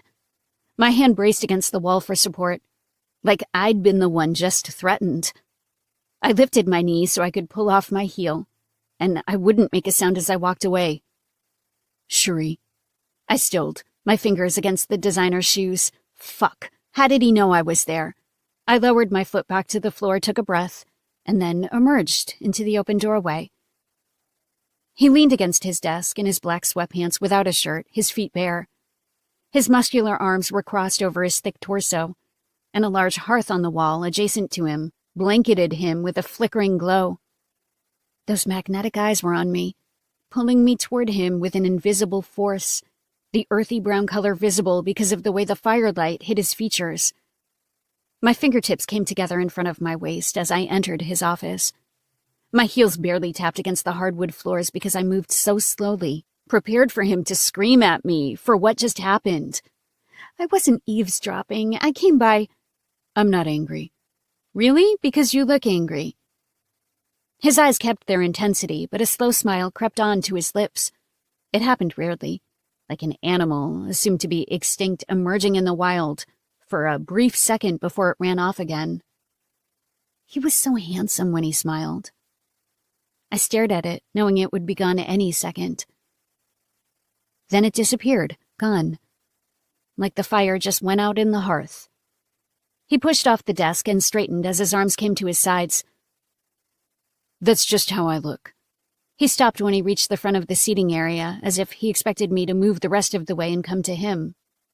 I was in another designer dress, black and tight, the sleeves made of lace. An assortment of diamonds and jewelry had been placed on my nightstand, so I paired it with whatever I wore, looking ready for a special event even when I just sat around the house all day. As I walked toward him, I watched the way his eyes took me in, absorbing me like paint on a blank canvas. The man he just threatened had left his mind the second he was gone. Now his thoughts were on me, telling me how beautiful I was without saying it, surrounding me with affection without even touching me. Sometimes I forgot he was the boss. Because with me, he was just a man. When I stepped in front of him, my hands immediately planted against his stomach, my fingers flinching because he was so hot. It was like touching a log in the fire. He was over a foot taller than me, and without the heels I constantly wore, our heights would be nearly incompatible. His hand slid deep into my hair until it came around the back and fisted the entire thing. He squeezed it like a wet sponge he wanted to wring out. He dipped his head, looked into my eyes for a brief second, and then kissed me. It all happened in one fluid motion. But to me, it was as if time had slowed down, every action taking an eternity. His other hand wrapped around the small of my back, giving me a squeeze against him before his hand gripped both of my cheeks in a single palm. He opened my mouth with his, gave me his slow breath, his tongue, and then he pulled away. He took away his kiss, his touch, his squeeze. He turned around and headed back to the desk, his strong back a sculpture of muscle. He was the perfect specimen for an anatomy class, because every single muscle of his body was defined and chiseled, easily visible even across the room. He fell into the chair at his desk, where his laptop and paperwork lay along with his phone. I approached his desk and stood there, the flames from the hearth hot on my skin, but not warm enough to replace what I'd just lost. My fingertips touched the edge of his desk, feeling the textured wood underneath my skin. It was hard and rough, just like him. "Everything okay?" He leaned back in the leather chair, one elbow propped on the armrest with his hand in the air, his fingertips slightly rubbing together, like there was a grain of sand there. His gaze darkened at the question. "Wait for me in my bedroom. I'll be there shortly." He dropped his gaze and straightened so he could turn his attention to his laptop. His answer didn't disappoint me, because it was much better than the cold ones I used to get. I turned around and departed his office. "Cherie!" I turned around when I reached the door. His eyes were on me. "Be ready for me this time." I was naked under the sheets when he came to bed. He got on top of me and sank me into the mattress before his dick did the same inside me. He hooked my legs around his waist, folded me underneath him, and rocked into me deep and slow. His muscular arms anchored on either side of my head as he held his incredible weight on top of me. My hands planted against his chest as I rocked with him, my legs pulling on his waist to reciprocate his movements. This seemed to be the only position he wanted to have me in, because we rarely did it other ways, but that was fine by me. His passion was hotter than the fire. His words coming out in French, which was so sexy, even though I couldn't understand a word of it.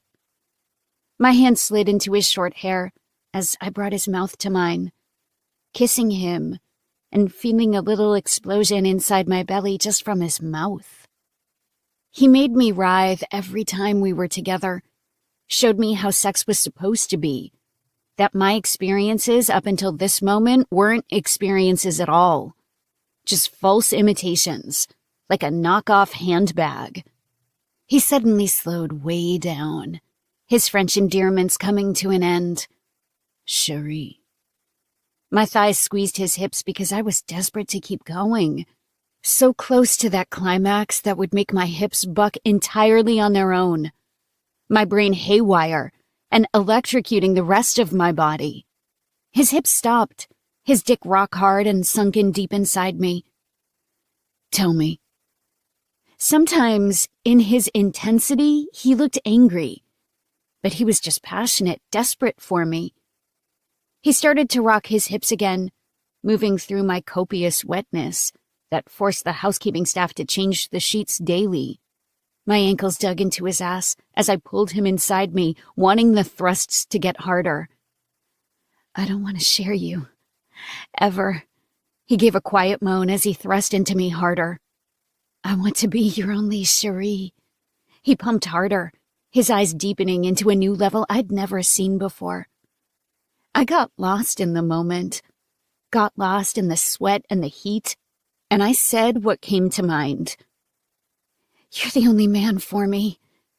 The moan he gave was so deep and sexy that I dug every one of my nails deep into his skin and came, watching him do the same, hold on to me so tightly my bones could break. He pounded into me mercilessly, grunting throughout. "Fuck, Shuri." He lay on his back, slightly propped on the pillows, his thick arm around me and pulling me into his side. I lay partially on top of him, my head on his chest, with my arm draped over his hard stomach, looking at the fire in the fireplace. There was a big flat screen above it, but he never seemed to have it on. The fire crackled just the way it did in the cabin, its warmth reaching us in the bed. The sheets remained at our waists, and I wasn't cold because his arm cupped me all the way down to my ass, acting as a warm blanket. He reached for his phone on the nightstand and looked through email. I could see the screen, but it was all in French, couldn't read a word of it. He finished reading, then set it on the sheets beside him. His rough fingers lightly touched my skin as he looked at the fire, one arm propped behind his head. If I didn't speak, he would never speak. He preferred silence, the conversations that went unsaid.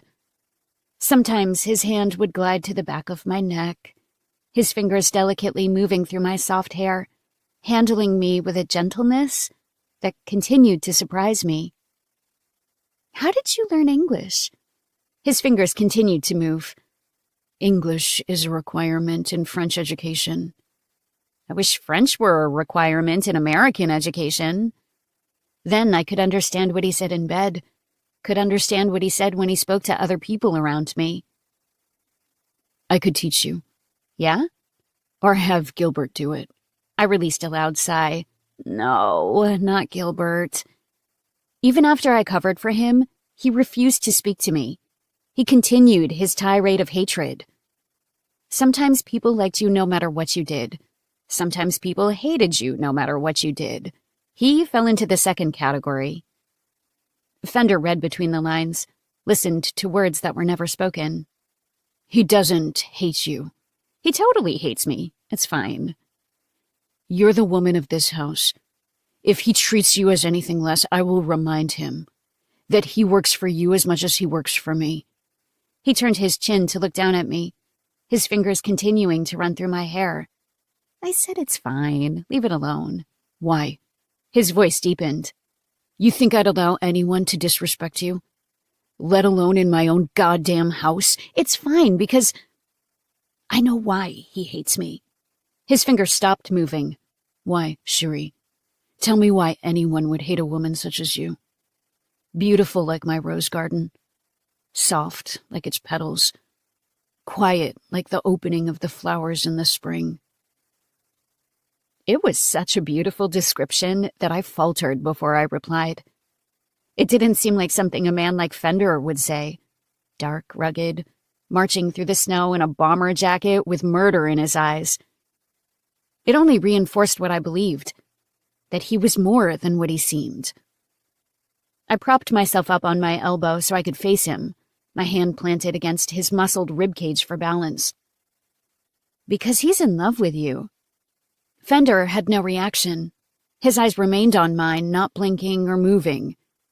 "Did you already know that?" The silence continued. I dropped my gaze and let the subject fade. "Yes." My eyes shifted back to his. "How long?" "Years." "Does that bother you?" I whispered. He gave a subtle shake of his head. "As long as he does his job doesn't matter to me."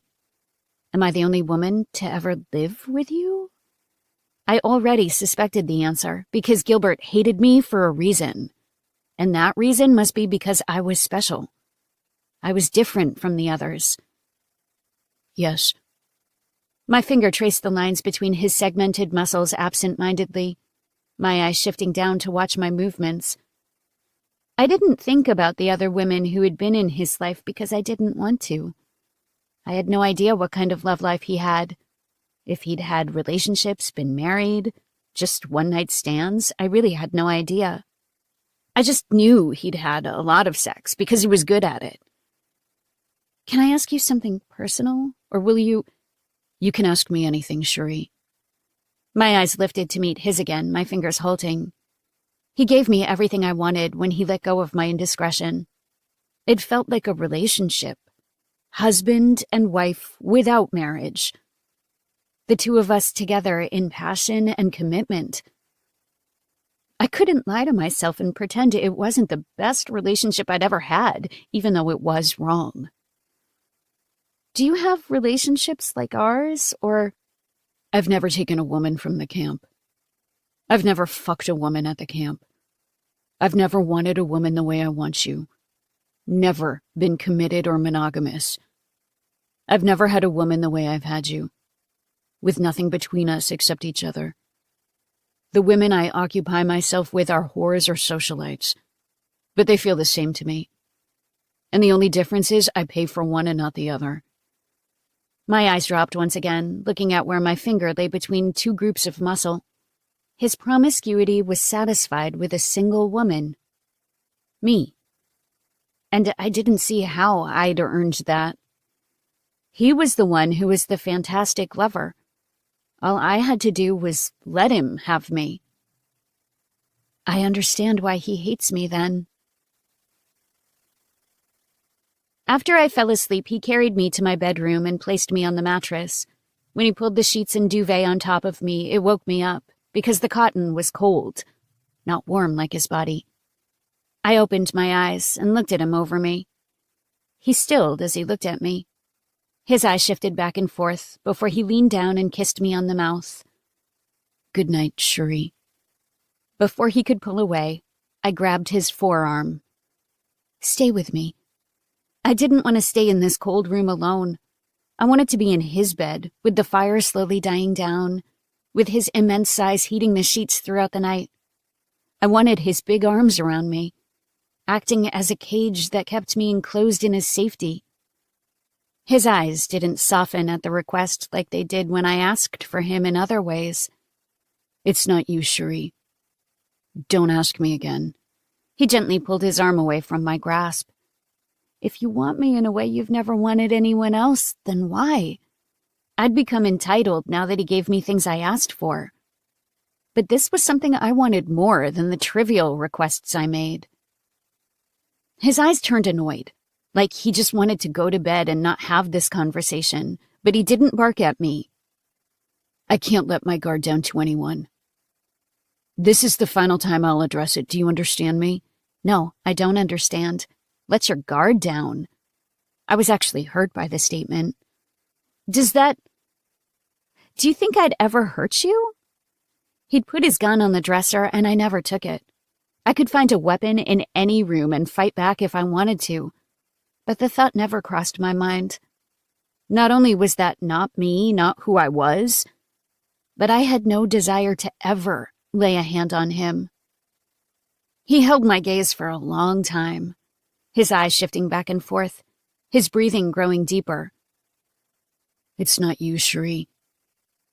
Not you. Chapter 14. Hidden Desires. Fender. I sat behind my desk with the phone pressed to my ear. Hand it off to Jeremy's crew, they'll take everything back to headquarters.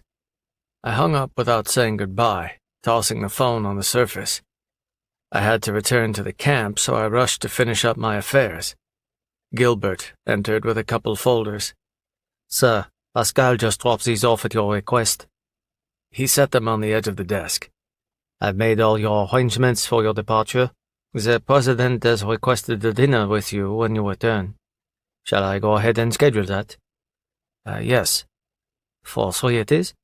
"4. He gave a slight nod, understanding I referred to Melanie. "Of course." He gave a bow before he turned away. My eyes drilled into his back. "Gilbert." He halted without turning around, like he could detect what was on the horizon just from my tone. No one knew me better than he did because it was his job to know what I wanted without having to ask, to conduct his day based on my mood, to know when to disturb me and when to leave me the hell alone. He slowly turned around and came back to the desk, his arms by his sides rather than behind his back. Melanie will remain here. She's not permitted to leave while I'm away. And if she tries to run? He misunderstood me. She won't. I just don't want her away from the estate when I'm not around. My men would keep her safe from any threat that could occur, but I felt more comfortable being in Paris while she was shopping or doing whatever kept her entertained. Gilbert gave a nod. Understood, sir. My hand moved to the laptop, and I pushed it closed. I'll be gone for a while, so I expect you to keep her company while I'm away. He couldn't hide his look of disappointment.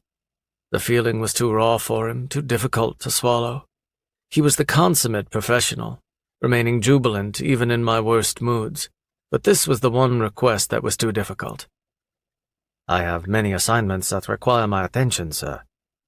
I hadn't really believed what Melanie said, until now. Gilbert. My anger remained bottled inside because of the affection I had for him. He made my life easy, and I knew the reason he was the best butler I'd ever had, provided an unparalleled level of care no one could replicate, was because of the way he felt. It never bothered me, I never cared, but now it was directly affecting my life. Melanie will be the countess of this estate. So, you should treat her as such now. There will never be a time when I live here and she doesn't. If this is unacceptable to you, then you will need to make other arrangements. He dropped his chin slightly and broke eye contact, visibly embarrassed that we were discussing his feelings without directly addressing them. He was put on the spot and forced to swallow a pill that would make him choke. His hands moved behind his back and he cleared his throat. I apologize, sir. I never meant for this to affect my professionalism. If I were ever to trust someone besides my brother, it would be Gilbert. He had served me faithfully for a long time, kept his eyes peeled and monitored my men when it was never his responsibility, snitched on any maid who didn't meet his standards rather than have loyalty to the other people of his station. I accept your apology, but if you have to apologize for it again, I won't. I gave him another chance when I wouldn't give anyone else another, but his loyalty earned him a do-over. His attraction had been obvious for a long time, when I walked out of the shower with a towel around my waist, and his stare lingered longer than it should, when he stared at me across from the room at dinner parties, when he smiled so brightly the first time he saw me in the morning. Just as if he were a woman, it didn't bother me, didn't make me think twice. Thank you, sir. Won't happen again. He cleared his throat. And I apologize if I'd made you uncomfortable. You don't make me uncomfortable. Just don't make my woman feel uncomfortable in her own home. I let myself into her bedroom without knocking. She was on the couch in her living room, reading. She finished her sentence before she lifted her chin and looked at me. When her eyes shifted in subtle surprise, it was obvious she expected to see me in sweatpants, not jeans and a leather jacket. Going out? Yes. I came farther into the living room and stared her down. She held my gaze and stayed in her seat. Where are you going? Dinner. Her eyes fell in disappointment, either because I was leaving her alone tonight or because she wondered who would be at that dinner. Will I see you when you get home? Yes. And you'll see me during. I drove us into the city and we entered my favorite restaurant. Reservations were 6 months to a year out, but when I walked in the door with Melanie on my arm, I was instantly escorted to a table without having to say a single word. Menus were handed to us. My favorite bottle of wine was delivered to the table and our glasses were filled. Melanie sat across from me, her long hair in soft curls and pinned back on one side, so her strands were down the opposite shoulder. Diamonds were in her ears and around her neck, and the designer dress she wore had been fitted to her exact measurements, not amplifying her beauty but complementing it. Her eyes scanned the restaurant for a long time, taking it all in like she was beside herself to be in a place like this, dressed like that with a man like me. She eventually brought her eyes down to the menu in her hands, which was in French. I'll order for you, chérie. I set down my menu and took hers, and the second they were at the edge of the table, the waiter rushed over. In French, I ordered what we wanted, and a baguette with butter was placed in front of us. She looked around for a bit again, looking at the couples at the nearby tables, watching the waiters walk by, and then glancing out the window. I drank my wine as I watched her, more fascinated by her than anything in this room. When she was finished absorbing the scene, her eyes shifted to me. Beautiful, smoky, rich blue.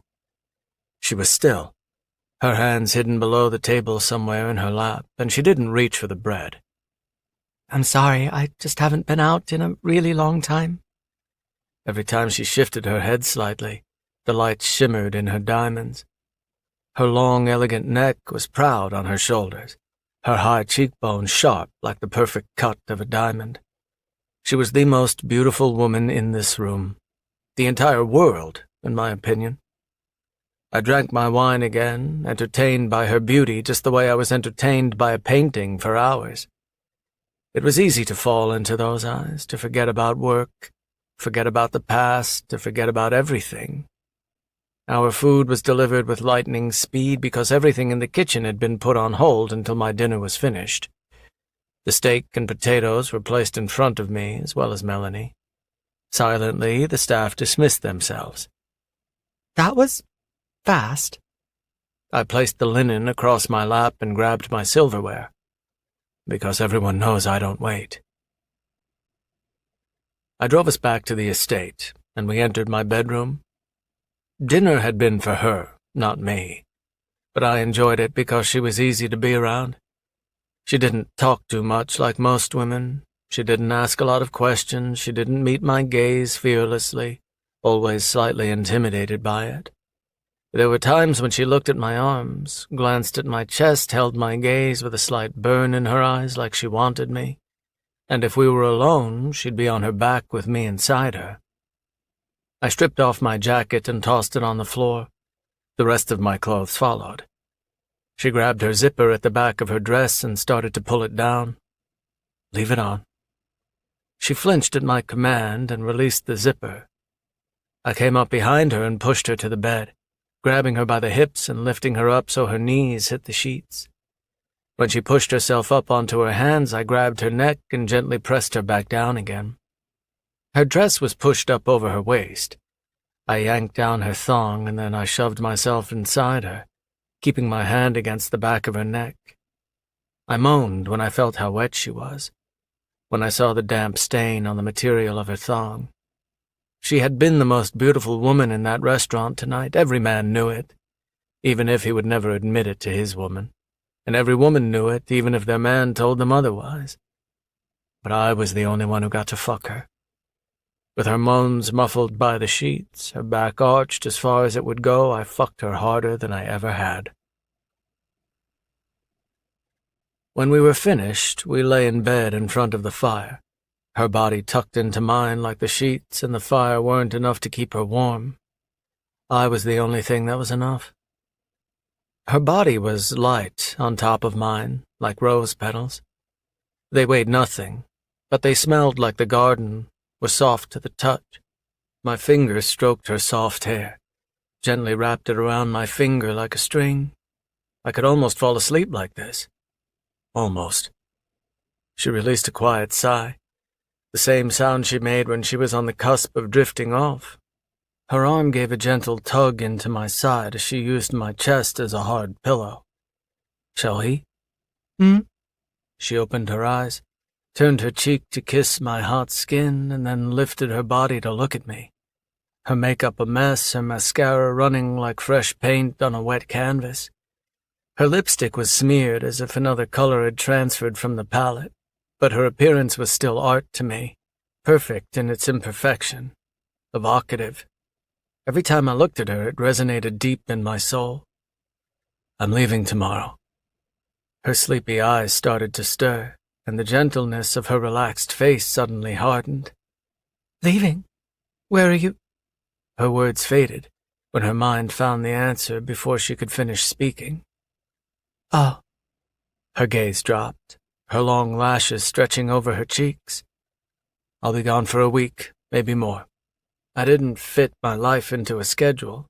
I gauged my surroundings and reacted to them. Having a schedule implied time was your boss, but in my world I was the boss. After she had a moment to process my departure, she looked at me again. "Can I come with you?" I wished it were because she couldn't be apart from me, but I knew there was a different reason. Any time her sister was mentioned, I felt the bones in my jaw work, like a machine without the proper oil to stop the grinding. She'd humiliated me more than once, and it was obnoxious that she was still a wedge between us. Without her, our lives were perfect. But the second she emerged into our thoughts, Melanie's loyalty swayed. She pulled away from me. Her eyes turned sad. She couldn't enjoy the world I'd given to her on a golden platter. Releasing Raven was the best solution, but it would be catastrophic to my reputation. I spared her life twice and then let her go. The guards would be furious. The women would stage a coup. It would be fucking pandemonium. No. Her breaths immediately came out hard and strained. "Please." "No." "Please let me see her," I snapped. When I say no, I mean no. It's not a negotiation. My eyes drilled into her face like she was Liam, one of my disobedient men who needed a knife against his throat to be reminded who was in charge. She couldn't hold the look and dropped her gaze. "I'm not asking you to let her go, I just want to talk to her." "You think I'd let the two of you be alone ever again?" I grabbed her by the neck and forced her gaze on me. "After the stunt you pulled?" My fingers gripped her throat but stopped just before I began to choke her. "You still have no idea what you did to me, do you?" Her eyes shifted back and forth quickly as she looked into my gaze, pulling her body tight like she wanted to be as small as possible, but never looking at me like she was actually scared. She wasn't scared of me anymore. I had to sit there and wait for my men to return you. But would you return as my chérie or as a corpse? What would I have done if I lost you? I lost my temper and pushed her down to the bed as I got on top of her, holding myself over her, bringing our faces closer together so she could truly grasp how much she'd hurt me. What would I have done if I'd had to bury you, What would I have done if I'd had to live without you? I forced myself to let go and get off her. My hands shook because I was so furious. I moved to the edge of the bed and planted my feet on the rug, my hands coming together, my arms resting on my knees. I closed my eyes for a brief moment just to wipe out the images in my head, flashbacks of events that I hadn't seen. Melanie trying to conquer a storm when I was the only one who could. She didn't move for a long time, just lying there. What the fuck did Magnus see in that bitch? She'd almost gotten my chérie killed. She should have died for that. The mattress shifted and moved as Melanie crawled toward me. The insides of her knees hugged my ass as she wrapped her arms across my chest and over my shoulders. She held on to me as she pressed her face into my neck, her gentle breaths falling across my skin. "I promise I won't run again." "No, don't ask me again." She continued to hold on to me, her chest rising and pressing against my back, her hard nipples pressing into me every few seconds. "I'm sorry." It was still dark when I left. In my bomber jacket and boots, I descended the stairs and prepared to depart out the double doors and get into the car that my valet had parked outside. It was raining. I liked the rain, so it didn't make a difference to me, and riding in the snow was no problem either. Ever since I was a boy, I'd had to survive. I had to get food in my stomach with no money. I had to find a place to sleep, even if it was in an alley. There had to be a solution to every problem. The rain, the snow, those weren't problems by comparison. When I reached the bottom of the stairs, Melanie was there. She was in her nightgown. Her lips were dull, and her eyes empty because she wasn't covered in makeup. She was exactly as she'd looked at the camp, and only a woman like her could pull that off and still be stunning. Only my chérie. I halted as I stared at her. Our conversation had concluded with her on top of me, riding me nice and slow, her tits in my face, showing me how sorry she was. My anger had evaporated, and now I looked at her with longing, because I would miss her. And by the look in her eyes, she would miss me too.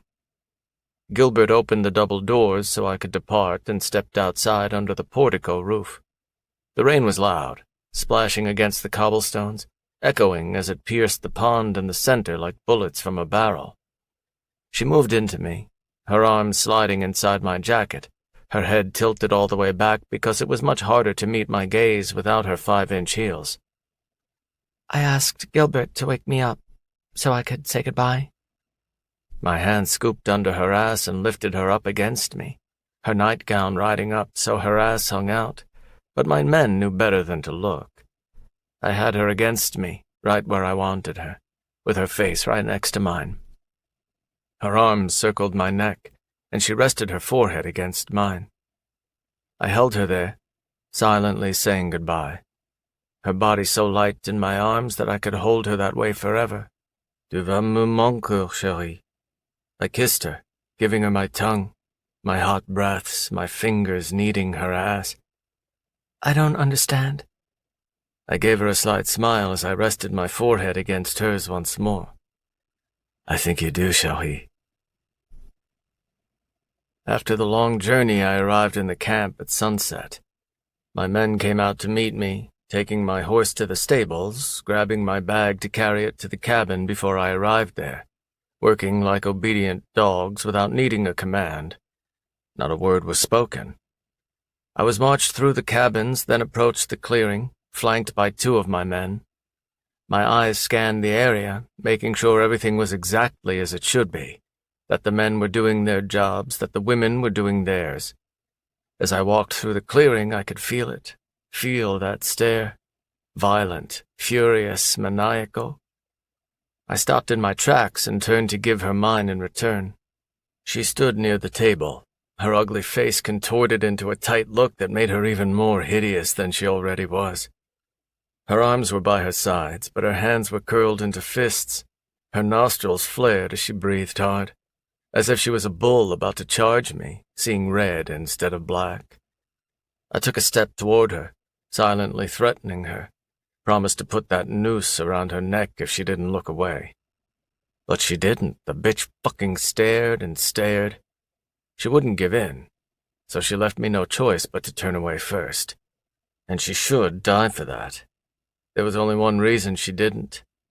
One. The fireplace burned in my cabin, the darkness pressing up against the windows like the shadows would slip through the cracks and put out the flames.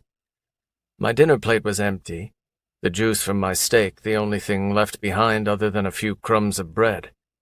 My fingers rested on the top of my scotch, as if protecting it from someone who might want to steal it. It had been a long day, so I'd get to work when the sun rose. Making an appearance was work in itself. The guards never knew when I would arrive. Magnus didn't even know sometimes, not because I didn't trust him, but because I didn't know I was going until 10 minutes before I left. Magnus knew of my arrival but didn't speak to me. Good. He would depart in the morning, and hopefully he would do that without a farewell. Our relationship had never been more tense, personally or professionally, and it was best if we didn't interact for the time being. Emails were intimate enough. I stared at the fire, my thoughts going to the exquisite woman I'd left behind, my watercolor painting, the future countess, the only lover I'd ever had that I wanted all to myself. A woman who had been worth the patience, a woman worth all the high-end jewelry in my vault. Footsteps thudded against the wood right outside the door. My eyes stayed on the fire. A knock sounded. I drank from my glass. He let himself inside, like my silent answer made it through the solid wood and into his ears. His hood was pushed back, his hair messy from being underneath the material all day except when he was inside a cabin. I didn't give him a glance. He stood there for a while, waiting for my coldness to thaw before he sat down. When that didn't happen, he did it anyway. He moved to the couch adjacent to my armchair so we weren't face to face. I didn't push the bottle into his hands, offered him no hospitality, gave no respect. After a long silence, Magnus spoke. Thank you. Don't fucking thank me. My head snapped in his direction to regard him, my brother, who shared so much likeness but embodied so much difference. I don't want gratitude, I want the respect that I lost when I granted your request. Magnus held my gaze, his features as impassive as ever. You're the boss, you don't need respect. Without respect, there is only fear. Those girls work out of fear, the guards obey out of respect. Don't tell me you're too stupid to see the difference. I set my glass down with a loud thud, tempted to punch him square in the mouth. What the fuck is it about this cunt? She's hideous. Magnus's eyes flinched slightly, but he kept his mouth shut. If you moved mountains for a woman like Melanie, I'd understand. But she's not only unremarkable, she's disobedient, idiotic, and difficult. Fuck your whores in Paris, fuck the beautiful women who want to lick your balls, but don't waste your dick and your reputation on a woman who's beneath you in every way imaginable. He only took a breath and let it out. There was no other reaction. She's on her third strike, Magnus. No one even got one strike, but this bitch managed to secure 3, and that infuriated me even more. If she crosses that line, I'll kill her myself. If you care about this whore, keep her in line. Magnus shifted his gaze to the fire. Our production has exceeded the schedule. I'm not done. After a breath, he shifted his eyes back to me. Don't fuck with me again. He knew exactly what I was referring to without my having to address it. Charles paid. I don't give a shit, he missed his deadline. What happened to ruling with respect and not fear? My eyes narrowed on his face harder than they ever had. He disrespected me when he missed his deadline. You need to calm the fuck down, Fender. Greed and ego collapse regimes all the time. Don't let that happen to us. Because if you continue to operate this way, it will. Now his eyes showed the same anger as mine. If you looked past your tyranny, you would see that I'm helping you. You would see that I've got your back through and through. You would see that I'm protecting you from yourself. My nostrils flared as I breathed, processing his insulting outburst. Regret didn't move into his features, even though he had a few seconds to reflect on what just happened. I was so livid that I actually quieted my voice rather than raised it. How does protecting that cunt help me, Magnus? How does humiliating me in front of my men help me? Magnus held my gaze, absolutely still. Answer me. The silence stretched, growing louder, our eyes boring into each other's. Then he looked away. Get out, Magnus. Chapter 15. The Language of Love. Melanie. With Fender gone, there was a hole in my life. All I had was my books, my thoughts, and TV entirely in French. I slept alone in my bed, and while I did that every night anyway, I didn't smell like him. I didn't have that intimacy right before. Our bodies wrapped around each other, his enormous size sinking me into the mattress. Without his whispers in French, without his hot gaze, I felt like nothing. I felt like nothing without him. I had no value. I was just some weak woman without a backbone. I was just someone who lived a life full of regret. The shadows took me, possessing my soul, making me relive the most painful moments of my life. In the blizzard, begging for forgiveness that I would never receive. She loved me still, would always love me, but it would never be the same. Without him to chase away the thoughts, I was left to my own misery. I was left to reflect on my bitter regrets, to look further back than that terrible night in Paris, to think about all the things Raven did for me that I never appreciated. She was a better mother than our own mother had been, and I'd never told her that. I never realized how shitty of a person I was until now. Fender was the only thing that made me feel good about myself. I took my lunch in my room instead of the garden room. I didn't bother with my hair and makeup because without Fender to appreciate it, there was no point. Sometimes I took a walk outside when the weather permitted it, but I mostly spent my time alone in my room. I sat at the dining table and watched Gilbert serve my tray, a full meal with desserts and tea. Fender encouraged me to eat whatever I wanted, but I just wasn't hungry anymore. I barely ate half of whatever Gilbert brought me. When he set down the tray, he didn't leave. This time he stayed. I looked up to meet his gaze, waiting for him to tell me what he wanted. He took a deep breath with his hands behind his back. May I join you? Join me for what? For lunch? My eyes narrowed in confusion because the request came from nowhere. Gilbert and I hadn't spoken more than a few words to each other after Fender left. I'd given up trying to play nice with him, and once I stopped caring, it was actually easier to accept his hatred. Why? The question wasn't meant to be rude. His request was just a surprise. He gave a shrug. With his Highness gone, I don't have much to do. Okay.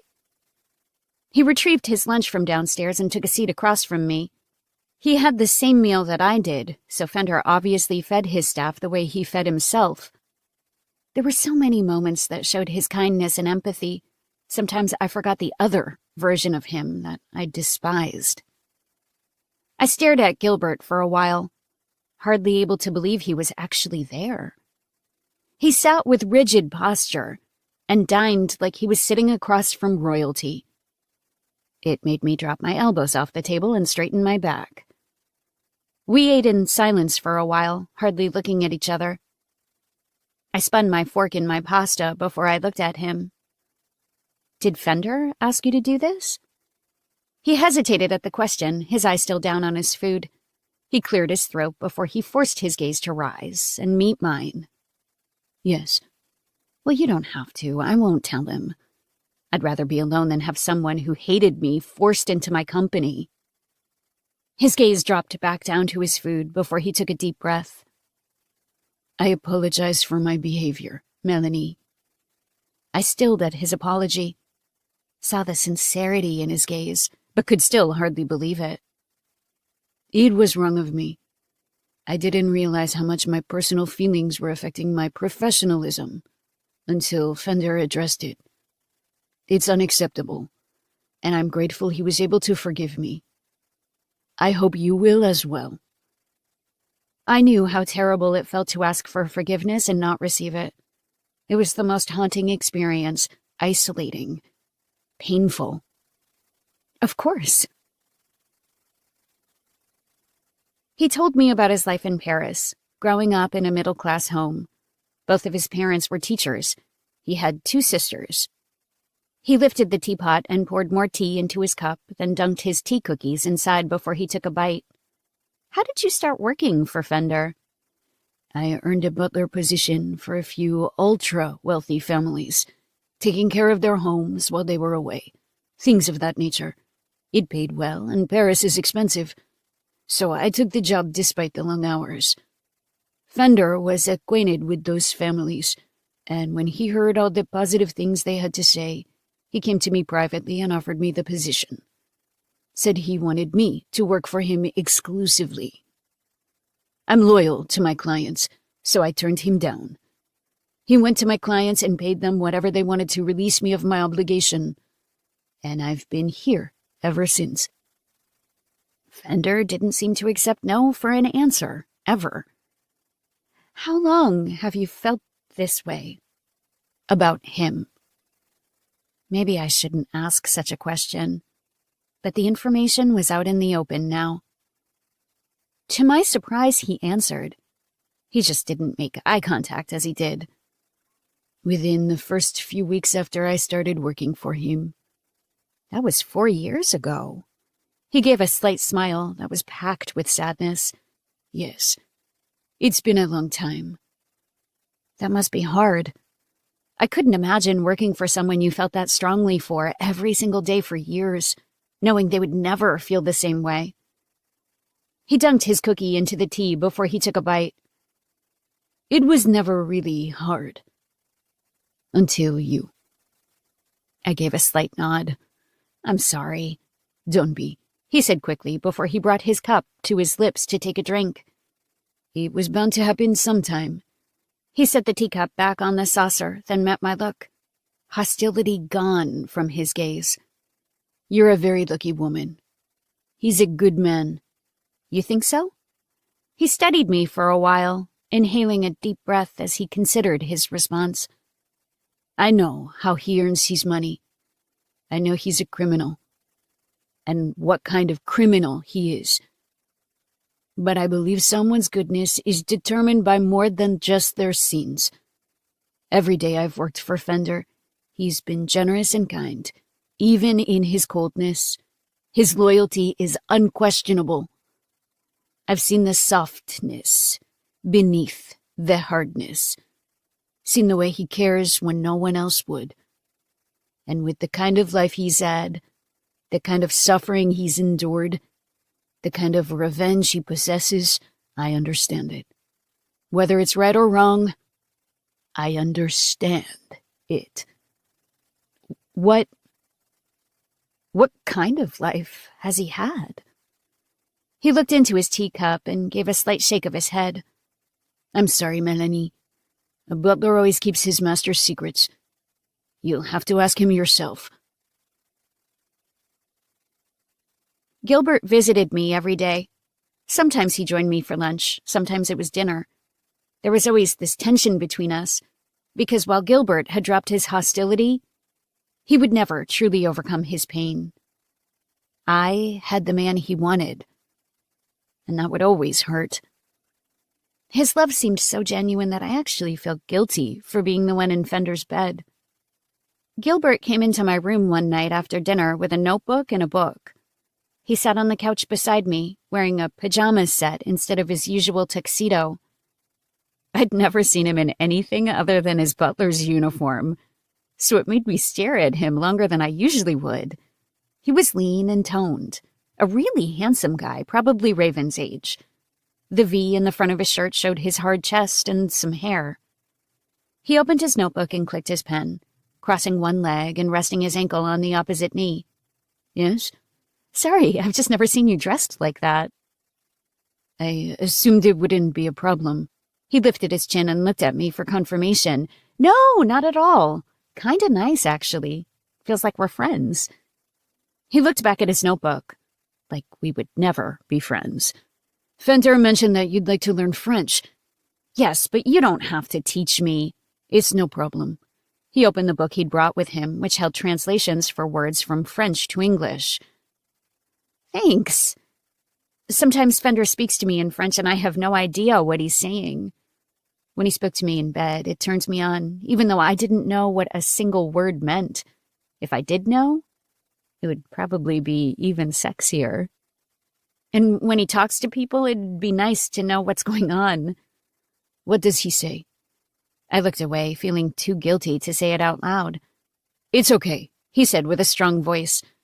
You don't have to hide your relationship for my sake. So he'd already deduced why Fender was speaking to me in French. Are you seeing anybody? He turned to look at me, his pen in his hand. I mean, you don't have to answer if you don't want to. I didn't mean to be rude. His gaze remained stoic as he turned back to his notebook. This moment, no. But I've had relationships on and off for the last few years. Sometimes serious, sometimes not. When things are good, it does help my situation with Fender. But there's nothing that will ever truly make those feelings go away. He cleared his throat. I trust that you won't share these things with him. Never. He made some notes with his pen, writing out some common words. Were you the one who figured it out? Or was it him? I wanted to lie and spare his feelings, but I didn't. I told him when I noticed, but he said he's known for years. He inhaled a deep breath and his pen steadied. After he recovered from the embarrassment, he continued to write. Have you considered leaving? He finished his notes, then clicked at the top of the pen. I could never leave him. No one could ever run his life the way I do. I'm sure. But you have to think of yourself, Gilbert. He gave a subtle shake of his head. I would be miserable working for someone else besides him. With my other employers, there wasn't the same level of satisfaction. Are you ever scared? Because of what he does? He shook his head again. Fender is the most dangerous man in France. That also makes him the safest. Whenever I looked out my bedroom windows, I could see the armed men near the gate, ready for the unexpected. At first, it was daunting, but I was getting more used to it now, just as I got used to the faceless guards at the camp. Here's the basics. That way you can at least greet people Fender introduces you to. He handed me the notebook. I read through the list, trying to pronounce each one, but I'd never practiced French. Americans butchered the French language. He released an annoyed sigh and helped me with each syllable, the pronunciation of each word. It was hard to look at a letter I've stared at my entire life, but say it differently. Together, in front of the fire, we practiced. When I grasped it as well as I could, he took the notebook back. And what does Fender say to you? He grabbed his pen so he could write it out. I tried to remember. When he spoke French to me, it was difficult to focus on the actual words because everything else drew my attention. Like the look in his eyes, the deepness of his voice, what he was doing to my body with his. Tu es mon... something like that. He wrote it down in his notebook. You're mine. The flesh crept into my cheeks when I pictured Fender saying that to me, rattling the headboard as he proved that physically. Gilbert had no reaction, keeping his feelings held inside like an uncorked bottle. Tu es... moi, à moi. I'm not sure. He said the words a couple times. Mine. He wrote it down. Oh. So everything he said was romantic. It wasn't dirty talk like I assumed. Tu es magnifico? I'm sorry. I'm probably not even close on that one. Gilbert only needed a couple seconds to figure it out. His pen went to the page and he wrote it out. Tu es vraiment magnifique. You're fucking beautiful. Like a movie in my head, I could picture him saying that to me. His hand around my throat, one arm behind my knee. The look in his eyes matched his words. His affection matched his aggression. I want you to memorize this and say it to him. Gilbert added another line to the notebook. Mon nom m'a manqué. Emmenez-moi au lit. When he comes home, that should be the first thing you say to him. What does it mean? Roughly translated, it means, I missed my man, and now take me to bed. Yeah, he would love it if I said that. He closed the notebook and set it on the coffee table. If my instruction isn't enough, we can have a professional come to the house. While English is a second language to most of the French, you will integrate into Parisian society much easier if you're fluent. Just because we speak English doesn't mean we want to. French is a much more beautiful language. You'll see. A week had come and gone, and Fender didn't return. I had no idea when he would. I put on a purple long-sleeve dress from Louis Vuitton with some matching pumps, along with a few pieces of jewelry Gilbert had placed in my room. When he first showed me the jewelry box, I didn't touch anything because I'd never seen jewels like that in my entire life. Now I put them on every day, always wearing something new because he had such a variety. I made my way downstairs and found Gilbert in the main living room, carefully dusting a teapot with a soft brush, like it was a fossil found in the desert that needed to be handled with care. Gilbert? He finished what he was doing and carefully placed the lid on top before he rose to his feet, in his tuxedo, with his shoes as shiny as the paint job on a brand new car. Is there something I can get you, Melanie? He removed the white gloves he used to handle the tea set as he approached me. Is that tea set really old or something? He halted in front of me, giving a look that clearly asked, did she just really say that? After he recovered from his shock, he finished with his gloves and held them at his sides along with the brush. Yes, very old. This estate has been restored as minimally as possible to protect its history. A lot of the items in the house date back to the 16 and 1700s, when Parisian society was bustling with parties and gatherings. Wow, I didn't know that. Fender doesn't talk much. Gilbert stared at me, his lips slightly pressed together in displeasure, and his eyes a little dark. He didn't beam at me the way he did with Fender, and I'd just have to accept the fact that he never would. Did you have a request? Yes. Maybe the two of us could go shopping in Paris? He was passionate about designers and fashion, the perfect colors on the right complexions, the accessories that elevated an outfit from simple to fantastic. Then get lunch or something? Raven and I never really had a chance to do those things because we went sightseeing instead. My time with her had been short, before everything happened. Gilbert's gaze dropped briefly before he found the words. His Highness has requested that you don't leave the premises in his absence. I was a bit disappointed, but unsurprised. Without him present, there wasn't much for me to do. It was too cold to spend much time outside, and it had been raining a lot. Have you been in contact with him? He shook his head. Then how do you know when to prepare for his arrival? Because I'm always prepared for his arrival. When his job was questioned, he was immediately defensive, like his occupation was the bread and butter of his life. Do you ever leave the house? House? He asked. This is a palace, Melanie, not a house. Sorry, I didn't mean... And yes, I have my time off to do what I wish. I would normally leave in his absence, but since you're here, we both agreed I should stay put. Because you're the only one who speaks English? Whenever I tried to talk to the housekeepers, they looked at me blankly, then continued to work. Because the head butler is the only one who speaks to the master. Everyone else reports to me. I didn't understand the hierarchy in this house, but that made sense. The rest of the staff moved in and out of the background, doing their jobs but trying to remain unseen. If Fender had to give orders to every single one, his day would be spent running a house rather than working. Well, how about lunch? He gave a curt nod. We can do lunch. Take a seat, and I'll join you momentarily. He turned to walk away.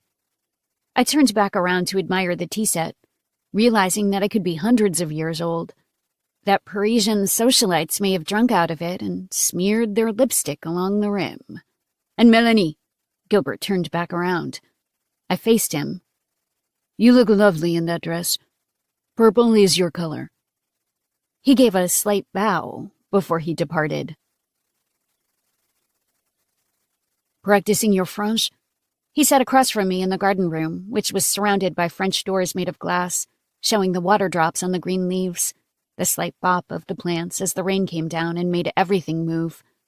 When spring arrived, I was certain it would be the most beautiful thing I'd ever seen. I turned back to him.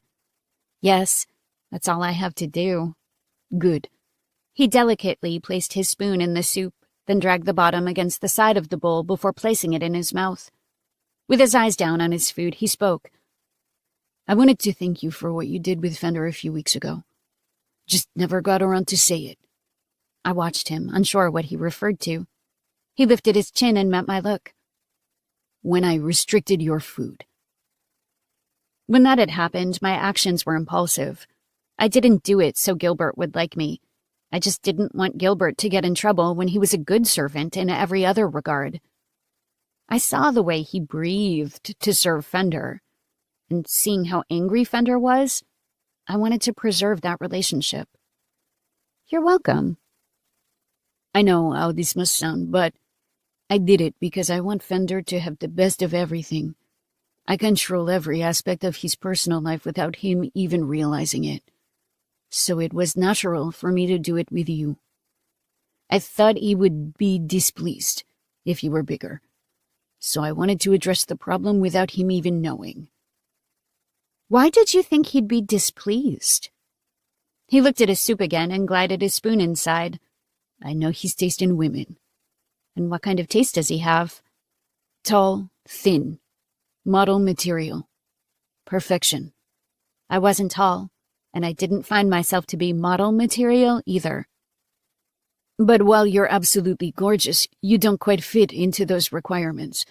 So I guess I don't know everything about him.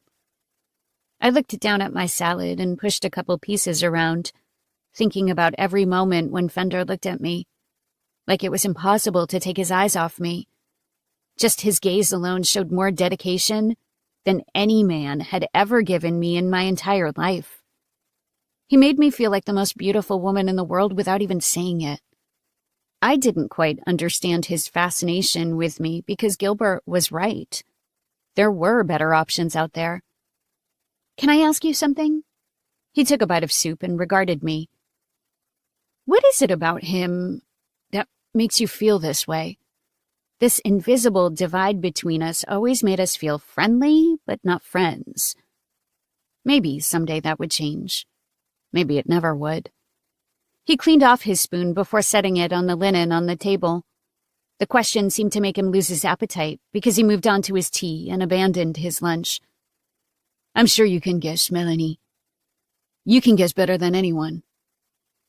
I let the conversation die. If he wanted to answer, he could. If he didn't, that was his business. My food was no longer appetizing either, so I pushed it away and grabbed my tea and cookies. "He's the most beautiful man I've ever seen, for one." He drew a deep breath, then let it out slowly, like he was getting these heavy feelings off his chest. "I've never told anyone about this before, so it's both strange and cathartic to discuss." "You don't have to. I just was curious." Gilbert watched me dunk my cookies into the tea before he continued. "The way he carries himself, the way he orders me around but never scolds me. He's a natural leader. He handles business like he's been doing it for many lifetimes. He earns the respect of everyone around him without even trying. He says so much without saying anything at all, and his eyes, they're so deep and beautiful. He looks mad most of the time, but that intensity, it's so sexy. He's a man, you know? He's so manly. I just love that. Strong, powerful, masculine. And while he's not affectionate, he's good to us. He's good to the people who are loyal to him. He's the most hardworking person I've ever been around. It's all those things. Everything about him. Every little thing."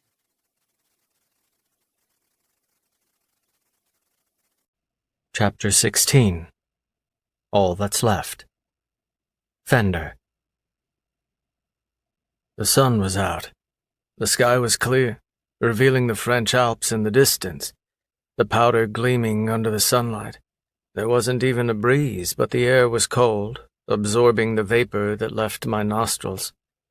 My stay had been worse than usual. Melanie was waiting at home for me when she used to be the reason I looked forward to coming to the camp. She had been the reason I'd stayed longer than I should. But with her gone, my nights were lonely. My boots smashed the snow underneath me as I crossed the ground, spots of soil breaking up the solid white cover. My men flanked me on either side, armed under their jackets in case the guards staged a coup or one of the women was angry enough to come for me. One woman in particular. My black horse was ready for my departure. He was mine exclusively, and I was the only one permitted to ride him. He was well-trained and obedient, with a black coat that rebelled against the white landscape. A gorgeous horse deserved the right rider, and I paid a sum greater than a car to be that rider. I always wanted the best in life. My eyes left the steed waiting for me and settled on Magnus. With his hood pushed back, he waited for me to approach. We hadn't spoken after our tense conversation in the cabin. Wordlessly, he did his job, and I did mine. I didn't wait for an apology or an admission of guilt, and even if it did happen, it wouldn't change anything. The deep-seated loyalty I had for my brother was the reason he was still breathing right now. I stared him down as I took the reins from the guard. "Leave us." They all obeyed immediately, the way Magnus should. Their footfalls died away as they entered deeper into the camp, moving through the cabins and approaching the clearing. I held the reins even though Horace remained still. Magnus stepped closer to me, my height, but leaner in his arms and torso. His eyes remained guarded and cold, unapologetic about the last words he'd spoken to me. I've had a few conversations with the Colombians about the increased production. We're working on a solution to our problem. I want a solution, not an update. Solutions take time, Fender. We are men who don't try. We do. Remember the difference. I expected every man who worked for me to bust his ass like his life depended on it. That was how we took over the entirety of France and claimed it as our territory. When a streetwalker got their hands on our drugs and started their own pitiful organization, they were taken out. We didn't ignore them because their enterprise was laughable or because they were insignificant. We took on every single threat, no matter how small, just out of principle. Our business was run like a militia with no exceptions. If you were going to bother to do something, do it the best. Something my father said when I was younger. The only advice I ever valued from that piece of shit. Magnus's eyes shifted back and forth. Anything else?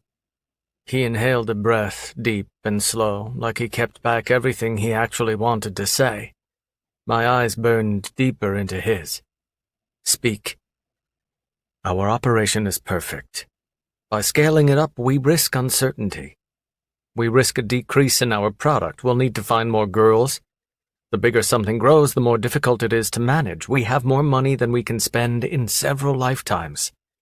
When will it be enough, Fender? My hands immediately squeezed the reins because my brother was a broken record. Nothing he'd said in the past had changed my mind. Nothing he said in the present or future would change it either. Never. It'll never be enough. His expression didn't change, but his disappointment filled the air around us, an invisible energy. You can't prove anything to someone who's dead. I would never stop. Everything had been taken from me, and I wouldn't stop until everything was taken back. This was more than revenge, it was more than spite, it wasn't even about proving anything to a man I'd murdered near a stream. It was about proving it to myself, that I won, that my mother won, my sister, my brother, my family won. I looked into his face and saw the only person I had left. Do I need to remind you that you would be dead if it weren't for me? That you would have gone to bed for the last time and never awoken? His eyes narrowed slightly, growing more strained. No. Then I shouldn't have to remind you that we're all that's left of our family name.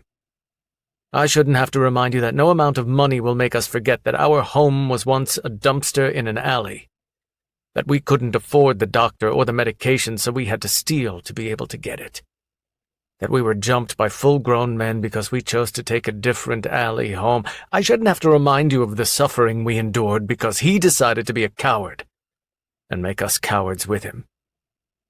Magnus didn't drop his gaze. Don't make me remind you again. Don't make me remind you that I'm all you have left in this world, and you shouldn't take it for granted. I drove in the fading light, the lights from the city becoming visible over the horizon. I had driven in silence most of the way, choosing to turn over my own thoughts endlessly as entertainment. I hit the call button on the screen in the center console. It only rang once. Sir, it's great to hear from you. You're on your way? A couple hours out. The house is ready for you, as always. I didn't care about that. Tell Melanie to be ready for me. She'll know what that means. It had been a long day, but no amount of fatigue would make me want her less. She'd been in my thoughts often, especially when I looked into the fireplace, remembering conversations in her cabin, remembering nights we lay together in my bed. I was obsessed with her, the way I was obsessed with money. There was no amount that would ever be enough. All of her still felt like a shortfall. The car was handed off to the valet, and my bag was retrieved by another staff member. The only person who spoke to me was Gilbert, because I didn't want to exchange pleasantries and give orders to 12 different people every time I came into residence. Gilbert stood next to the open door, arms behind his back, standing tall and proud. His eyes watched me, full of excitement that could hardly be suppressed. Glad you're back, sir. Wasn't the same without you. I gave him a slight nod as I entered my home and wiped my dirty boots on the rug. My bomber jacket was dropped off my shoulders, and Gilbert was there to catch it. He shut the main door as I headed up the stairs. "Shall I bring a toy, sir?" I continued to the second and third landing. "Place it outside my door in an hour." I'd had a big breakfast before I left the camp, but many hours had passed, and I skipped lunch. I was hungry, but that need was dwarfed by another. I made it to my bedroom and found her there, ready for me. She was in black lingerie and heels, sitting on the edge of the bed like she'd been waiting there since I called. Her hair was in soft curls with a beautiful shine under the chandelier.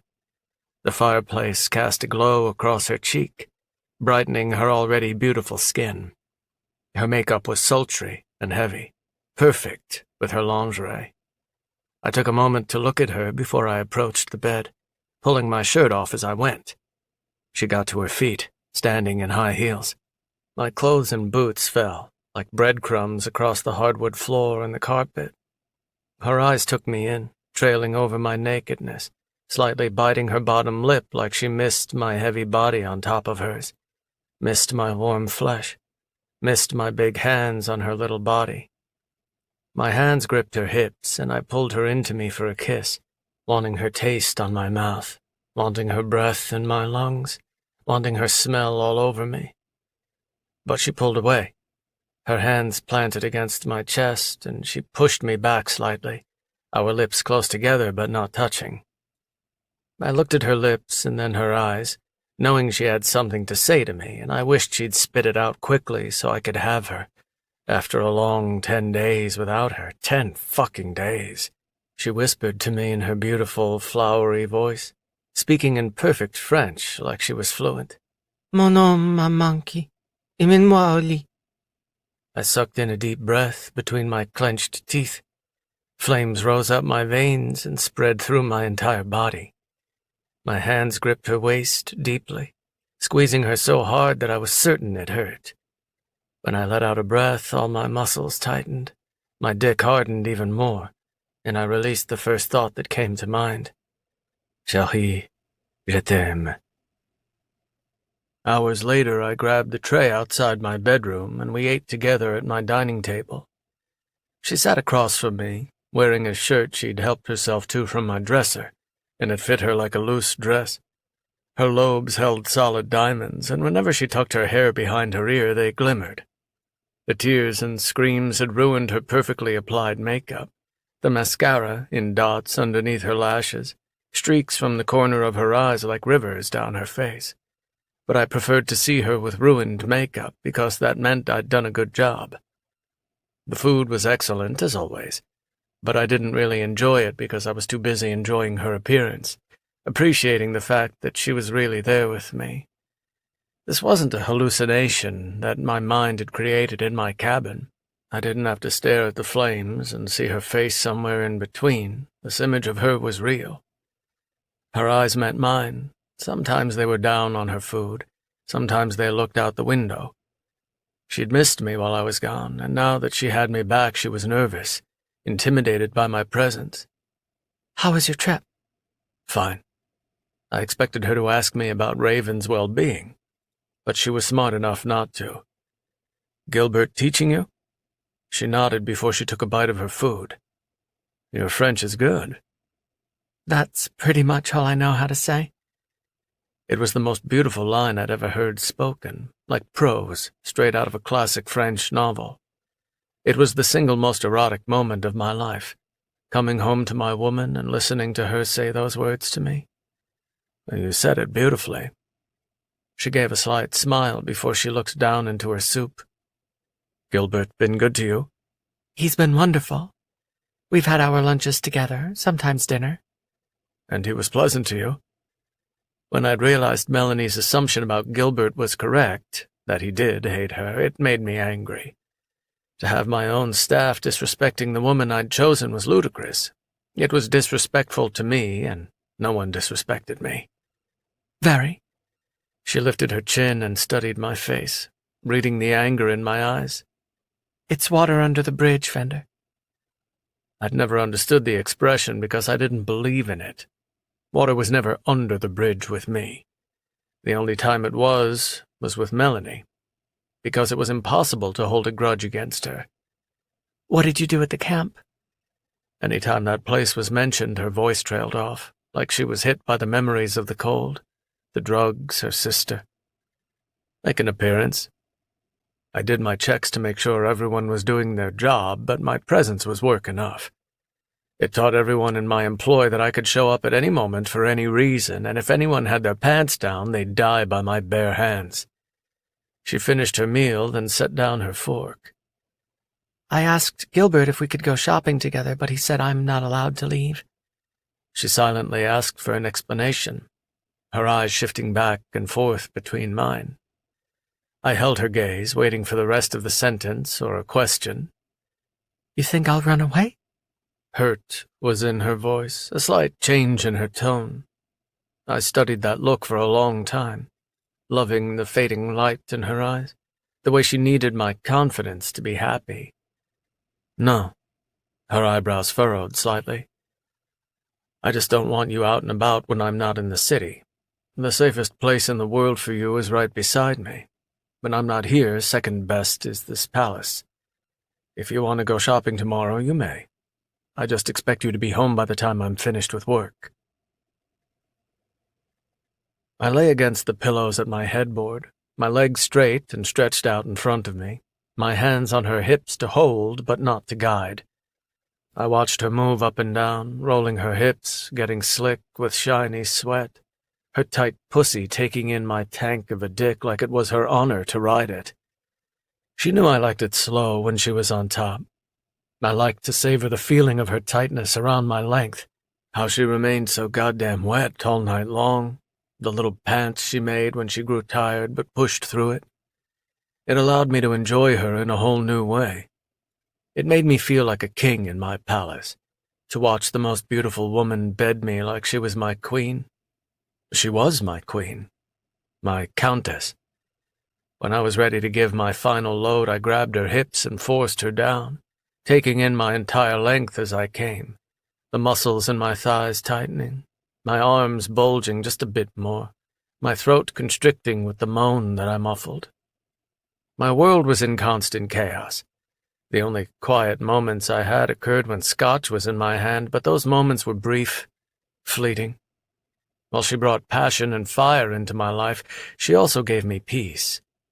I'd never known peace. My time with her wasn't spent thinking about my empire, the men I spared but should have killed, my brother and his idiotic qualms. My past had faded further into the background, become less present in my mind and soul.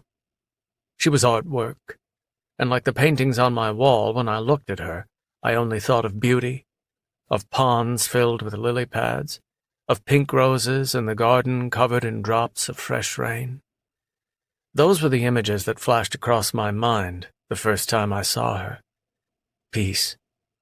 When we were finished, we got comfortable in bed, her body curled around mine, using me as a hard pillow that probably gave her neck a crick. Looking down and seeing her spread across my enormous bed in front of the fire made me feel even more powerful. I had the money, the power, the world, and now I had the woman. She fell asleep instantly, her arm loosening around my torso, her breathing deep and even. I let her stay for a while, until the fire had burned down, until the night deepened, so she wouldn't wake up when I carried her to her bedroom. I slid from under her body, put on my boxers, and then carried her down the stairs to her bedroom. The instant I stepped inside, it felt cold. I got her into bed and walked toward her fireplace to get it started, to let the warmth make her bedroom feel like mine. When I moved to the living room, I saw her translation book there, along with a notebook filled with French phrases. I stared for a while before I departed. Fender? Her quiet voice was raspy, like an hour of sleep was enough to make her throat go dry. She sat up and looked at the sheets as they fell down, realizing she was naked and her lingerie had been left behind. Then she surveyed the fire, slowly understanding where she was. I stilled near the door, waiting for her unease to disappear when her surroundings became familiar to her. When she lay down again and closed her eyes, I would leave. I felt like a father making sure his child was tucked in for the night, and unafraid of the monsters under their bed. She didn't lie down again. She looked at me with disappointment, hurt, pain, resentment. I held her gaze and issued no apology. Her eyes slowly fell, and then she lowered herself back to bed, pulling the sheets over her shoulder. Another argument was futile, and she finally got that through her head. I turned back to the door. You say the safest place in the world is at your side. I held on to the door but didn't step into the hall. I'm not by your side, Fender. I'm alone. Chapter 17. The Count of Monte Cristo. Melanie. Fender worked in his office the next day. I worked on my French, took a walk outside because the rain had passed, and when I asked Gilbert to tag along, he said he had too much to do since Fender was in residence. When I sat in the garden room for lunch, Gilbert only served one tray. I looked at the empty spot across from me where Fender should be. He's not coming? He said he had too much to do. He's taking his lunch in the office. Gilbert excused himself. I sat there alone. Now I was used to eating with either Gilbert or Fender, and without either one of them it felt strange. There was only an empty chair across from me, a chair that I would never see because Fender's enormous size covered it like a cobblestone wall. I eventually gathered my things onto the tray and carried it toward the front of the palace to his office. The door was open and he was behind his desk, his food beside him, his dark eyes focused on the screen of his laptop. I took a seat in the sitting room and placed my silver tray on the table, where it made an audible clank. His eyes immediately shifted to me, intense and deep, like 2 drops of shiny oil. I turned back to my food and waited for him to berate me, to order me out. He said nothing. I sat at the edge of the couch and took a drink of my tea before I turned to look at him. He was back at work, like nothing had happened. I brought my book into his office so I could read on the couch. Sometimes he spoke on the phone, speaking entirely in French at a speed I would never be able to learn. Sometimes I could detect the subject of the conversation based on his mood, the way he barked out orders, or reprimanded whoever was on the line. Then he turned back to his laptop or looked through paperwork. I had no idea what he actually did in here all day. He seemed like he just looked at paperwork and then yelled at people. Maybe that was all a boss was supposed to do. Gilbert stepped into the office, then hesitated when he saw me on the couch. His hesitation turned to panic. Melanie, you shouldn't be in here. His Highness needs to work. She's fine. Fender spoke from his desk, his phone in his hands as he read something. Gilbert stared at me for a few more seconds before he approached the desk.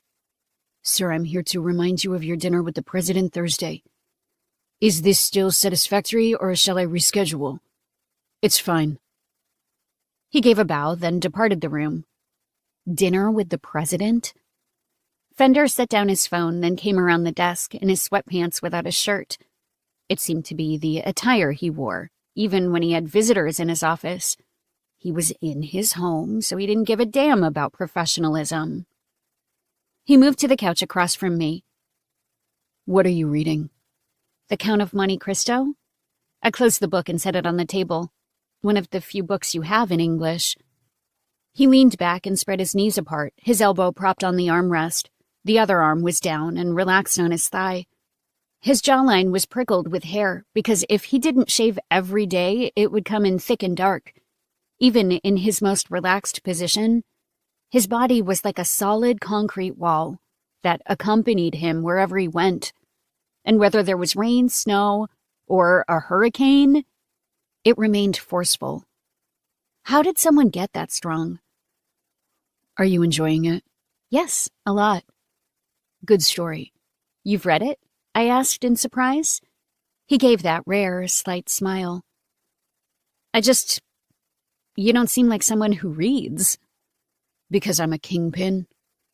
Criminals aren't stupid, especially the ones who are good at it.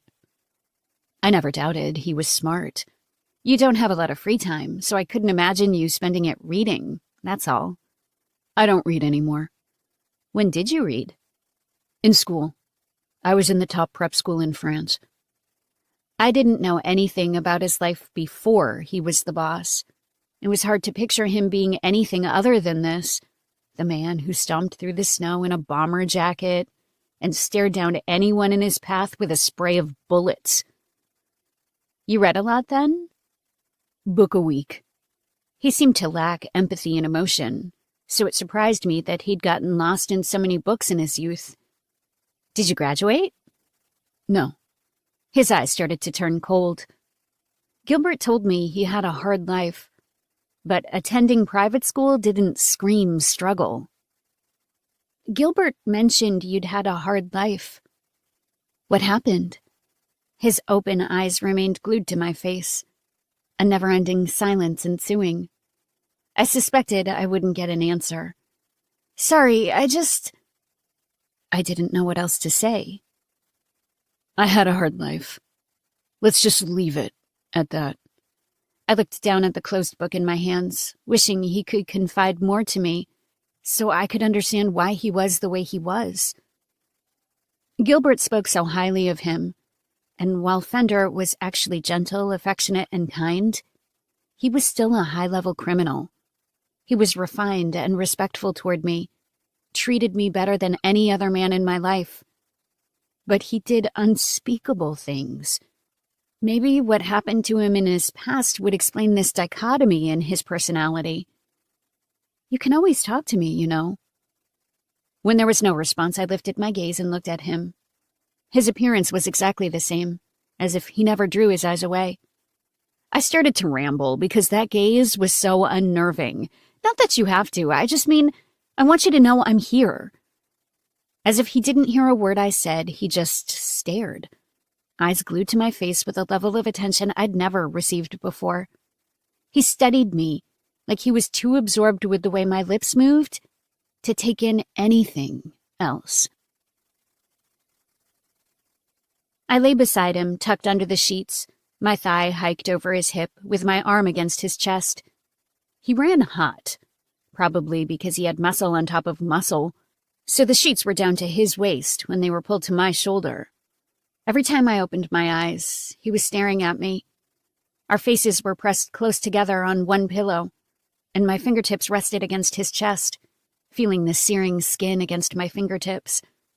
Sometimes my palm glided to the area over his heart, feeling that strong and slow beat, like he could fall asleep.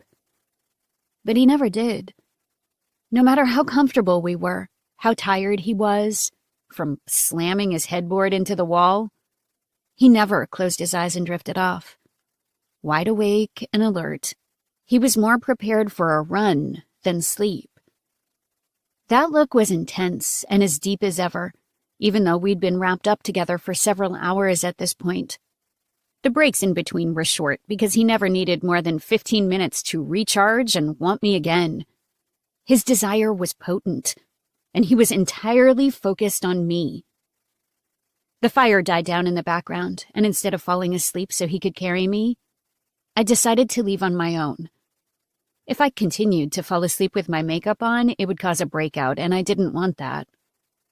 I rose and scooted to the edge of the bed, my back to him. "So you're having dinner with the president?" I ran my fingers through my hair, and instead of sliding through silk, my fingers got stuck on the tangles and the sweat. "Is that like the American president?" "Yes." I waited for further elaboration. When it didn't come, I got up and pulled on my clothes. He eventually got up too, pulling on his boxers and standing tall in the bedroom, the fire blanketing him in a glow. With those dark eyes and that tightness in his jaw, he looked like he was part of the underworld, emerging from the flames in human form. I came around the bed, sensing his chin turn as he watched me move past the fire. "Does this dinner include me?"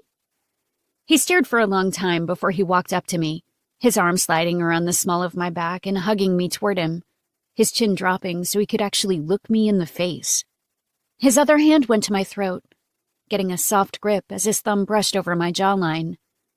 He turned my face slightly, so he could press his face into my cheek. There was no kiss, just the closeness. "You're my woman, Cherie." That was all he said before he silently excused himself to the bathroom. The shower turned on a moment later. My eyes shifted back to the bed. The sheets were still warm. His scent was soaked into the fabric. My mind pictured me crawling back inside and refusing to leave. It was the closest thing I had to home. But I left, walked down the stairs, washed off my makeup, then crawled into the ice-cold bed. Alone. Fender drove us into the city. I wore something Gilbert had picked out for me, a skin-tight black dress, high heels, jewelry, and an overcoat to fight off the cold. My hair was curled, but elaborately pinned to one side, the strands coming down one shoulder to expose the bare skin of the opposite one. My styling skills had improved, but I wasn't talented enough to pull that off, so Gilbert had someone do it for me. My makeup was done too, a striking, smoky look that Fender appreciated the second he looked at me. Fender handed over the car to the valet, and then he grabbed my hand, holding it aggressively as he guided me inside. It was the first time he'd ever grabbed me this way, his large hand encompassing mine almost completely. When we stepped inside the restaurant, the staff immediately knew who he was but didn't speak a word to him. The maitre d' came forward, gave a slight bow, and then indicated into the candlelit restaurant, decorated in shades of rose gold with crystal chandeliers. He led the way, bringing us farther into the restaurant and toward the rear where the windows were located. The restaurant was a 5-star Michelin-rated restaurant, so Fender was in a black blazer with a black shirt underneath, in dark dress pants and dress shoes. An expensive watch was on his wrist, and while I didn't know much about jewelry, I imagined it was worth more than the restaurant itself. He dropped my hand and moved his hand to the small of my back, drawing me close so he could speak to me before we approached the table where a middle-aged man sat with a beautiful woman my age. His mistress, not his wife. In the car, he told me how to address his wife, but that plan had now been canceled. Mademoiselle is fine. When we approached the table, President Jacques Bernard rose to his feet to greet Fender with not only a handshake, but a gentle pat on the shoulder. They exchanged a few pleasantries in French before Fender introduced me. Ma petite amie, Melanie. I gave him a smile, extended my hand, and greeted him in French the way Gilbert taught me. C'est un plaisir de vous rencontrer, monsieur. He gave me a smile before he leaned in and kissed each of my cheeks. Tout le plaisir est pour moi. He turned back to Fender. Où l'avez-vous trouvé, Fender? Elle est magnifique. I didn't understand most of what he said, but I gathered that he addressed Fender, then called me beautiful. Fender's only response was a slight smile. He moved to one of the chairs and pulled it out for me before he scooted it in and took a seat beside me. When we were all seated, he spoke in French, and I assumed he talked shop because Jacques turned serious and listened attentively. His mistress, Kendra, gave me a couple smiles across the table but spent her time drinking her wine and helping herself to the sliced baguette in the center of the table. She was pretty much ignored the entire time, and she was so beautiful that there was no chance she actually enjoyed spending time with a man twice her age and a tenth of her attractiveness. Fender and Jacques continued their intense conversation, the servers supplying more bottles of wine, taking our orders, bringing us appetizers we didn't even ask for. Fender had his arm around the back of my chair most of the time, sometimes on my thigh under the table, where his fingers purposely hiked up my dress slightly so he could touch my bare thigh instead. Sometimes he would grip me in the middle of the conversation, squeeze me just the way he did when he was on top of me, and other times he was gentle, his fingers curling back underneath the dress so he could feel my panties. All of this happened without him losing focus on the conversation, listening intently, then speaking passionately about whatever their conversation entailed. I'd learned a bit of French, but I had absolutely no idea what they discussed. Couldn't even guess. Kendra and I weren't included once in the conversation. so Jacques didn't even know I couldn't speak French. We said goodbye, then left the restaurant. Fender was quiet on the drive, not saying a word to me. I spent my time thinking about the mistress. It didn't seem as if she even liked him. Didn't seem as if he cared much for her either. She was just a beautiful young woman to fuck afterward. What about his wife? Would Fender do the same to me? When my beauty faded or his interest expired, would I be home while he brought my replacement to dinner? It shouldn't matter to me, but it hurt, picturing him sticking his hand up some other woman's dress possessively. He left the city and drove down quiet roads into the countryside, pushing the car to high speeds, because there was no such thing as a speed limit for him. His elbow moved to the center console, and his hand reached for mine without taking his eyes off the road. Gently, his fingers encompassed mine, holding them in his grasp rather than interlocking our fingers. I stared at his touch. "What did you talk about?" He answered immediately. "Work." "He's involved with the camp?" "Indirectly." That made my stomach sink like it was suddenly made of lead. In my naivete, I assumed organized crime was small and localized. But now I realized how far those webs really stretched. How money could turn good men bad. My reality was shattered in that moment, because all the securities we took for granted weren't actually real. Regimes didn't always fall. Sometimes they grew bigger and bigger. When we returned to the palace, we immediately went to his bedroom. The fire was already going because Gilbert prepared for his arrival. The flowers in the vases had been changed. The bed had been prepped with turn-down service. Even French chocolates on the pillows. Fender didn't care or notice any of that. He dropped his blazer off his massive shoulders, yanked his shirt up his back and over his front, revealing the chiseled physique underneath. His shoes were kicked off, his bottoms were gone, and then he came at me hard. His mouth collided with mine as he grasped the zipper at the back of my dress.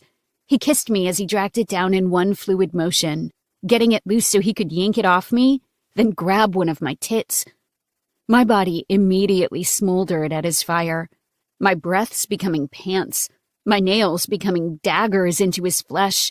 He yanked my thong down my ass as his lips dove to my neck next, sucking the skin, giving a slight bite to my shoulder. And then he scooped my ass into his arms as he lifted me off the floor, my heels still on. He dropped me onto the bed, my head near the corner of the bed in the opposite direction from the pillows.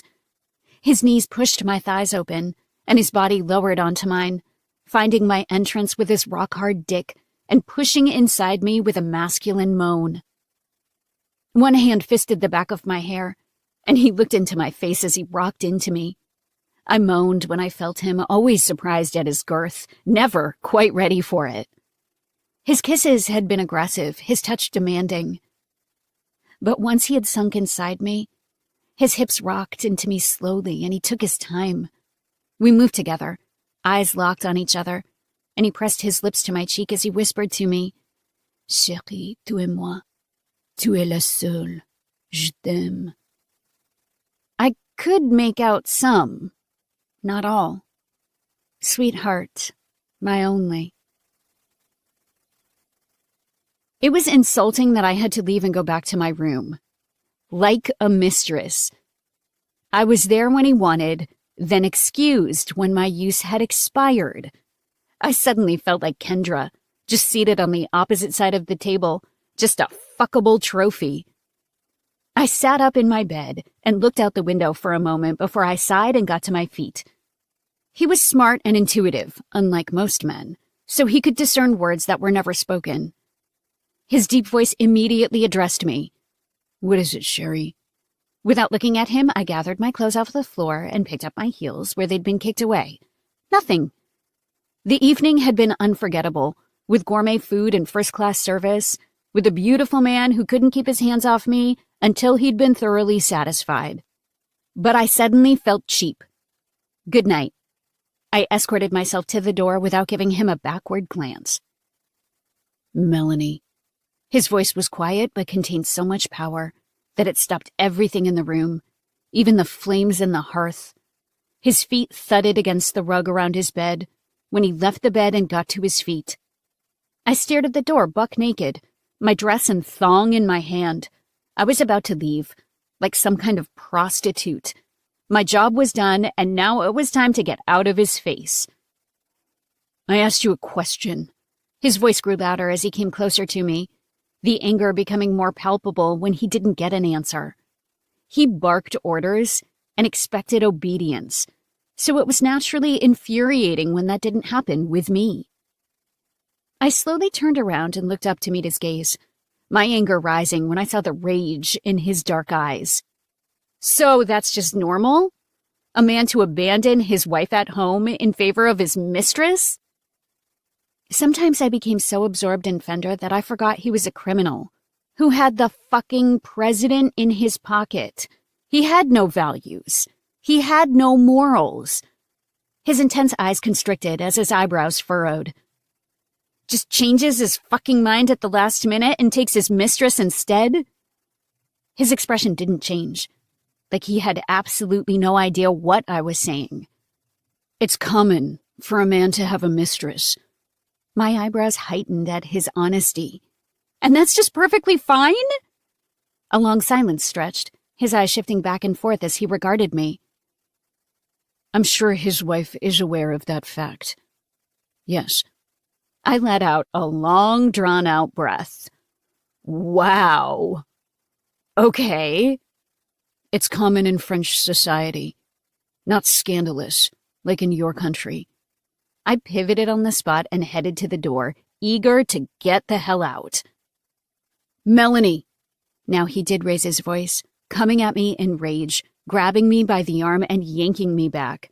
He squeezed my arm as his dark eyes drilled into my face, backing me up into the wall so I couldn't get away. Speak your mind. Now.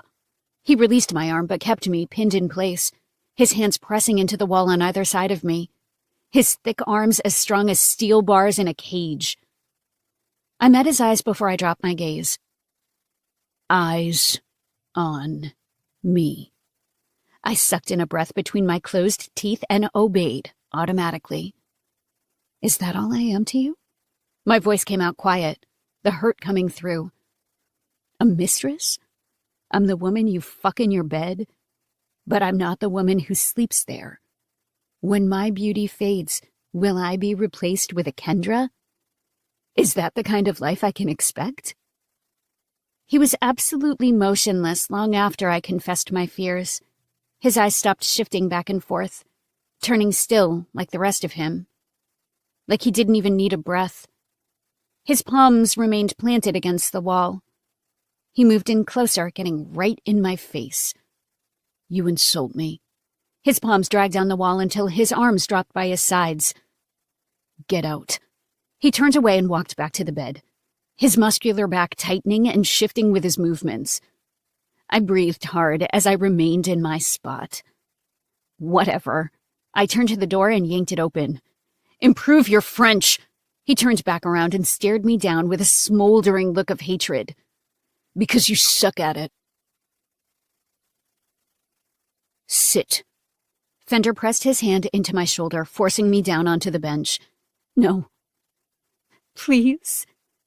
Tears ran down my cheeks as I watched the executioner drag Raven across the snow, and to the noose that waited for her.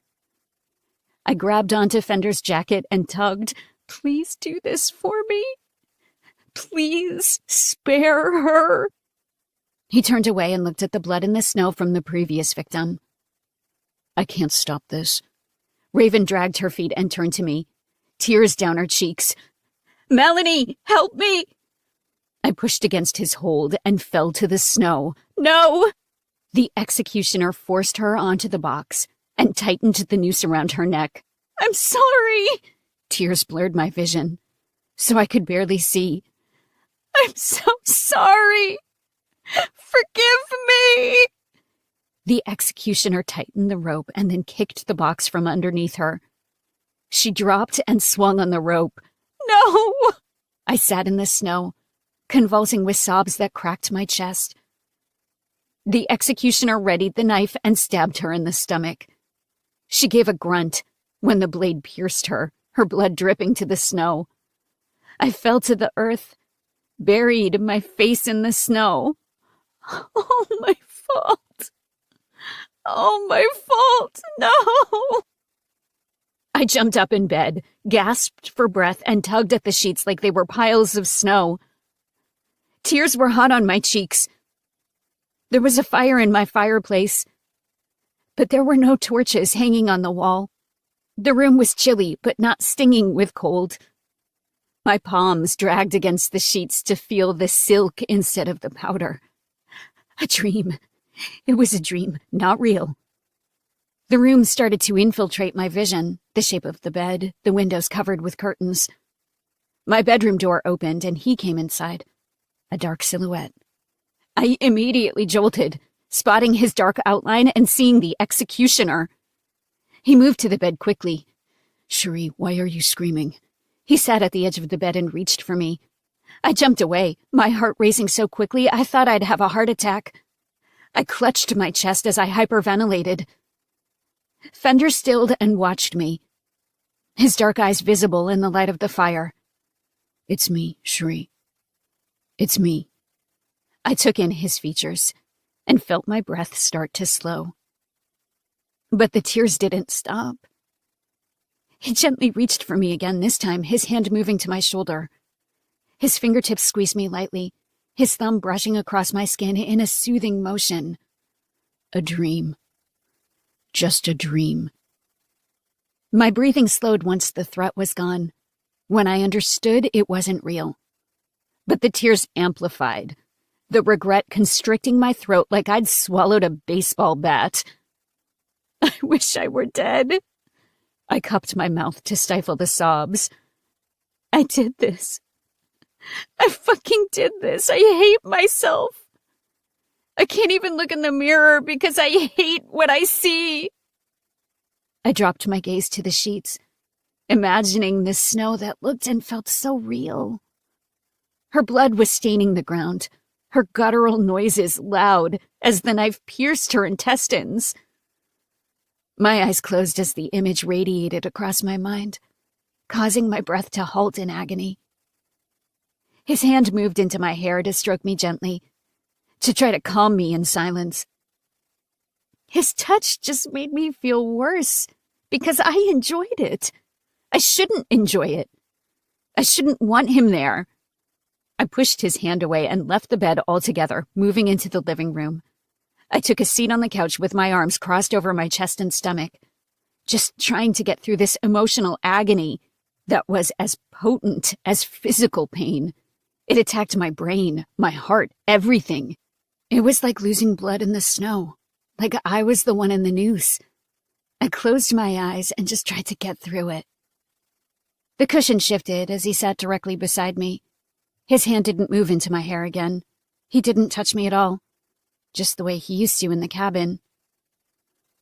"Why can't you look in the mirror?" His voice had been harsh in our fight earlier that evening, but now it was soft, like raindrops on a rose petal. "Why do you hate what you see?" He waited for me to answer his question, and when that didn't happen, he gently prodded again. "Talk to me, Cherie." I opened my eyes and looked at him, tears on my cheeks, my lips, in the corners of my eyes. She's there because of me. She wouldn't let me leave alone because she loves me so much. And she would do it again, even if she knew what would happen. She would give up her life for mine in a heartbeat. I shook my head, my voice cracking with tears, and I shit all over that. What kind of person am I? I'm living in this fucking palace and fucking the guy who keeps her there. I just abandoned her. She would never abandon me. He watched me with those dark eyes, his features expressionless. For the first time ever, he dropped his gaze and looked at the cushion between us. The intensity was gone from his gaze. He looked like a different person, just for an instant. I looked at the coffee table and forced the tears to slow, forced myself to calm.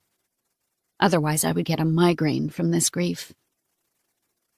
Shuri. His voice was cloaked in such affection, it was like he physically touched me. Physically reached his hand out and grabbed mine. I turned back to him. People think life is complicated, that we wind up in situations because of a series of decisions. People think they happen to life. But in reality, it happens to us. Life happened to both of you, Melanie. You can blame it on yourself. But you were targeted before you even knew it. And it was going to happen, regardless. Maybe that would have included her, maybe it wouldn't have. No way to know. Because life isn't complicated, it's very simple. And random. To assign guilt is pointless. It's more than that. If Raven were in your position now, here with me, do you think her behavior would be any different? Yes. She never would have slept with you. She never would have. She's sleeping with Magnus. So I don't believe that. There's literally nothing you can do for her. You can't run. You can't go to the police. All you can do is accept your reality. And you aren't a bad person for enjoying it too. I dropped my gaze. But I'm weak. I'm a weak person. I was just baggage to her when we tried to escape. If I were smart, I would have understood my surroundings and not have been captured in the first place. If I were strong like Raven, I wouldn't need Fender to make a fire. I don't see what you see, Shuri. I see a beautiful, kind, lovely woman. If you were anyone else, Gilbert would be unemployed right now. If you could die by your sister's side, you would. You're a woman who likes to be taken care of, and you shouldn't apologize for it. You don't deserve to feel guilty for being who you are. I love taking care of you. I want to take care of you every single day. I want to give you a life that you deserve. I wouldn't want you any other way. That's just how I am, and I won't apologize for it. I looked at him again, seeing the confidence in his gaze, seeing a man who overwhelmed me with sincere compliments. You're the only one who has nice things to say about me. His eyes softened until they turned sympathetic. Because I'm the only one who really knows you, Shuri. My eyes started to water as I looked at him for a variety of reasons. If you really feel that way about me, please do this for me.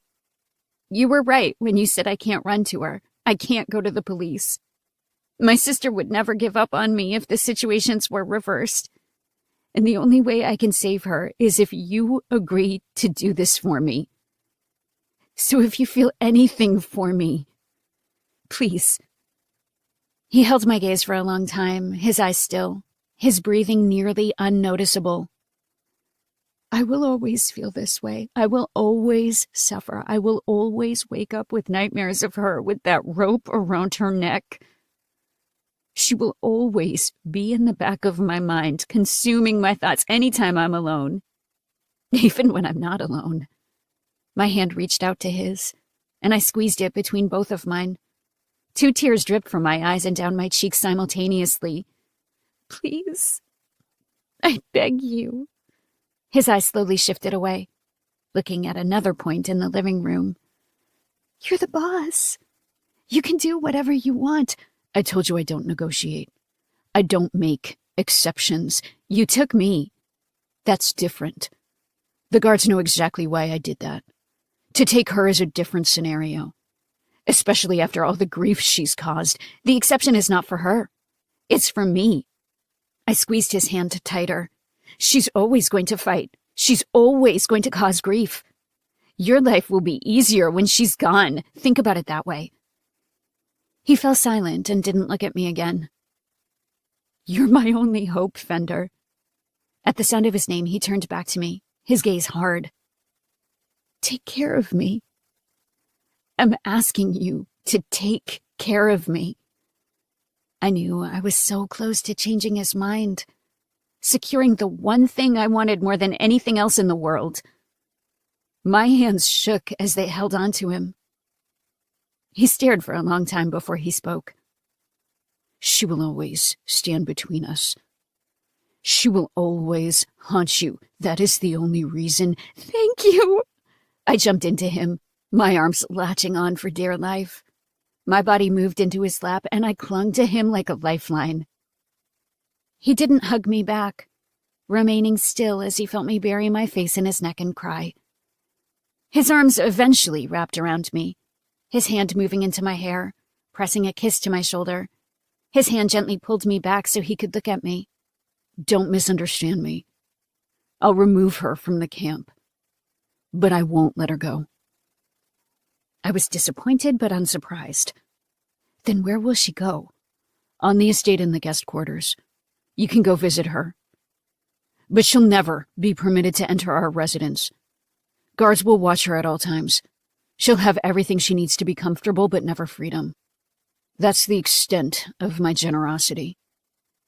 She would just be a prisoner again, but in a luxurious setting.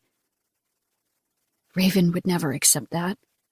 If the police will do nothing if she goes to them and she's no threat to you, then why not just release her? He stared me down long and hard, like the question angered him. Because I don't like her. His tone darkened, his expression hardening and turning his countenance angry. Appreciate my generosity.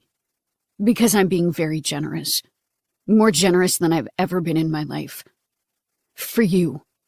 He stared me down in expectation. My arms wrapped around his neck, my face close to his, my ass in his lap on the couch. I knew Raven wouldn't accept imprisonment in any format. But she would be taken care of. We would see each other every day. We would be safe for the rest of our lives. She would accept it eventually. She would appreciate what I'd done for her, that I saved her. Thank you. Chapter 18. The Catacombs. Fender. I spoke to Magnus on the phone inside my office. Jacques has lifted the importation embargo from Colombia, so we can get what we needed through another medium. All it took was some whining and dining, making the president feel like a major player in the game to get what I wanted. Money wasn't the only thing that mattered to him. Ego was even more important. Magnus held his silence. He was already on thin ice with me, so I didn't appreciate his disapproval. You have nothing to say. If we lift the trade agreement, what's to stop copycats? Our guns? I hung up because I couldn't stand his bullshit a second longer. Gilbert stepped in a moment later.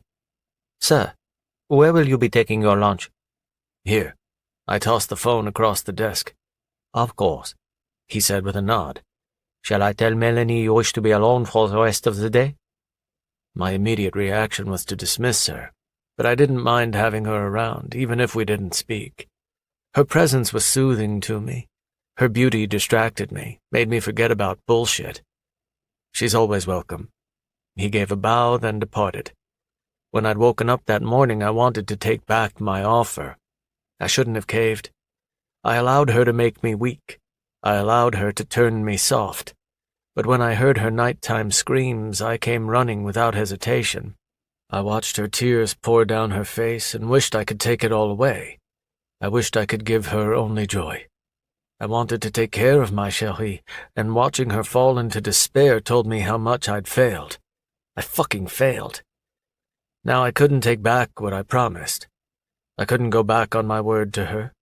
I had to see this through, pull out that obnoxious bitch and replace her with someone else, only to have her live on my property, to be fed and clothed for the rest of her life, and I had to foot the bill. But there was no other way. Raven was the thorn in my side, the cinder block in the road, the bullet lodged deep into my flesh. Heels tapped against the hard floor outside the open doorway, growing louder as Melanie approached. She had a slow gait, taking her time as if she had nowhere to be or whoever expected her presence would wait a lifetime. I'd wait several lifetimes. My back was sunk into the armchair, my fingers curled into a fist against my chin, my elbow on the leather armrest. My eyes took her in as she stepped inside, holding a book in one hand, wearing a pale blue dress with matching heels. Her only responsibility as a resident was to wear the beautiful clothes I provided, the diamonds, the finer things in life that most people didn't even know existed. She halted on the rug and examined me. Her eyes absorbed my appearance, my mood, everything about me. That told her everything she needed to know. She silently took a seat and opened her book to read, not speaking a word to me. My eyes didn't turn back to my phone or laptop because they were glued to her cheek, seeing the way her hair naturally fell forward when her chin dipped, and she had to push it back, only for it to fall once more. Her beauty was paralyzing to me, like the strongest nuclear weapon on the planet. In silence, it could obliterate every thought that came to mind with an invisible power. I'd always be angry about the compromise she'd forced me to make, but it was worth it. I worked through lunch, took phone calls. When Magnus called back later, I picked up, then hung up immediately, just to make my anger palpable. I could have ignored the call for the same effect, but I wanted it to sting. I sank back into my chair, thinking things over, and my eyes focused on her like she was a painting on the wall right in front of me. My eyes lingered a long time before I shut my laptop and moved to the couch across from her. When she heard me, she looked up from her book. She regarded me for a while before she closed her book without inserting a bookmark and set it on the table. She was still reading The Count of Monte Cristo. It was a long book, so it was no surprise that it was still in her hands. She straightened with the poise Gilbert had instilled in her, then dropped her chin to regard her hands on her knee, her fingernails painted with French tips. The fire continued to burn hot in the hearth because Gilbert had silently entered the office and continued to feed it without either one of us noticing, being the shadow on the wall that had no real presence. It was another day of rain, and it was audible even though we were on the ground floor. The raindrops splattered against the windows, leaving tears on the glass that streaked down like the ones on her cheeks last night. I leaned forward with my forearms on my thighs, one hand encompassing the other. Whenever I was with her, my mind turned empty, devoid of subjects, light, feelings. Normally, it was saturated with more shit than I could contain, but she brought me peace that was akin to nothingness. To not think, to not feel, it was like meditation. She lifted her chin and looked at me. When will my sister be here? It was a question she'd probably wanted to ask since last night, but she could only restrain herself so long. Peace was shattered. When I returned to the camp. When will that be? When I decide to return. I never made plans further than a few days into the future. Life was uncontrollable, so I just went with it, not against it. Disappointment filled her gaze. Like in a few weeks? My eyes narrowed on her face. She quickly dropped her look. I'm sorry, I'm afraid she'll be dead by then. Magnus saved her neck twice. No reason he wouldn't do it a third time. She inhaled a deep breath and slowly released it, her eyes closing briefly. When she was ready, she looked at me again, showing me those brilliant blue eyes that were like sapphires, to complement her diamonds.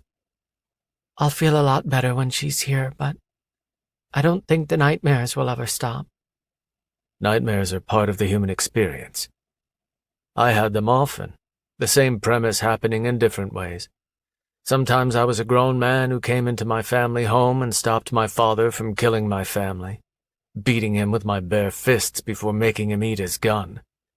Sometimes I was the helpless teenager that was just skin and bones, and there wasn't a damn thing I could do for my family, not even Magnus. Decades had passed, and it still haunted me like it was yesterday. I gave my father a death no one deserved, but that failed to bring me peace. She was the only thing that did. She looked down again, her little fingers moving together slightly. When she turned her head, it showed how slender her neck was, the little vein that rose to her jawline, the soft and delicious skin that tempted my tongue. You have nightmares?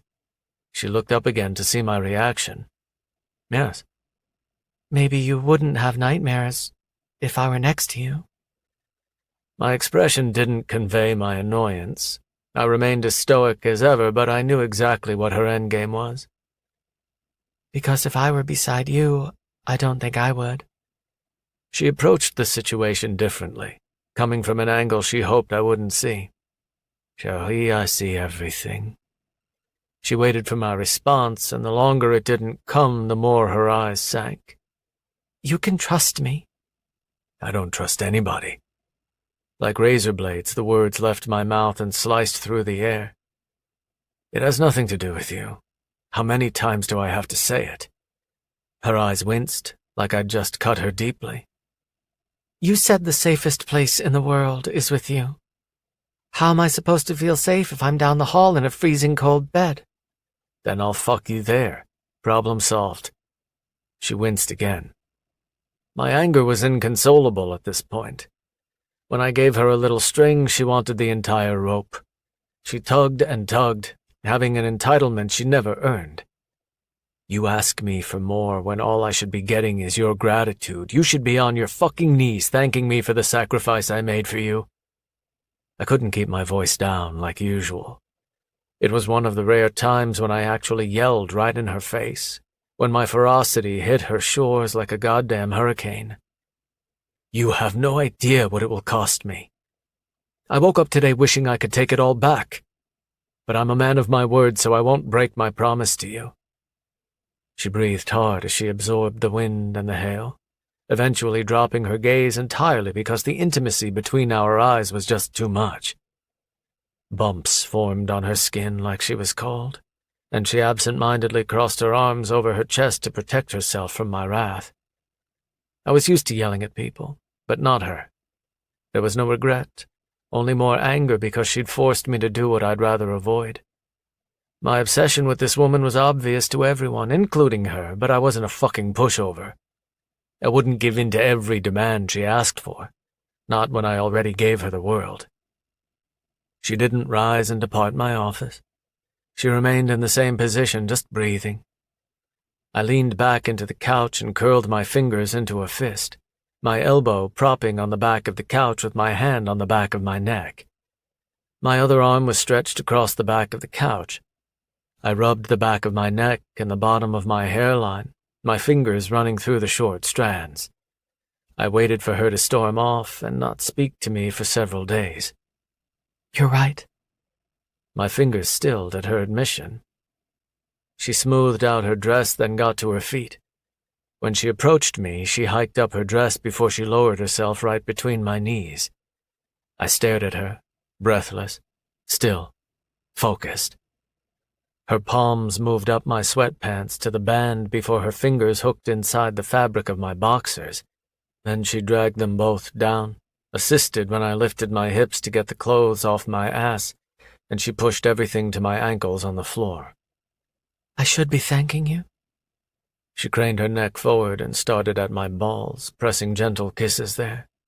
The surprise waned, and my hand fisted her hair, keeping it from her face as I guided her onto my length and pushed her down, getting my dick in her throat, moaning when I felt that tongue. Yes, chérie. I closed my eyes briefly when I felt her warm mouth, when I listened to her make a slight choking sound. My hand gripped her neck, and I forced her down over and over, making her take that dick harder than her pussy did. Tears formed in the corners of her eyes, and she gasped. But I guided her at the aggressive pace I demanded, and she didn't resist. Thank me, good and hard. The catacombs were once a national landmark to the French. Tourists could pay a fee to explore the underground tunnels that stretched for miles and miles, admire the skulls in the walls, the underground city of the dead, until the chasseurs bought it. I wasn't the only man acquainted with the political aristocrats of this country. Paris was known as the City of Love, the Eiffel Tower a symbol of light and heart, the bakeries selling chocolate croissants that couldn't be replicated elsewhere. Little did people know that monsters lived in the shadows, that it was one of the most corrupt cities in the world. I descended through the tunnels until I came face to face with Bartholomew in the Great Hall, an enormous cavern with an ancient city in the rear. The chasseurs were there, drinking at their tables, entertained by the French whores that were paid to pay a visit. Bartholomew was on the throne, and his eyes were instantly on me when I entered. As if he expected me the moment I approached his territory, his spies were everywhere. His chin was propped on his closed knuckles, and with a bored look he watched me approach. There was another throne beside him, but it was empty. I stopped in front of him. His eyes were still and cold. Mine were hard and black. The standoff ended when he spoke. "You lifted the regulations. Congratulations." He knew everything the moment it happened, as did I. He continued his bored expression, losing interest in me the second I stepped into his presence. "You better be here to deal us in. Otherwise you're here to brag, and no one likes a bragger. Once we ramp up production, we'll offer you a partnership. Not sure when that will be, but soon. Get ready." His body didn't shift or move, but a slow smile spread over his lips. "Now we're talking." "You offered them a partnership, when we haven't even figured out a way to implement this?" Magnus asked incredulously. "I'm in negotiations with Hector, but nothing has been guaranteed. To increase our supply, he'll have to make changes, and those changes could get a competitor's attention. Fender, we don't make promises we can't keep." I made him no promise. Instead of sitting around finding all the reasons why something won't work, find the reasons why it will work. I tossed my jacket on an armchair in my bedroom as I paced. "I'm being realistic, Fender. Maybe you should try it sometime.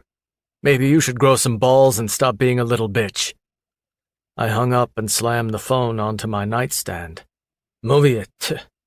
I yanked my shirt over my head, then dragged my hands down my face as I approached the bed. When I heard her quiet footsteps and the creak of the door, I knew I wasn't alone. I dropped my hands and turned my stare on her. She flinched at my look, her hand still on the door like she intended to sneak away when she realized my foul mood. My stare continued, eyeing the black satin nightgown that showed her soft thighs. She was barefoot, looking petite when she didn't have those 5-inch heels to compete with my height. "Everything okay?" I turned away and undid my jeans before I kicked off my shoes. "Get in bed." She hesitated before she entered my bedroom. She got on the bed, then slid under the sheets as she watched me finish getting undressed. When I was naked, I got into bed beside her. But my mood was too foul for sex, at least right now, so I lay beside her and stared at the fire Gilbert had prepared before I returned home. She didn't come close to me, giving me my space. After minutes of silence and separation, she moved closer to me and wrapped her body around mine, giving a slight shiver when her body thawed at my heat. My arm wrapped around her as I cradled her to me, loving her body up against mine, even if I wasn't inside her. Her skin was so soft, her smell so fragrant, her hair like gentle fingertips against my skin. Time passed with our eyes on the fire, watching it dance beautifully, slowly dying down as it cannibalized itself, eating the fuel that sustained it. My thoughts were on business, but particularly my uncooperative brother. He claimed to be the voice of reason, but he felt like the voice of sabotage. Melanie propped herself on her elbow and faced me, some of her hair falling forward onto my chest. Her hair had grown longer over the months, becoming more beautiful with its increased length. It was extra rope to wrap around my fingers when I held on to her, like reins to the most beautiful mare, and I was her stallion. "Where did you go?" Her fingers moved farther up my stomach to my chest, lightly pressing into me like she wanted to feel my hard muscle push back. "Met a business associate." "That didn't go well?" "That was fine, but I spoke to one of my men when I came home, and I didn't appreciate the conversation." "What did he do?" I turned to look at her, questioning her with my eyes. "I just want to know more about you."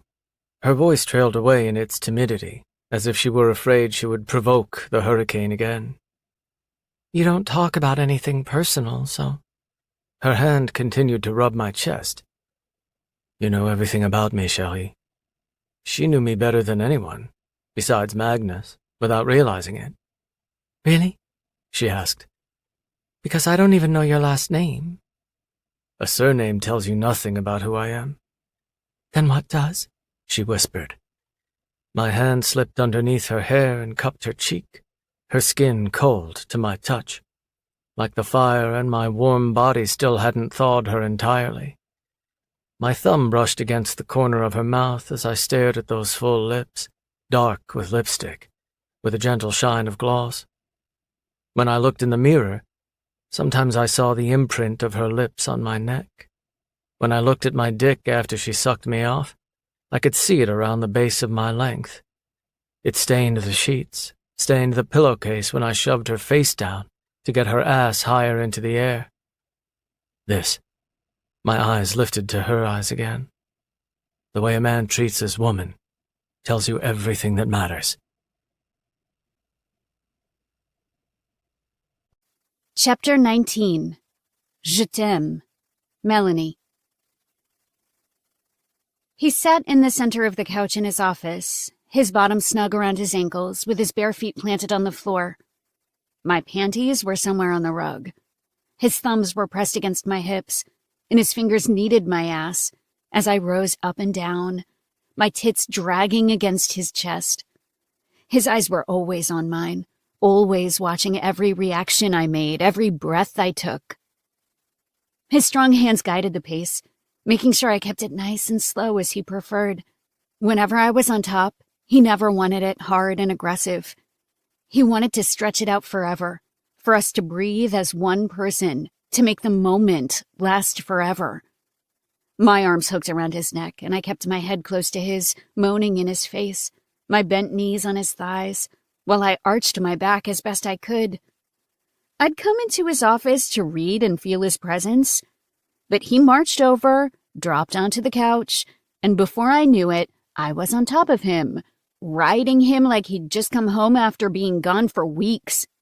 I clung to him as I started to rock hard and fast, driving myself into another climax that made my eyes burn with tears, made my perfect makeup run. He watched me come, his eyes gaining in intensity as I came and clenched his dick. Je t'aime, chérie. His fingers dug into my ass harder, and he brought me down with force, releasing inside me with a clenched jaw, the cords in his neck bulging with tension. He gave a masculine grunt when he finished, his dick throbbing inside me before he gave my ass a hard smack with his big hand. Fuck, chérie. I was comfortable on top of him, even though I knew we were finished because his dick finally began to soften. My arms remained around his neck, and I rested my forehead against his as I caught my breath, my nipples softening when the heat was over. The office smelled like a wood-burning fire, sweat, and sex. His eyes maintained their intensity, like everything I'd given him wasn't enough. It would never be enough. His arms wrapped around my back and tugged me harder into him, locking me in place like he didn't want me to leave. He probably had a million things to do, but he'd rather be naked and wrapped up with me, still buried inside me like a car in a garage. Moments like these made me forget the truth. I wasn't a prisoner in a labor camp who caught the eye of the kingpin. I was at a bar with my friends. He walked over and bought me a drink, and after weeks of hot sex and midnight secrets, he asked me to move into his mansion so we could always be together. I wished that were the truth. His arms loosened around me like the opening to a cage, so I could fly away. His hands glided to my hips, where his fingers gently caressed me underneath my hiked-up dress. His dark eyes looked me over, examining the beauty that had stolen his attention and religiously kept it. My arms dropped from his shoulders, my hands moving to grip his shoulders so I could use his mass as an anchor when I got up. But I stayed. I looked into his dark eyes and stayed. I looked into his hard face and realized I didn't know the man who had given me intimacy so deep, it changed my perspective on my situation every single day. Can I ask you something? His eyes turned guarded, deflecting the question I'd yet to ask. You said I could ask you anything. You know how I meant that, Shuri. You can ask me about my lovers. You can ask where I've slept. You can ask me anything a woman would want to know about her man. Everything else, off the table. Why? His eyes turned hard like stones. Is it because you don't trust me? His eyes remained rigid and in place, but slowly they eased up a little. You said you don't trust anybody, but how can someone live that way? It's easier than you think. He broke eye contact and shifted his gaze away, looking at the fire that smoldered down to hot coals. Flames reflected on the surface of his eyes, the brightness making a sun appear in the darkness of the space that surrounded it. There has to be somebody. Seconds trickled past before he spoke. My brother. It doesn't seem like you're close. He's never come to the house. Trust is an elemental connection between two people that isn't affected by companionship or conversation. It's unconditional. Regardless of what happens in this unpredictable life, that remains predictable. His eyes shifted back to me. We're very different men. We believe in very different things. But those virtues and ideologies are irrelevant when it comes to us. There are times when I want to break that trust, but I never would. And I'm sure the temptation has happened for him as well, but it never happens. It will never happen. He stared me down for a while. That's what trust is. I waited for Fender to leave and retrieve my sister. It never happened. I trusted his word. I knew it would happen. I just wanted it to happen now. Fender had left early that morning and hadn't returned. He didn't tell anyone where he was going, not even Gilbert, and I knew better than to ask.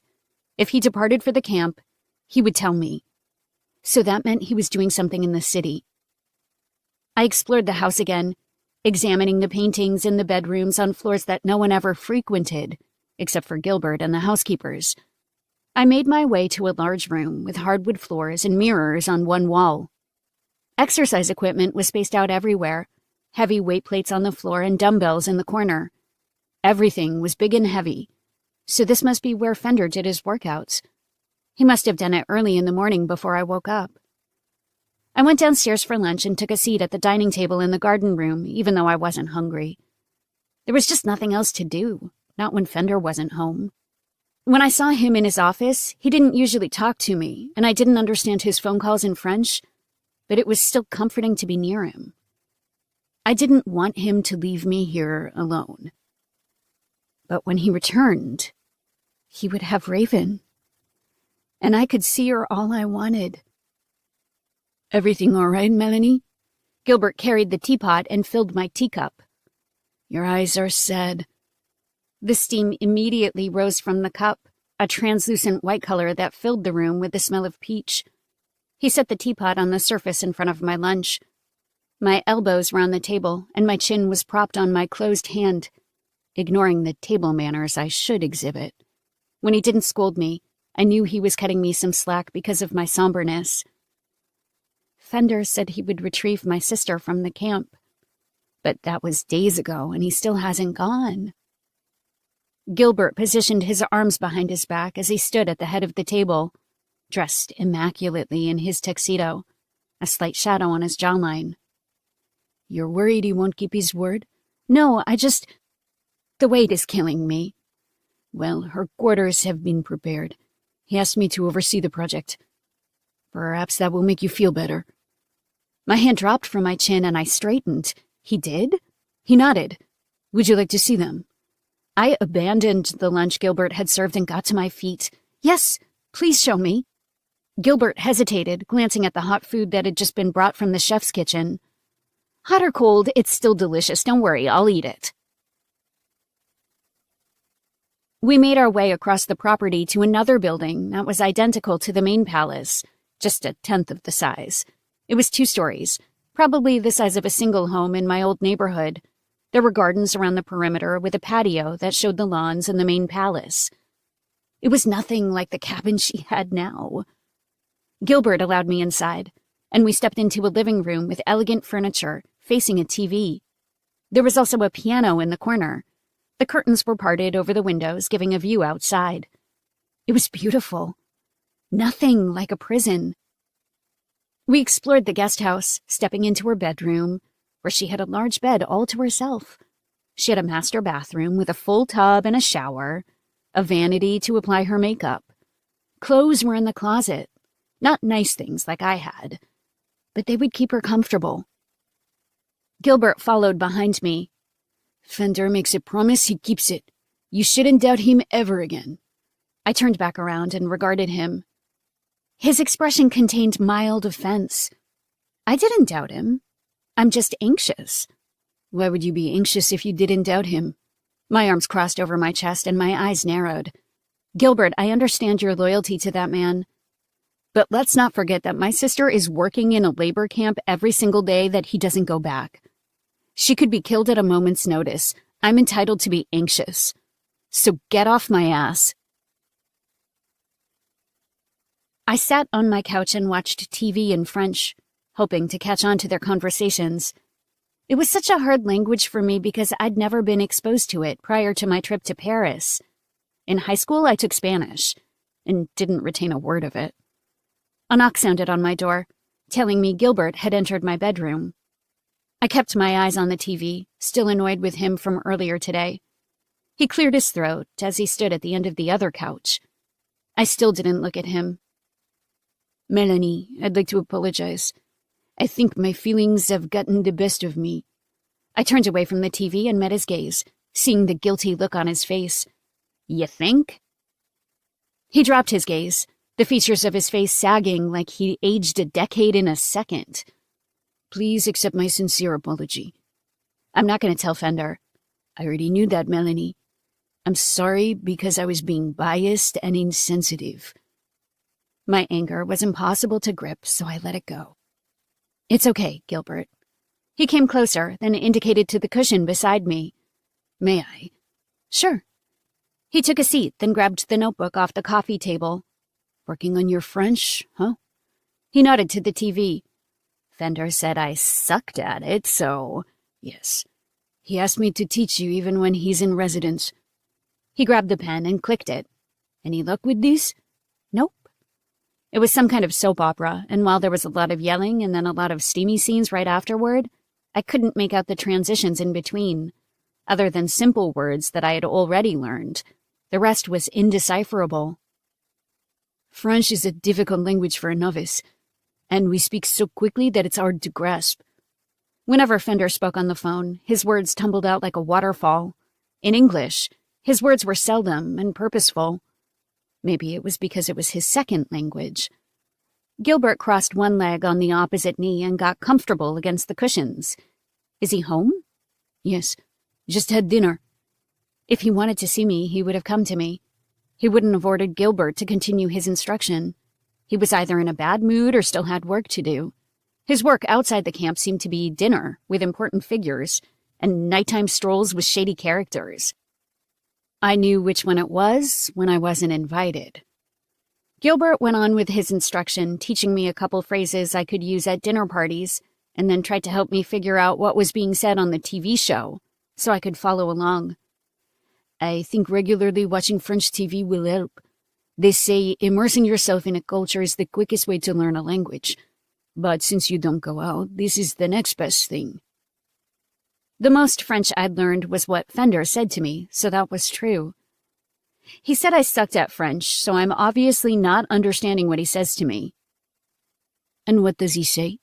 I tried to think of something new, something I didn't recognize. Chati... Chat, probably. Chat parfait? He chuckled as he wrote it down. Chat parfait. What does it mean?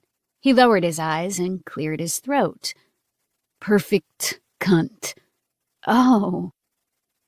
Sometimes I didn't want Gilbert to translate because it was a bit awkward, but I didn't have a phone or laptop, so I couldn't figure it out myself.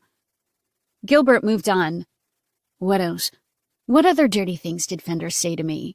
Something like te basse. dans le cul. I'm not sure if that's right. He didn't have a reaction as he wrote it down. He wants to fuck you in the ass. My eyes immediately paled at Gilbert's words. I was sure Fender would do a good job, but I was not interested in that at all. My cheeks started to redden a little bit when I knew exactly what he said, what he wanted me to know that he'd said. I pushed past it to dispel the awkwardness. He also said, Je t'aime, chérie. He says that a lot, actually. Gilbert went absolutely still, the point of his pen pressed to the white paper, a drop of ink growing bigger and bigger the longer he held it there. With eyes wide open, as if he realized he forgot to turn off the stove in the kitchen, he didn't even breathe. What? He unclicked the pen, then dropped it on the notebook, like he was finished for the night. He leaned forward and set the notebook there, his forearms moving to his thighs, his hands coming together. The silence was suffocating. Gilbert, what does it mean? He inhaled a deep breath before he cleared his throat. He got to his feet, straightened, and then tucked his hands behind his back before he departed the living room. Gilbert! I got to my knees and faced the back of the couch, watching him walk out. I don't understand. What the hell did he say? He halted in his tracks, his back to me, one hand gripping the other wrist. His entire body lifted with the breath he inhaled, then slowly sagged as he exhaled, his shoulders dropping farther than they'd been a moment before. I love you, sweetheart. He took a step forward and continued his route to the door. That's what it means. My legs were crossed with the book in my lap, the pages open to the next chapter in the story. The fire was warm against my legs and knees, even though it was several feet away from me. My eyes took in the words, but occasionally they would flick up and look at the fire. Fender sat at his desk making phone calls, working on his laptop, so comfortable with my presence, it was like I was absent. When the fire died down, Gilbert entered and quietly fed the fire with more logs. He didn't look at me. When he brought lunch, Fender received his tray first at the desk. Anything else, sir? Fender's eyes remained glued to his screen. No. Gilbert nodded before he turned around and crossed the room, his shoulders still low, his eyes hollow.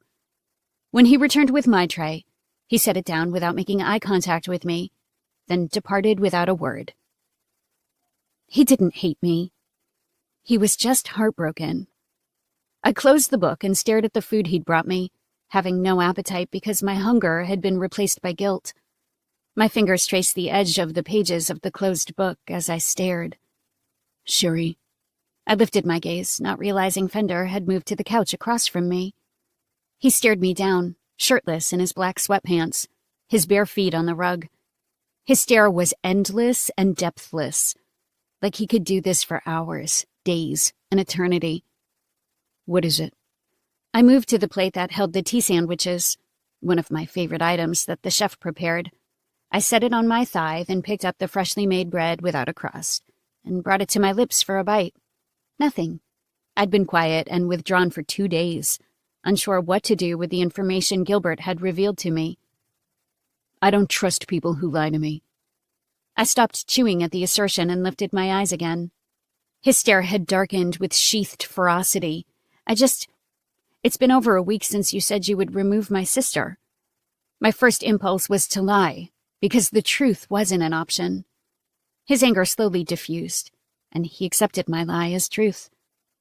I'm leaving the day after tomorrow. My eyes focused on his face as my heart clenched with a jolt. You are? Being reunited with my sister was what I wanted more than anything. Knowing she was safe, even as a prisoner, was better than her working in the snow, being the target of the executioner and the guards who despised her. He gave a nod so subtle it was hard to catch. Thank you. The end was near. My sister would be here, her hands in mine, her arms around me. I was so deliriously happy by the image in my mind that my eyes actually watered. My hand returned the half-eaten sandwich to the plate and I set it on the table. He didn't give another nod. My spare time could be spent with her in the guest house, talking the way we used to, reading together, just being together in the same room. My mind drifted away into memories that hadn't been formed. The two of us eating on the patio deep into spring, swimming in the large pool on the grounds in summer, living a luxurious life. How's your French? My eyes immediately shifted back to him, my heart tightening for a whole different reason. He didn't blink, his eyes shifting back and forth as they pierced into mine, penetrating my mind for the information he wanted. That was what he wanted me to understand. He wanted me to know how he felt. What would happen once I understood? What would he expect from me? My words broke the silence. He taught me a few more things. We watched a soap opera, and he translated for me. I held his gaze and waited for him to catch my lie like he did every other time. His eyes continued to drill into me, piercing the surface and digging deep inside. I held my stance, controlled my breathing, and hoped Gilbert hadn't already told him the truth. Because I'd be screwed. A full minute of tension passed. Your French better stop sucking soon, chérie. I stepped out of the office to use the restroom, but I had an alternate agenda. I located Gilbert in the grand foyer, speaking to a housekeeper in French, giving orders that implied he was dissatisfied with her work. When they were finished, he turned around and halted when he came face to face with me. There was anger in his eyes, out of his control, and then it dimmed to unbridled pain. He inhaled a deep breath, getting a hold of the reins connected to his heart. When he spoke, he had a controlled voice that hid his resentment. How can I serve you, Melanie? Gilbert and I were never close, and we would never be close. But his sadness hurt me. I was the reason his heart had been broken, having something that he could never have, that no amount of affection and loyalty could earn him. Can I speak to you in private? He immediately glanced down the hallway to where the office was located to make sure we were alone. He gave a subtle nod toward the drawing room and closed the door behind us. It was full of stocked bookshelves and a seating area for entertaining. He pulled a book off the shelf. To cover his ass if we were caught. Yes. Please don't tell him what you told me. His eyes didn't look the least bit confused because he knew exactly what I spoke of. He wants you to know, Melanie. I can't hide it. I understand that. Just buy me some time? His eyes narrowed in disappointment. You don't feel this same way. His resentment was palpable. That I had the love of a man he adored, and I didn't want to treasure it the way he would. He told me he's returning to the camp in 2 days. I just need to get Raven here first, please. Just give me 2 days. I can't risk losing her, not when I'm this close. My hands came together in front of my chest, silently pleading for him to betray his own boss and help me out. He turned away slightly and released a long sigh, carrying the burden before he even took it. 2 days. I closed my eyes. Thank you. Thank you. I'm only helping you for one reason. I looked at him again and lowered my hands. Because you better be prepared to say it back once I tell him. Chapter 20. Birthday Drink. Fender. I sat in my office and stared at the fire, a glass of scotch on the desk, my temple resting against my closed knuckles. My mind shifted from one topic to the next, thinking about the hour I would leave for the camp in the morning, imagining Raven's face as she was taken from the cabin for the final time, Magnus's reaction, the men's reaction to my weakness. Then I thought about my other responsibilities that required my attention, and of course Melanie, the woman I would leave behind. I saw her face as I stared at the flames. She'd been quiet and withdrawn for the last 2 days. Her sister had been on her mind consistently, which changed her behavior toward me. I hoped having Raven here wouldn't steal all of Melanie's focus. She'd better have nothing but gratitude toward me. Gilbert entered my office and didn't draw my attention until he was in front of my desk. "Sir, is there anything I can get you before I retire for the evening?" My hand dropped to the screen of my phone and I tapped it with my finger. It lit up, reminding me how late it was. "No." Gilbert gave a bow. I'll see you in the morning. Gilbert. He straightened. His expression instantly fell, turning serious. At attention, he kept his gaze locked on my face. Melanie will not learn French watching TV. She will learn by what I say to her. Understood? Gilbert held my gaze for a while before he gave a nod. Understood. Her French better be flawless by the time I return. He gave another bow. It will, sir. She was pinned underneath me, my arms hooked behind her knees, her body shaking slightly with my movement. Her head was on the pillow, her eyes on me, her beautiful face erotic when it was tinted red, when her lips were parted in her moans and screams. Her eyes never shone brighter than when we were together like this. This was not the way I took my whores. The last thing I wanted to see was their faces. All I cared about was their asses and tits. But Melanie's face was her most beautiful feature. It was the face in my dreams, the face in my fantasies, the face seared onto the inside of my eyelids. On the road through the wilderness, she was in the landscape. On the side of the mountains I passed, she was in a glass of scotch, in the flames that danced in the fireplace. When we finished, I didn't want to leave. It was the first time I'd wanted to stay, for the entire night. But my eyes wouldn't close, my heart wouldn't slow. I had to depart in a few hours, and I needed to sleep before the drive. I lay there for less than a few minutes before I got out of bed and pulled on my bottoms. I'd come to her bedroom so the sheets would be warm after I left, so she would fall asleep immediately and not realize the moment I was gone. But she was wide awake, as if she knew what was about to happen. She sat up and moved to the edge of the bed, her large tits perky and round, her long legs over the edge with her foot on the bed frame that surrounded the mattress. Hair messy, makeup smeared, she was gorgeous. It was hard to leave. I moved to the bed beside her, looking down into the side of her face, the thin line of mascara that had dripped with a previous tear. My hand moved to her thigh, my fingers surrounding nearly the entire thing. When are you leaving? Her eyes were down on the rug, her features somber with sadness. I loved that she hated my absence. I loved that she needed to sit in my office while I worked just to be near me. I loved the way she made me feel, like she'd be lost without me. In a few hours. I'll set an alarm so I can say goodbye. My hand moved into her hair and pushed it behind her shoulder, revealing the feminine curves of her high cheekbones, her slender jawline. Sleep, chérie. My thumb brushed across her bottom lip, feeling my lungs suck in a gulp of air when her beauty left me breathless. I'll see you when I get back. When will you be home? I sucked in another breath as my thumb stilled against her bottom lip, cherishing her choice of words. This palace was her home. It was the place where we both belonged. I don't know. I never knew. I never made plans, because plans could be tracked and traced. Keeping everyone on their toes was how I kept my power.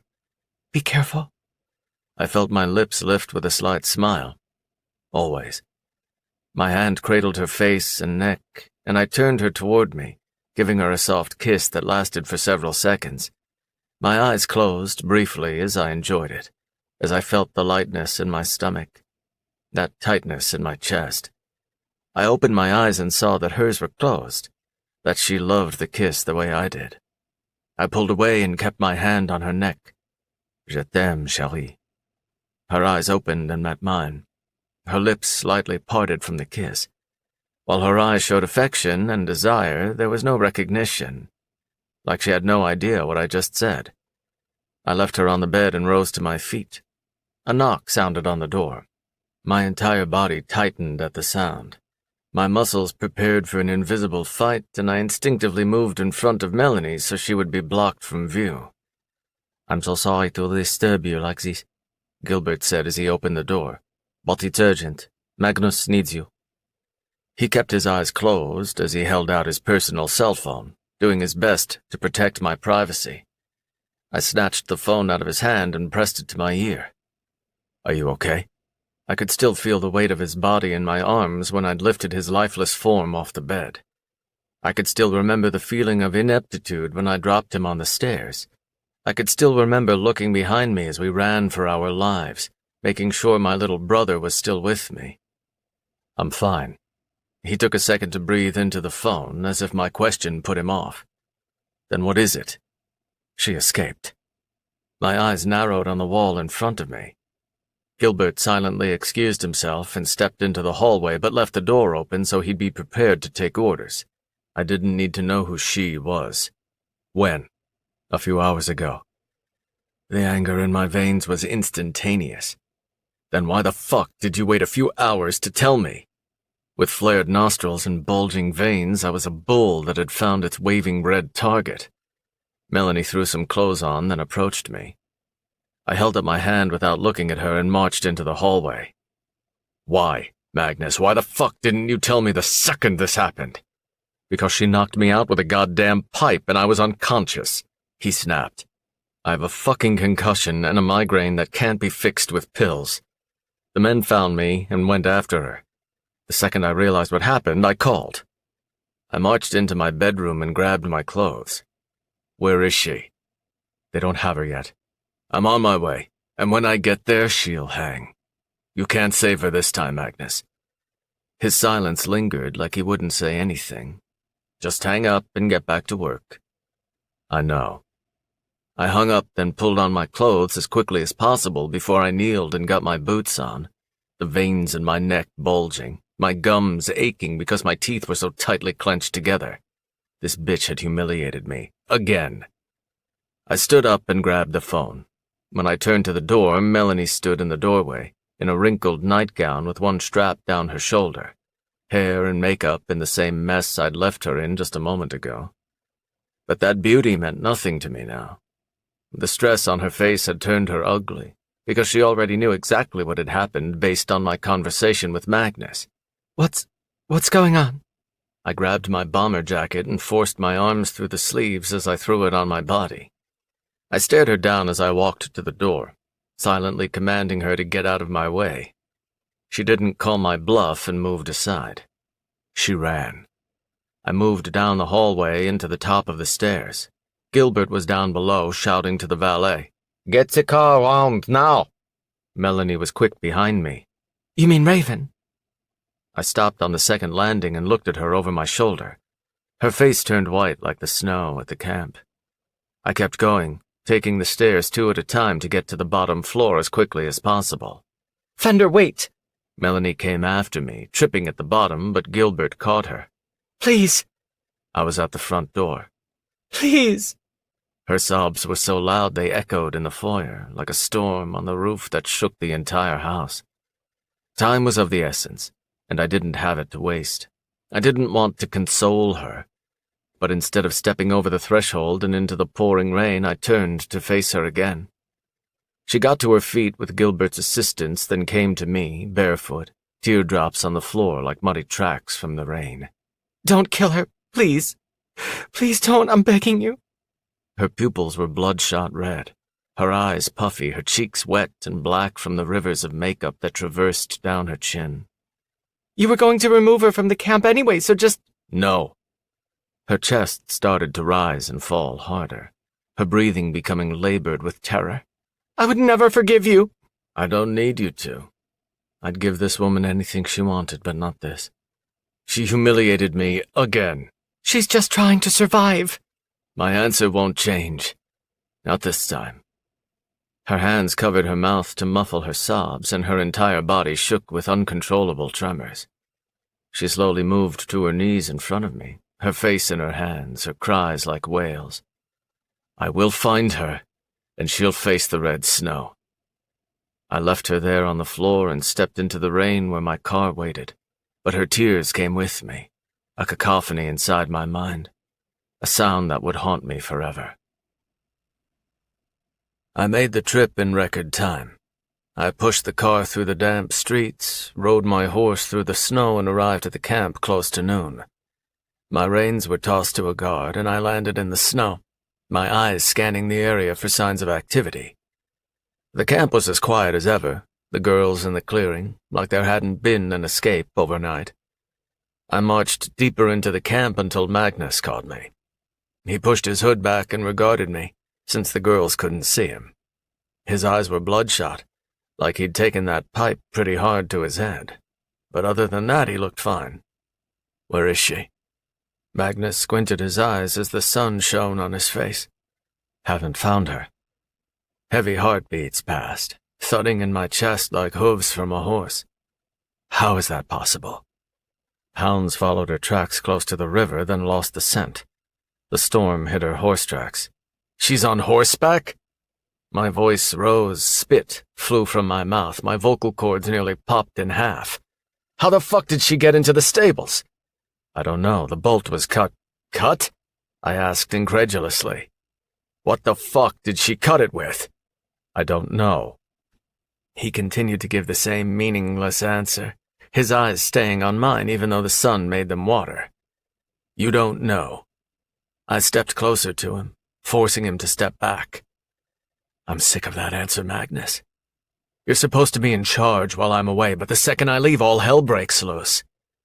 Bartholomew's voice came back to me, telling me to cut my brother out and replace him with someone far more suitable, or kill him.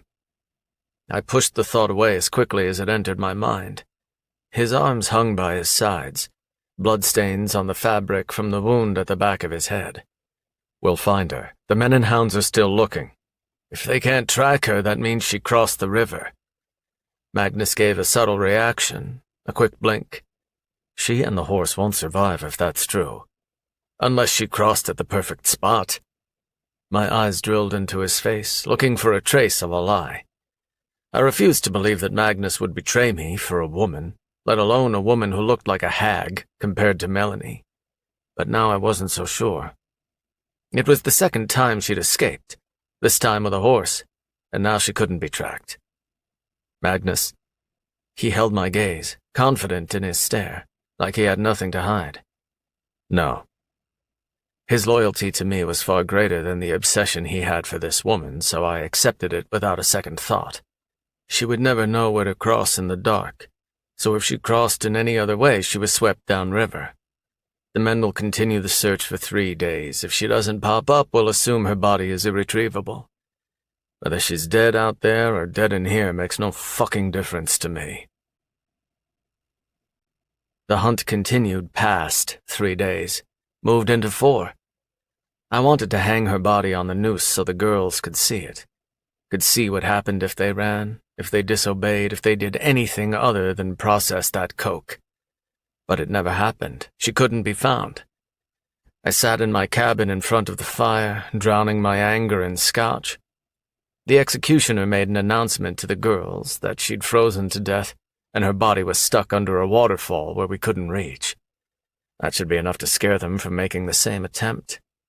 The door opened, and Magnus stepped inside, pushing his hood back, his eyes less bloodshot now that the concussion had passed. He moved to the other chair beside me and stared at the fire. I drank my scotch like he wasn't there. I'll leave in the morning. My eyes remained on the flames, thinking of Melanie at home in her bedroom, knowing that her sister was dead. Her sister's death had been cleaner out in the wild rather than from the noose, but she was gone all the same. Good fucking riddance. I'll return to Paris in 5 days. Magnus gave a slight nod before he grabbed the bottle and poured himself a glass. One of us was usually at the camp at any given time, but sometimes there was a day or two where the overlap failed. The guards weren't stupid enough to cross us. He brought the glass to his lips and took a drink, his tired eyes focused on the fire, heavy with stress. My chin was propped on my closed knuckles, letting the fire envelop my body with heat Melanie used to give me. When I returned home, I wasn't sure what I would find. Even if I didn't kill her sister, she might not want anything to do with me. What would I do then? Magnus turned his gaze to me, silently waiting for me to meet his look. I was still pissed off, even though he had nothing to do with it, so it took me a few minutes to reciprocate. He held up his glass slightly. It's Mom's birthday. I stared at his glass for a while, not realizing the date because so many other things had been on my mind. I lifted mine and gave a slight tap against his. Happy birthday, Mom, wherever you are. Chapter 21. Knife in the Stomach. Melanie. It was like a knife in the stomach. Raven was dead. I knew it. Magnus wouldn't be able to protect her, not this time. I sat in the living room in front of the fire, tears coming and going as I looked out the window, onto the estate, and the landscape that extended for miles. Why couldn't you have just waited one more fucking day? Tissues were balled in my fingers, damp against my skin. There were no smudges of makeup. Not when I'd stopped bothering to make myself look nice. I used to wait on pins and needles for Fender to come home. Now, I couldn't care less. Deep in my heart, I knew Fender had a gentle soul and an innate kindness. So there was hope that he wouldn't go through with it. He might spare her. For me. He might lock her back in her cabin as her punishment. He did love me, after all. Gilbert knocked on the door and let himself inside, even when there was no response. He moved into the living room and regarded me, with features soft with sympathy. "Melanie, Fender has returned to the palace. Thought you'd like to know." He gave a slight bow, then stepped away. I stayed in my spot on the couch because I dreaded the answer Fender would give. If he told me she'd been hung in the red snow, I'd throw myself out the window to make the pain stop. I couldn't face that reality. So I stayed curled up in the corner of the couch, a box of tissues beside me, a dull headache behind my eyes that had been there for almost a week. My fingers loosened on the tissue in my hand, and I brought it to my nose to wipe the snot that had dripped through my stressed sinuses. An hour later, the bedroom door opened. I knew it was him, and instinctively, I pulled my knees closer to my chest and took deeper breaths, preparing for the hardest moment of my life. The room instantly felt warmer when his presence approached, when his energy rivaled the heat of the fire. I kept my gaze averted. He stepped into the living room and stopped near the coffee table. He stared. And stared. I kept my eyes down, my breathing becoming a bout of hyperventilation, tears forming in my eyes once more. "Shuri, don't fucking call me that." Tears poured down my cheeks, and I pulled my knees closer. My hair was oily because I hadn't showered. My skin was dry because I stopped moisturizing. I'd descended into darkness and couldn't get back up. He moved to the cushion beside me and took a seat, his eyes on my face like I was in full makeup and a beautiful dress.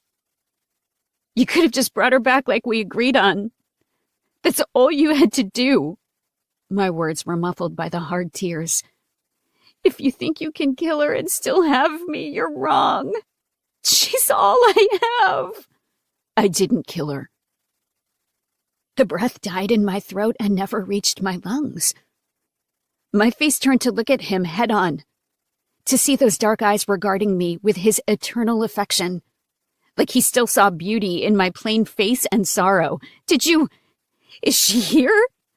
My voice cracked with happiness, imagining her downstairs waiting for me. My hands reached for his, squeezing them in gratitude. "We never found her." My hands immediately loosened on his, my dreams shattered. "What? What do you mean?" "We searched for 4 days. Never turned up. So, she got away?" His eyes turned sympathetic. "She's dead. Her body went over a waterfall, or she's buried somewhere in this snow. And that's why the hounds can't find her. Or she escaped." His eyes narrowed. "You've been out there before, Shuri. There's no chance of survival." "You don't know my sister." If anyone could find a way, it was her. If the guards hadn't caught up to us, she might have made it to safety. She already tried to flee once, so she learned from her mistakes and perfected her getaway.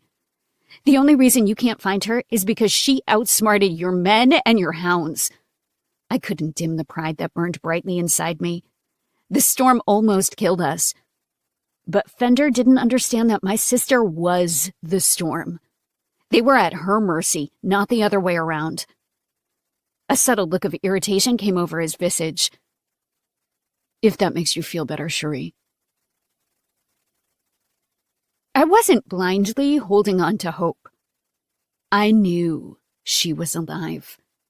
I knew Magnus helped her in some way.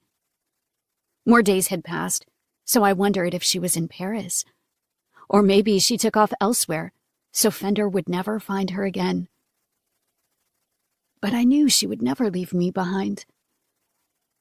Fender and I had returned to our previous relationship in the cabin, where he came to me for sex, but I refused. He would never make me. He would never threaten me. He would just sit there and stare.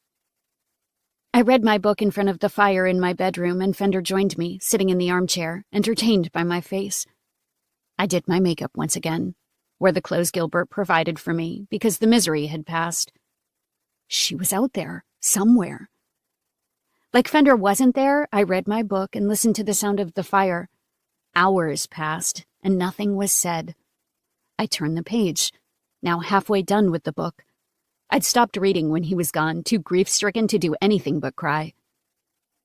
His deep voice broke the silence. Cherie!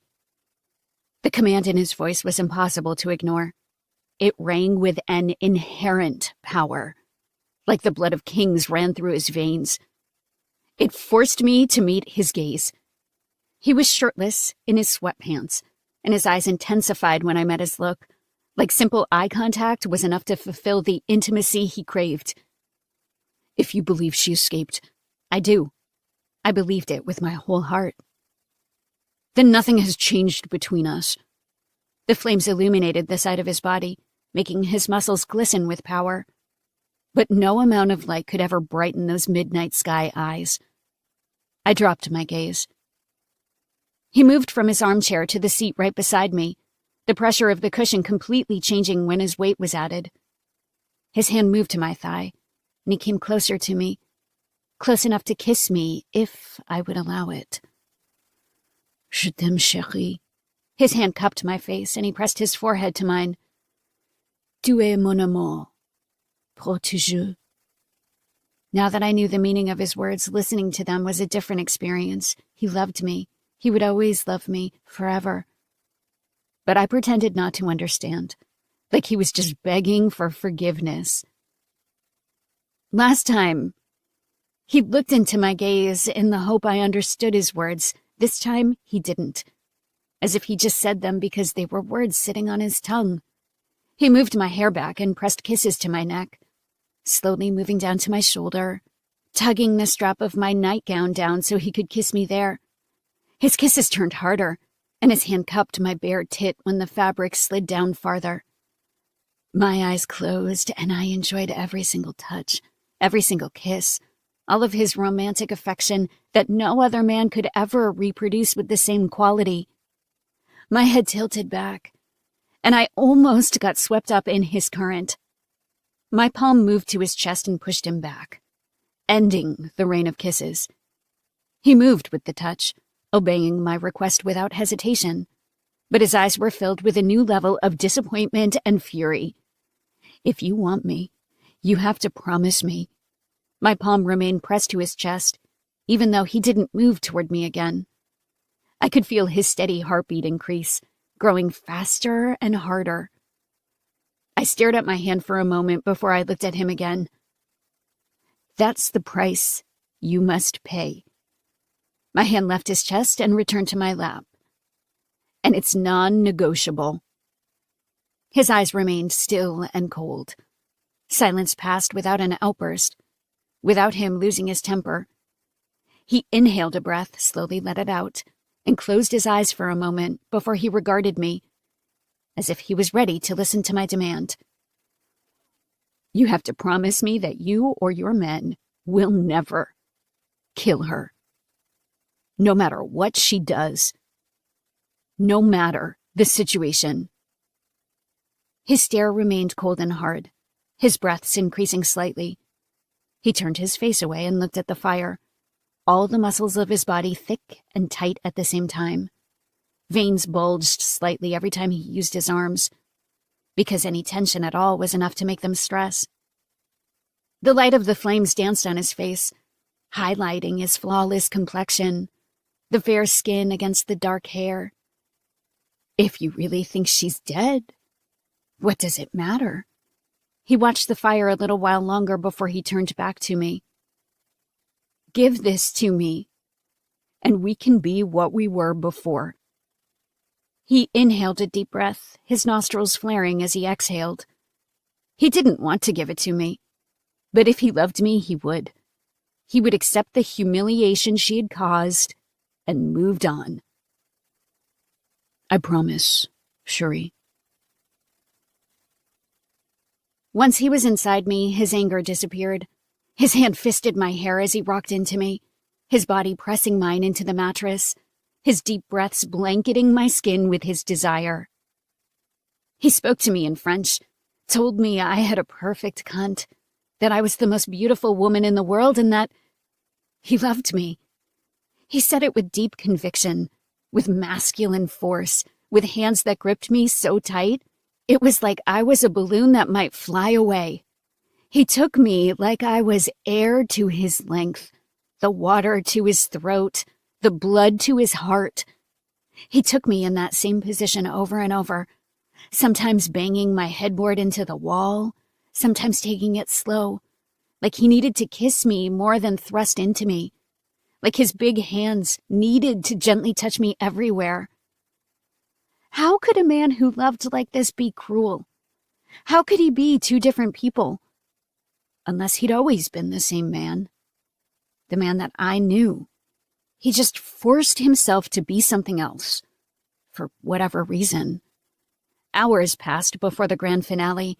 Our sweaty bodies lay together on the bed. The duvet kicked to the bottom and only the sheets behind. The fire had died down at some point, but he kept the entire bedroom warm.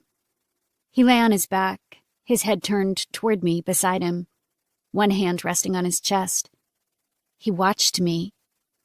I was on my side, meeting his look with tired eyes. When I closed my eyes, he would leave.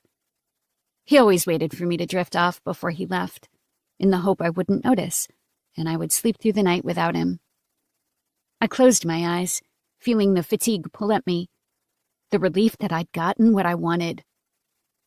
I opened my eyes again to reach for the sheets beneath me, but stilled when I noticed his eyes were closed. Slowly, his breathing changed, turning deeper and lighter. The muscles of his body relaxed. His tense face softened into an expression I'd never seen before, almost like a boy in his childhood bed. I woke up when I felt his body shift off the bed. My eyes opened, and I saw him at the edge, looking down at me. I assumed it was sometime in the middle of the night, but my eyes immediately squinted at the brightness from the sun. It was morning. He watched me with his typical hard gaze, but he didn't look angry that he'd slept in my bed through the night. I stretched slightly, cold, now that he was gone. He grabbed the sheets and the duvet and pulled everything on top of me. It's early. Keep sleeping. He leaned over the bed and gave me a kiss, his hand cupping my face as he did so. When he pulled away, my fingers grabbed his wrist, not wanting him to leave, to shatter this moment. He trusted me. I'd made him give me a promise he didn't want to keep, and he still trusted me. He stayed above me, his eyes searching mine for meaning. I kicked the sheets back off and pulled him toward me again. Make love to me before you go. Chapter 22. Betrayal of Blood. Fender. It was a promise I didn't want to make, but it was the price I had to pay to get what I wanted, and it was worth the cost, because Melanie was priceless. Whether Raven was dead or alive, it didn't matter. She'd humiliated me again, but that didn't matter either. The only thing in my life that really mattered was the woman in bed beside me every night. The woman who slept beside me all night. The woman who completely lowered my guard to let her in. It was hard to believe that it happened, but once it did, the weight left my shoulders. The pressure was off my entire body. The invisible weight of the past had somehow evaporated altogether. I lay in bed with my chérie on me, her leg tucked between mine, her arm around my waist, and her makeup a mess all over the pillow. Her eyes were closed, but she wasn't asleep. She rested after the hours spent wrapped up together, sometimes her on top, but mostly me on top of her. My chérie was another painting to add to my collection, costing a price in a currency that I never used to pay for things. Euros, diamonds, and gold weren't enough to afford her. I had to pay with a sacrifice. But now I got to live in this painting, got to admire it when no one else was allowed to see it at all. My fingertips gently glided down the back of her arm, feeling her rose-petal soft skin, feeling how warm she was because of me. That moment was shattered by Gilbert. "Sir," he knocked on the door. "I'm sorry to disturb you, but Magnus is here to see you." My fingers stopped their caress. Her eyes opened. I left the bed and pulled on my sweatpants before I opened the door. What does he want? He shouldn't bother me at this time without good reason, and he shouldn't still be in Paris either.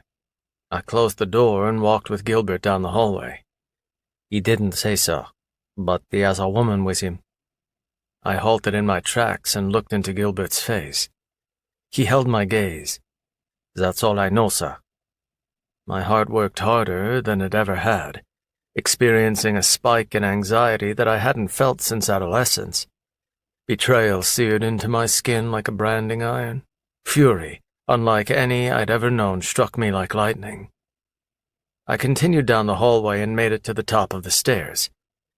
Magnus was there, near the bottom of the staircase as he waited for me. And there she was, several feet behind him. Raven. I gripped the rail as I looked down to the foyer, seeing the woman I despised in my very own house, like a fucking guest. She must have felt my stare because she lifted her chin to meet my eyes. Instead of her typical venomous fury, she actually dropped her gaze as quickly as possible, like she was truly afraid of me. When I took the first step, Magnus glanced up at me. I looked at him in a way I never had before, like I didn't know him, like he was a stranger, a liar. I took my time walking down the stairs, using the moment to condense my anger, to cool my hatred before I released fury from my nostrils like a goddamn fire-breathing dragon. It was a long walk to the bottom, and our eyes remained locked on each other, a silent conversation happening between us.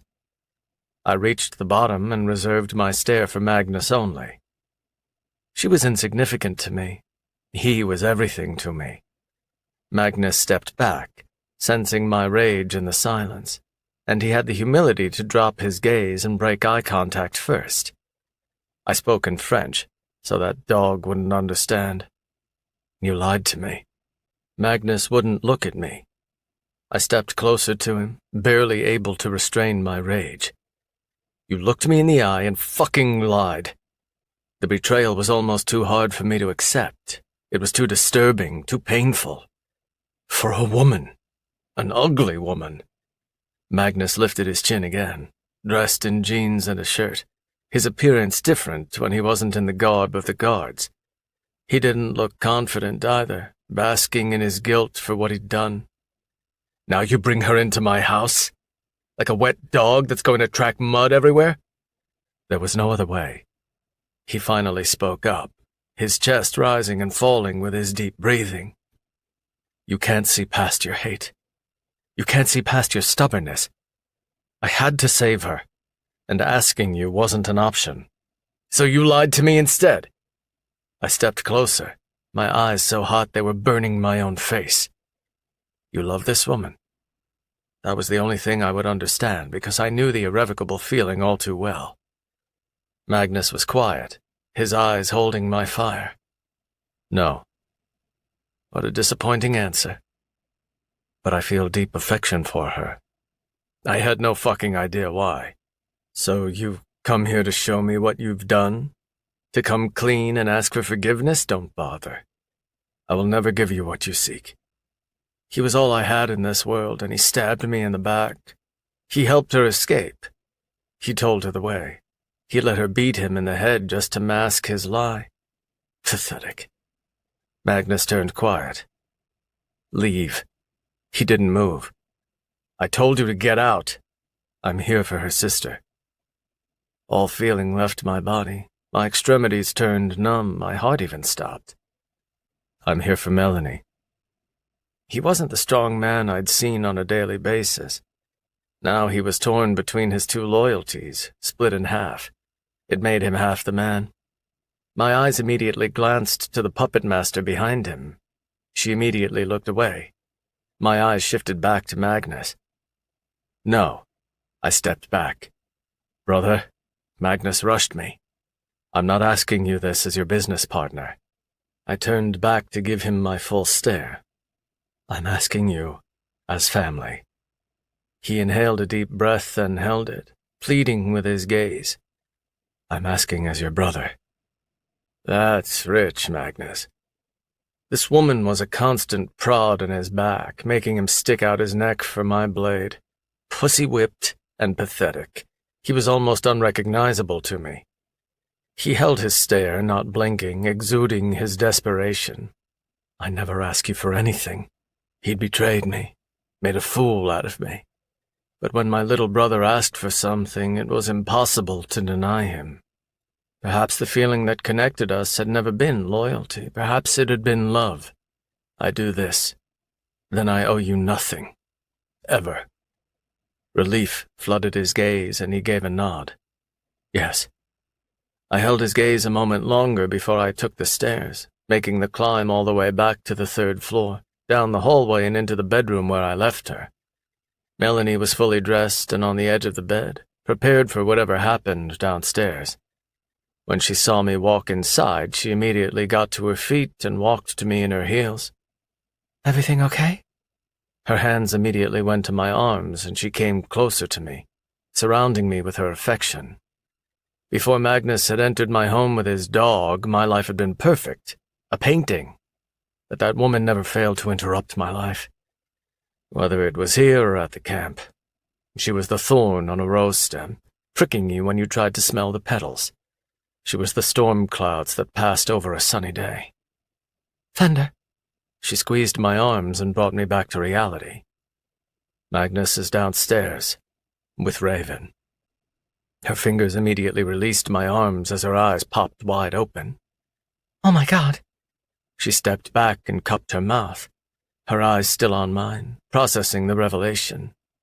I knew it. I knew she was alive. She's alive because Magnus helped her. She cut the bolt on the stables? Why did I believe that horse shit? Her scent was lost because she perished in the river? I felt like a goddamn idiot. My trust overrode my common sense. She dropped her hand from her mouth, her joy so bright. It was like daylight through the windows. Why are they here? For me? I have to go see her. She moved past me to the door. I grabbed her by the arm and pulled her back to me. Chérie. I got her close to me, looking into her bright eyes and seeing the excitement she couldn't contain. Magnus has asked me to release you. I've agreed. Slowly, her excitement faded away, her breathing rising. Go down there, hug your sister. Tell her you want to live here with me, and that will be the end of it. Magnus had asked me to release her, and I obliged. But I only obliged because Melanie wouldn't leave me even if I let her go, and there was nothing her sister could do about it. Melanie looked at me and didn't say a word. I stared at her, waited for a nod, waited for some sign of agreement. She dropped her gaze and looked at her hands as they came together in front of her waist. She did that any time she was nervous, any time she was unsure of herself. She fidgeted in place, swallowing, her eyes filled with a sheen of dread. The longer I stared, the clearer her decision became. Magnus had betrayed me. Now the woman I loved had betrayed me. The second one hurt a lot more, and that was how I knew how deeply I'd fallen for her. My prized painting would leave my palace. Her side of the bed would be empty. Her quiet presence in my office would feel like a loud absence. The passion would snuff out like the fire in her bedroom. The millions I'd spent on her jewelry would be thrown into the vault to collect dust. The dresses, gowns, shoes would be stuffed into a closet so I'd never have to see them again. Our time together had been short, but her vacancy would haunt me like a ghost. 1,000,000 knives pierced me, but my gaze remained as stoic as ever. Go. I stepped to the door and left her there. She's my sister. Go. I kept going, walking out the bedroom door, down the hallway into the staircase. The last thing I wanted to do was watch her walk out of my life when I'd expected her to stay with me forever. She said she would never leave me, even if she could. But that was a lie. Another lie from someone I trusted, and I was too blind to see it. But I forced my indifference, my coldness, and turned off every feeling inside my chest and made it empty. And I walked down the stairs to where Magnus waited. Her heels tapped against the wooden staircase as she emerged. Raven! Her voice cracked in emotion, echoing in the foyer, showing the depth of her love that she never felt for me. Raven moved forward, ignoring me. Baby sister. Melanie ran the rest of the way, then collided with Raven, the two of them holding each other, crying, whispering to each other. Raven held her like a mother held a child, supporting the back of her head and rubbing her back, closing her eyes like she was so unbelievably happy to be reunited with the person she loved most. Magnus watched them together, his eyes less intense when he watched Raven's happiness. Raven pulled away and cupped her cheeks. Let's go home. Melanie nodded. Home? When will you be home? Her voice came back to me, her beautiful eyes on me as she sat beside me on the bed, where we made love through the night. I thought I was home. Raven took her hand, and the three of them headed to the door. I watched them go, arms by my sides, powerless to do anything because I wouldn't go back on my word. When I made a promise, I kept it, unlike everyone else. Melanie stopped at the door, then turned back to me. My eyes burned into her face, hoping she would reconsider and stay with me. Momentarily, the peace she gave me returned, the quiet happiness that she provided to my broken soul. Guilt, pain, remorse, it was in her blue eyes, but there was nothing else. Goodbye, chérie. Chapter 23. Tears of Misery. Melanie. Magnus parked in front of the apartment building.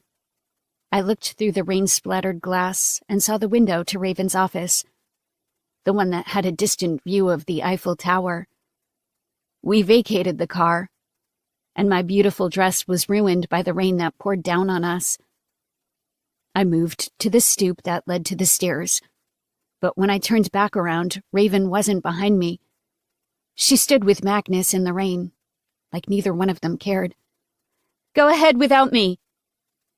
I nodded before I glanced at Magnus, the enigmatic man who only had eyes for her. While she looked at me, he stared at her just the way Fender stared at me, with that dark intensity, that possessive stare, that all-encompassing feeling that made you feel watched, even through a solid barrier. And that was the moment I knew. Those same dark eyes, that same brown hair, that same powerful presence, that same silent command. Magnus was his brother. I went up the steps and to the third floor where Raven's apartment was. The door was unlocked, so I let myself inside, seeing that it was exactly the same as the day we left. Her coffee mugs were in the glass cabinet, her pink dish towel with the Eiffel Tower printed on the front on the kitchen island, pictures of her friends from college on the fridge. I moved forward to the window in the living room and stared out across the apartment. The same man I remembered sat at his desk, with his laptop in front of him. It was hard to believe it had only been a few months, when it felt like an entire lifetime. I moved through the apartment and approached the window that gave a view of the city's most famous cultural landmark. It was still daylight, so when the sun fell, those lights would shine the way I remembered. My eyes dropped down to Raven and Magnus on the street. They talked, standing several feet apart, sharing no affection, but a connection that I could see with the naked eye. I had no idea what to do with myself, so I took a seat at the desk and watched the rain pelt the glass in front of me. The sound comforting but also heartbreaking, because I used to listen to the rain for hours while I was in bed with Fender. When he slept beside me, I inhaled a deep breath as the tears burned my eyes, suddenly feeling everything at once. The second he was gone, it was like a gaping hole inside my heart. Blood flooded in, and my heart couldn't beat the same anymore. It ached every single time. It struggled with every beat, brought more pain every time it tried to keep me alive. I didn't want to leave, but I had to. If I stayed, I would never see Raven again. She would never forgive me for wanting to be with him. Our relationship would break apart and we wouldn't see each other anymore, even if we were free. And she was the person I loved most in this world. My cheeks mirrored the window in front of me, my tears drops of rain. My dress was soaked and my skin was cold. But once I took it off, it would really be over. I would be back to my normal clothes, my normal makeup, smelling like cheap perfume and crappy hairspray. I wouldn't smell like him anymore. It would be like it never happened. The apartment door opened and closed. I inhaled a deep breath and quickly worked my fingers over my face, wiping away the tears, fixing the running makeup, doing my best to hide a heartbreak I shouldn't feel. Her footsteps sounded on the stairs. "Melanie? In here." I forced a smile that was so numb I couldn't feel it. But I didn't have to because she looked as devastated as I did. She sat on the chair beside me and inhaled a deep breath, releasing it as a long sigh. She didn't have tears the way I did, but the heartbreak glistened in her eyes. She cleared her throat and pushed it away like it had never been there in the first place. Her hand reached for mine and she held it on my thigh, looking into my face as the rain poured down outside, as the sound became louder against the rooftop and the window. "You okay?" I whispered. After a long pause, she gave a nod. "Yeah. You?" "Yeah." It was the first time I'd breathed air as a free woman. But I felt like I would never be okay again. This has been The Boss, written by Penelope Sky, narrated by Michael Ferriolo and Ramona Master. Copyright 2021 by Penelope Sky. Production copyright 2021 by Penelope Sky.